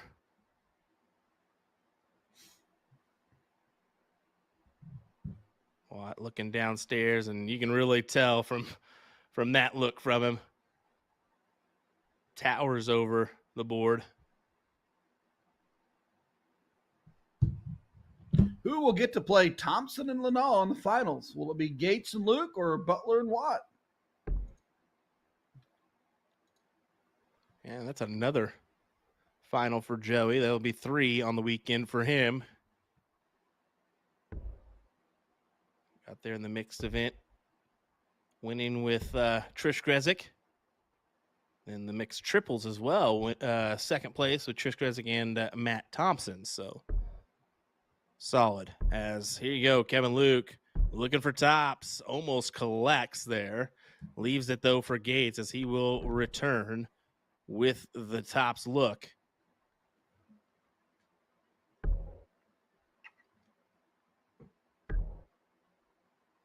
Oh, into the double, into the trip 5 again. Does collect the trip 20 for 95. But like you said, Gates on tops.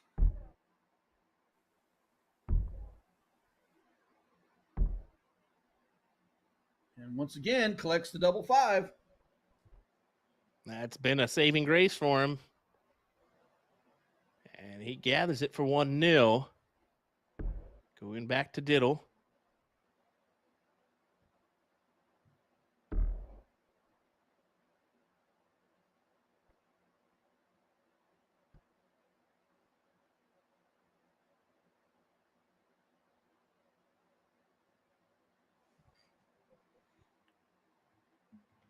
Gates opened last time 45. Looks to do better this time.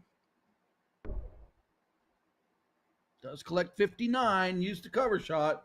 Didn't grab the triple, but was close. Butler is not scared of using the 19s in his scoring power. I've watched him enough to know that if that 20 ain't going, he'll work that 19 like nobody's business. Mm-hmm. He certainly will. Kind of doing some spotting for him. He'll definitely make that transition.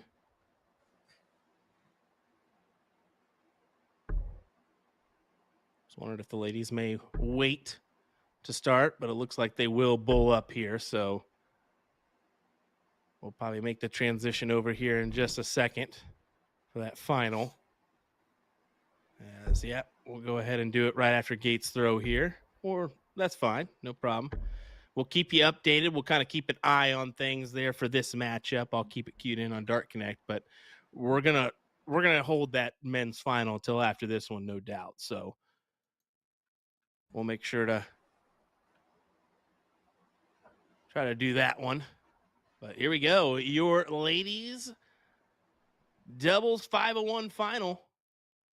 Here's Garbino and Tracy Firetag taking on Robin Curry and Callie West. I stumble over my words. William Stewart, Ryan Mooneyham here.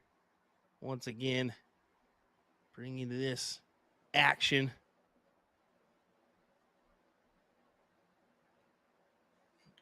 Slow start for both teams. 4-5-6 playing 4-5 or 4-8-1. Trying to get settled into this final. Doubles ladies 501 action. 2 out of 3 needed to take the title. 69 on the turn for Garbarino.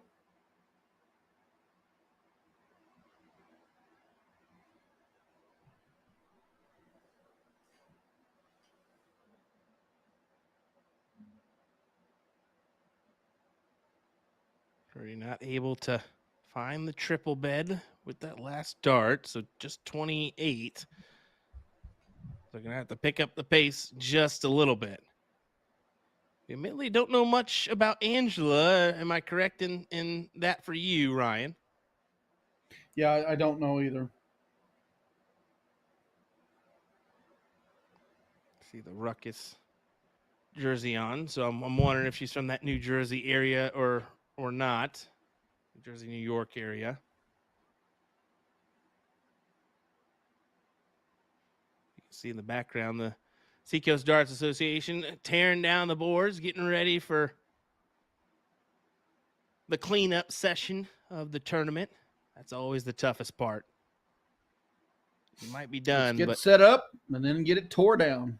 Yeah, but you might think you're done, but not quite yet. You got a little bit more work to do.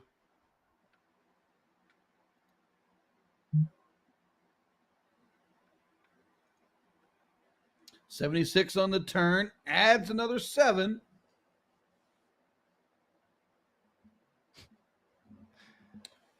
Folks in the chat don't understand. This is a final once again. So I know that the other match is a semifinal, but we want to take precedent on a final. So that's what we're going to do here. So, hey, it is what it is. You might not like it, but that's what we're going to do.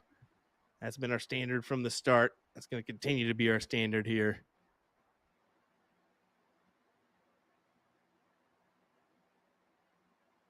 Fire tag on the 19s. She's got 4. And there's another 95 on the turn. And it's 2-0 Leonard Gates, Kevin Luke. Well, there you go. It's already done and dusted. And we'll have Jeff make sure to hold that final until this one's done so we do get the final in full.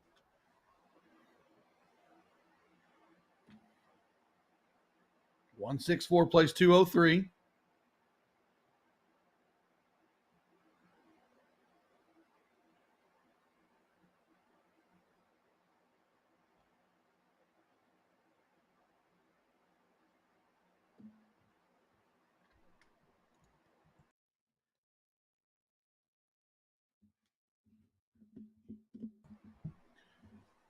Carry to the 19s. 133 was her goal. 171 would have been 32. Not going to get it to go there that turn either. So Tracy will look at 139.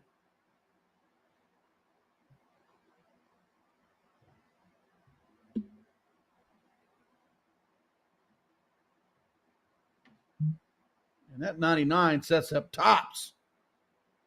And her partner will return. Yeah, that's a great shot to leave tops for her partner.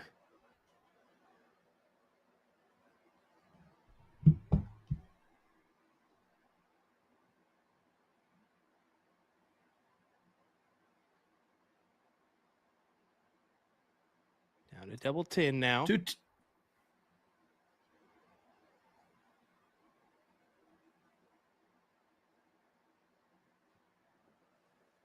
Not going to get it. 116 for Curry. Was she 19s or was she 20s? I'm a 19s person here myself, but she's a 20s gal, so she's going to go 16 for tops for a big finish for a 1-0 advantage. Oh. Yeah, she looked at it like we did, like, where'd that dart go?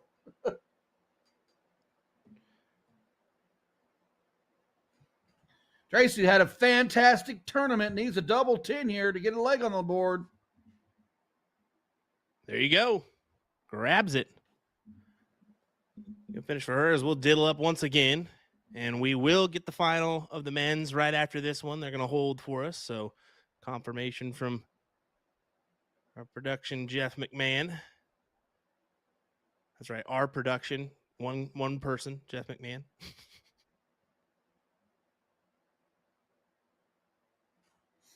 Callie West grabs the bull. 1-0 scoreline. Weston Curry will start. Garbarino and Fire Tech up 1-0. Just got to win 2. Yeah. And that match is set, by the way. It's going to be Leonard Gates, Kevin Luke taking on Matt Thompson and Joey Lanaugh. West on the open of 95. Stronger than last leg.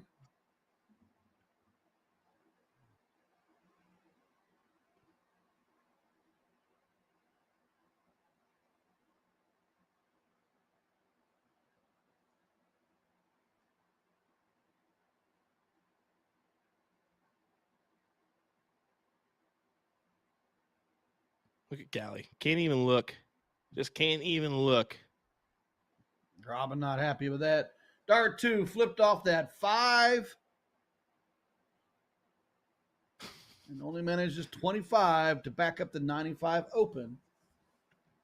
And here comes Garabino. I think it's funny. You saw her once she did look up. She was like, I swore she threw 2. Yeah, she did. This one went flying. Hit the back of that dart and to the bottom.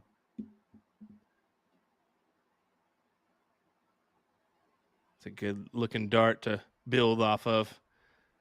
Just got to go on the downside of that barrel and a little bit too far down with the last. So only 45. Still out front, but a big score of a treble or two from a fire tag would be nice.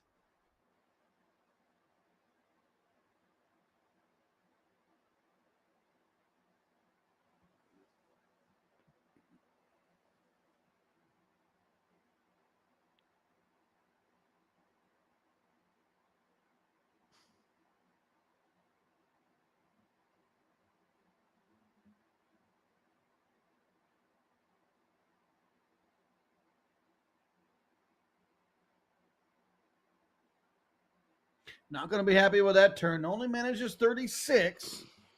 Slowing this leg here. Yeah, getting a little bit tighter as we go along here. At least right when you think so, it continues to distance itself.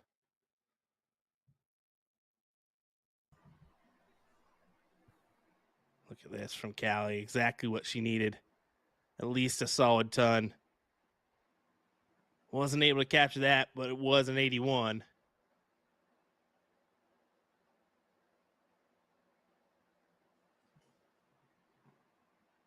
You can see they just have to scrap by and get this leg. This is done and dusted if Angela and Tracy take the leg here. 219 plays 255. Curry needs to set up Callie for the out. Yep, gotta go down. Gotta go down. There's a 9-7. That's a great capitalization on the triple there to just pull him down to a 1-2-2. At least try to give him a look at the bull with the 4 on the 18s. But look at that. So 33, they're going to get at least 6 from here. So you can forego the 18s. The 20 route. Yeah, you can forego the 18s and that aspect.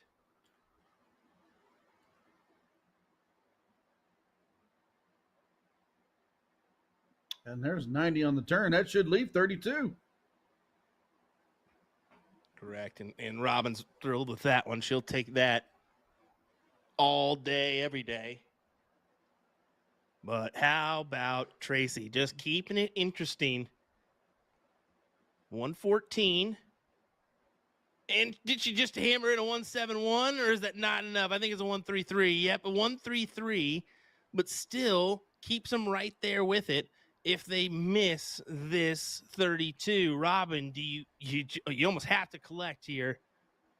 Oh, hello. Difficult lie on those darts. That is almost, oh my goodness, it's almost a distracting dart.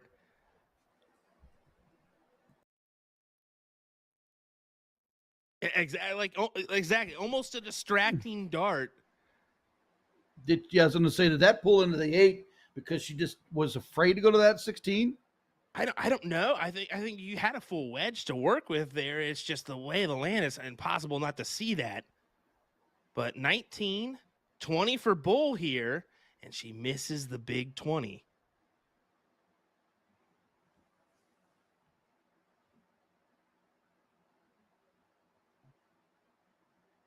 $77 on the turn.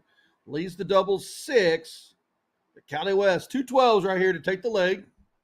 And she's just taking a moment. You can tell, you need to convert here.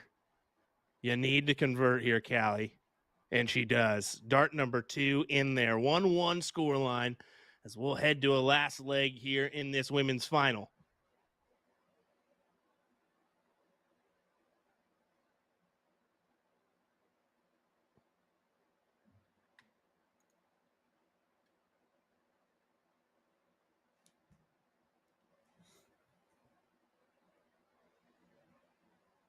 Ooh. I can't tell. A little bit closer for Tracy is what I assume. Looks like she just got the better end of that one. All right, guys, here we go.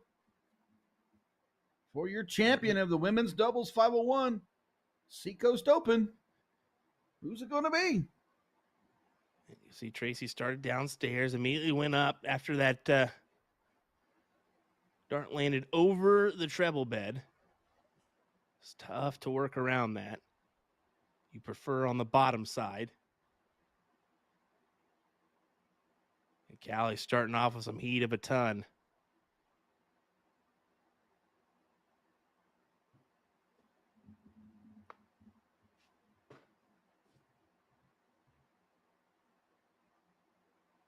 Ton open, followed up by a 39. So Curry right here, opportunity to stretch their legs, get out in front. She should drop to the 19s. Nope, she's going to stay on top. Figure the way that dart was popped up in there, she dropped down.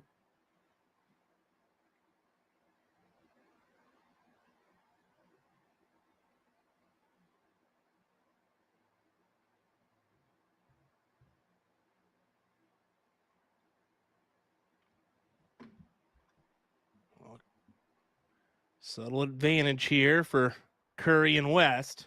Looking to extend it. Kind of a free round at the board, you got to think, 41.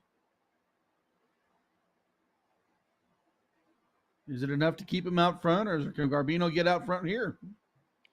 She's not going to be able to.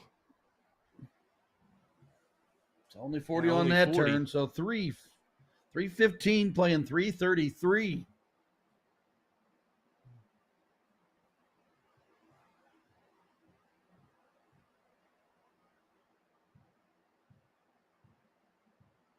Pressure's on and converts on a last dart triple.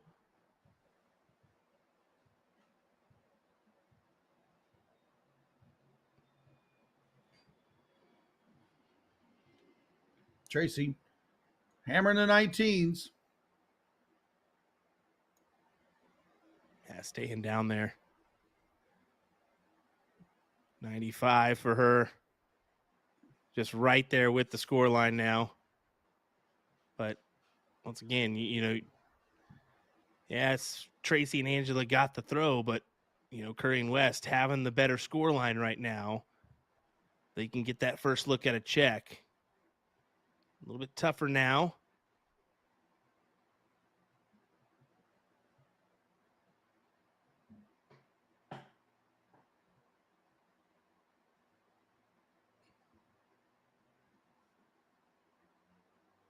It's getting interesting. 231 playing 186. There's a big triple 19. That was a big dart there. 79 for her. Grabs that first look. Robin wants at least one triple here. Potential 2-dart range.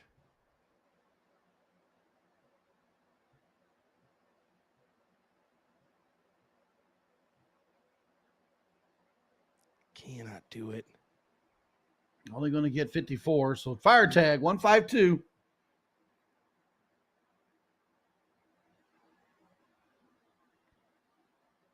Pressure-filled last leg, ladies and gentlemen.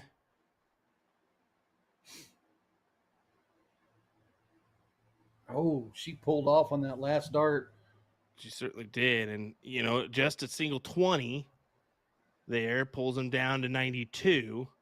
And now they're at 107. So the proper dart from Callie, bullseye, to leave the 107 herself. But now she's left with a solid ton. Needs the trip 20 to leave tops.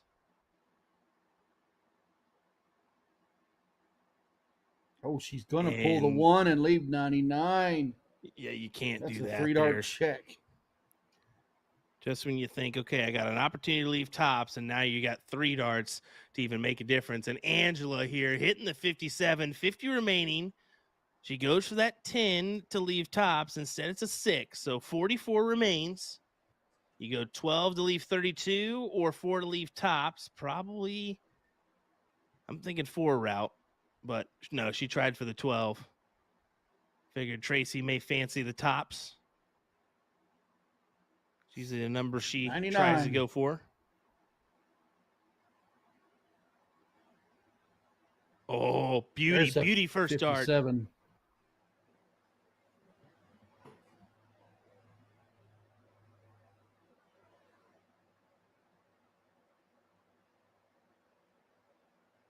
Oh, Right underneath the double 18. Gonna leave 18. Look at Callie. She's freaking out. She said that would have been amazing.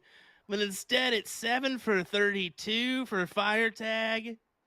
And she converts. Winner, winner, chicken dinner. Your champions. Angela Garbino and Tracy fire tag. Runners up, Robin Curry and Callie West. Congrats, ladies, on a great event. Boy, Tracy had a heck of a weekend. I think that's 4 finals we've called with her. Yeah, I mean, and 4 wins on top of that. I mean, extremely successful weekend for her. And you see a big hug from maybe a daughter there for Angela. We're not quite sure, but yeah, that is excellent stuff from Tracy to go 4 big wins here at the Seacoast Open. And we're going to head right on over, folks, because here's that final we promised you. It's going to be Leonard Gates and Kevin Luke taking on Matthew Thompson and Joey Lanaw. As we'll get underway here in just a moment. We'll go through that whole spiel one more time, I guarantee it.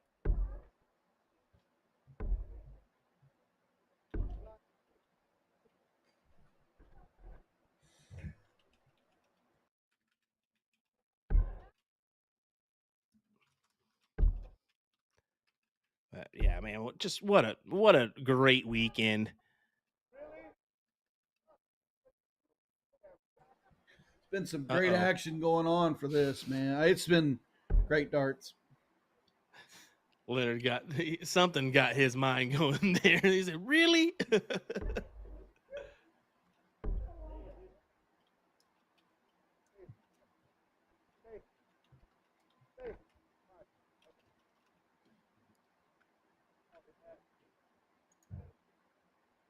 Oh my.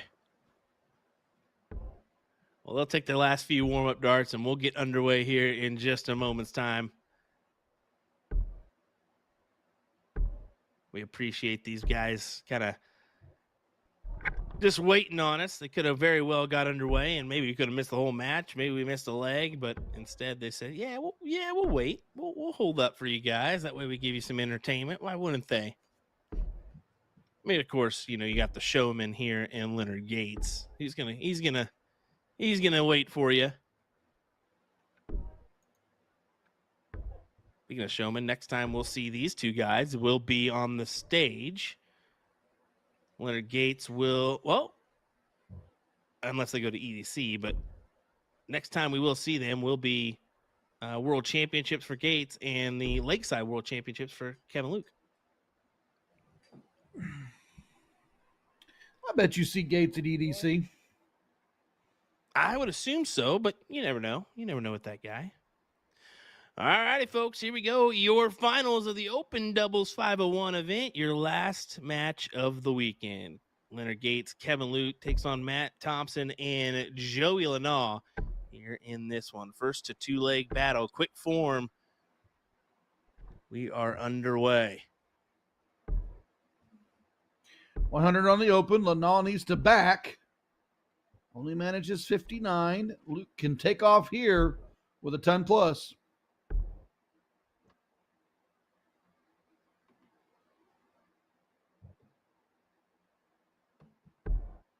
That'll do. He grabs That's a ton big himself. ton.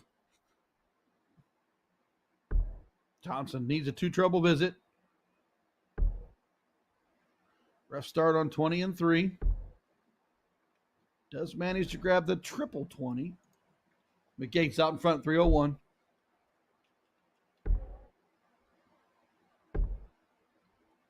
And they're just continuing to hammer away here, ton after ton after ton. And Joey looking to throw in a little bit better. Is that a big 180? It is 180. Here comes Luke. Went for the bull for 105. Grabbed 83. Gates will return for the out.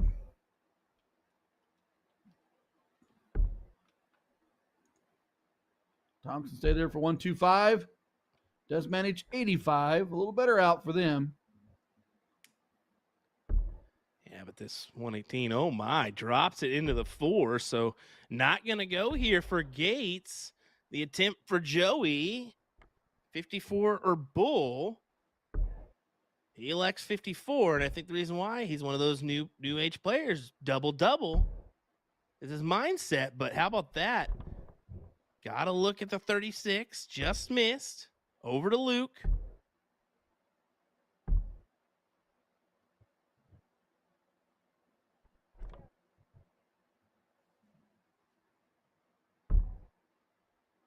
And Thompson Matthew picks Thompson it up. delivers double 18.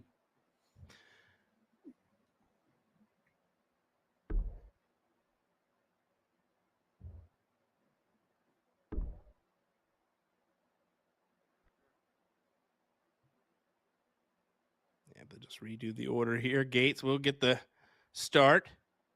And he's going to deliver. Big 180 for him as well.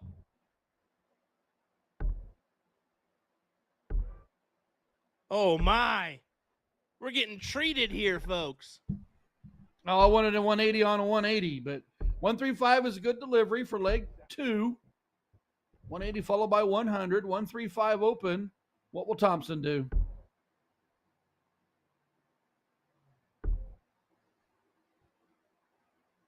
Flat 60 leaves the 161. That's okay.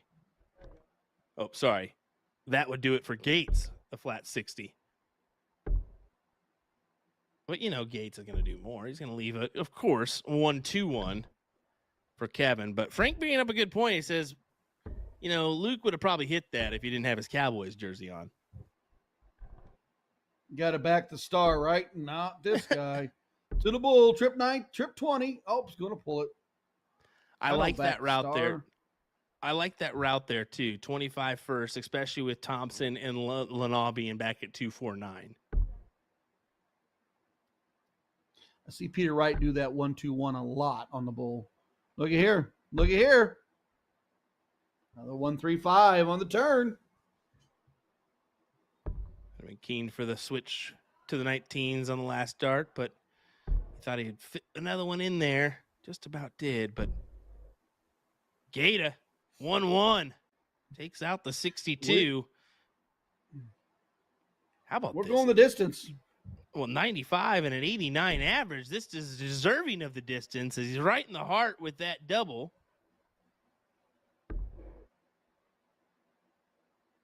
Gates said, oh, I don't get another dart? Come on now. Babe, you're supposed to knock that out. You're supposed to knock that out for me. In regards to the misses there. Just like the time frame on the PDC final, this thing's going fast. It certainly is. I'd be upset if I was at the Grand Slam today and got that show for a final. Oh, hour and 20 minutes. Thanks, guys. Appreciate it. If that. Thank you for your $200 per ticket. Back to the match. Thompson, trip 20, needs another trip 20. Another 100.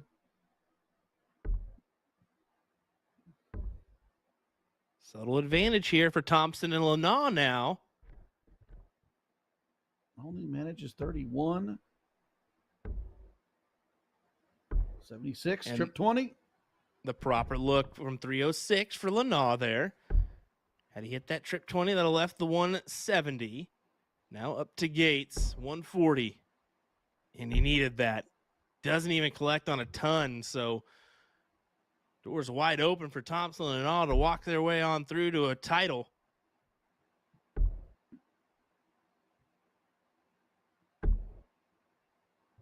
Oh, big 1, 2, 3 right there to back it.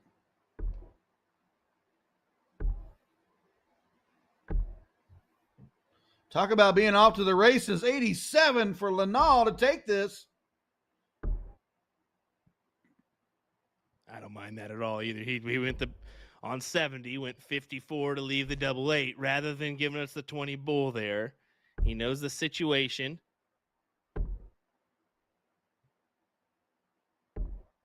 Might as well leave Matt a common double for him. 18 or 10. He'll go 18.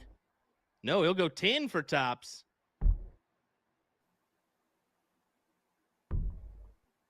That's and it. They collect, buddy.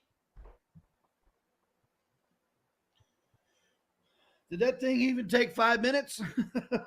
Barely. A 90.59 and an 82.38. Ladies and gentlemen, your winners, Matthew Thompson and Joey Lanaugh, get the job done to end our coverage of the 36th annual Seacoast Open. Fantastic display from those two gentlemen to fight off the run of Leonard Gates and Kevin Luke, who, well, they put on a pretty good one themselves, but just wasn't enough there in that last leg to do it. So, wow. What a tournament. Once again, folks. Ryan, what are your thoughts?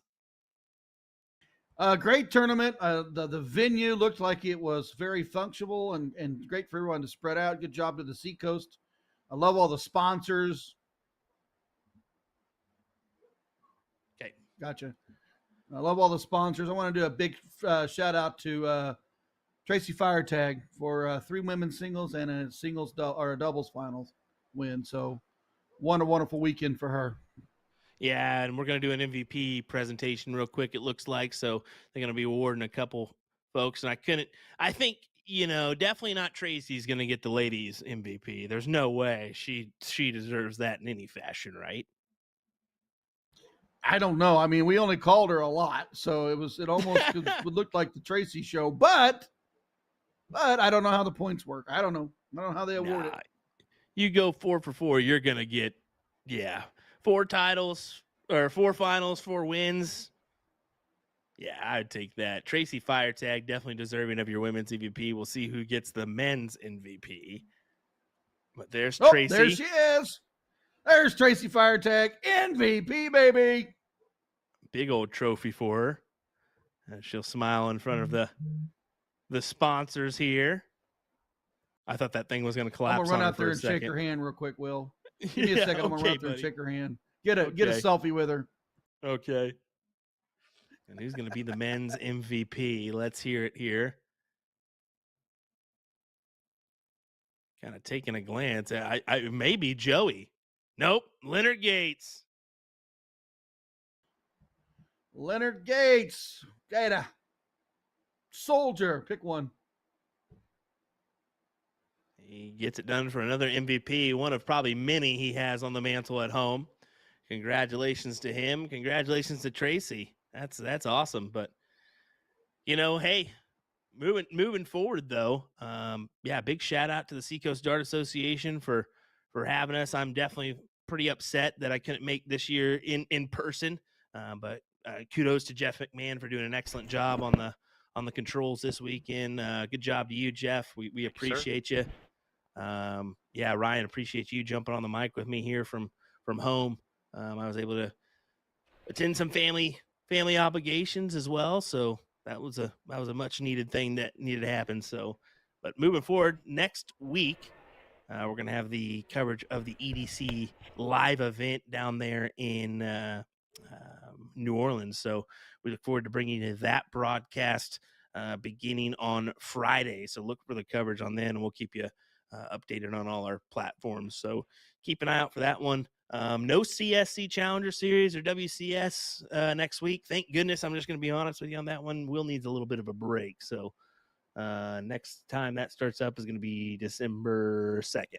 So look for that WCS to start then. Ryan, any final words, buddy? Oh, just thank you for the viewership. Thank you for USA Darts Productions for constantly building this platform and making it better. And the viewership, we were able to stream multiple events this weekend. So it really helps North American darts continue to grow. And hopefully we see the player base continue to grow with it. Definitely so. Definitely so. And one last thank you to the Seacoast Dart Association for having us once again. So they always do a great job with this event, and we're looking forward to working with them more. So, folks, we thank you for the last time.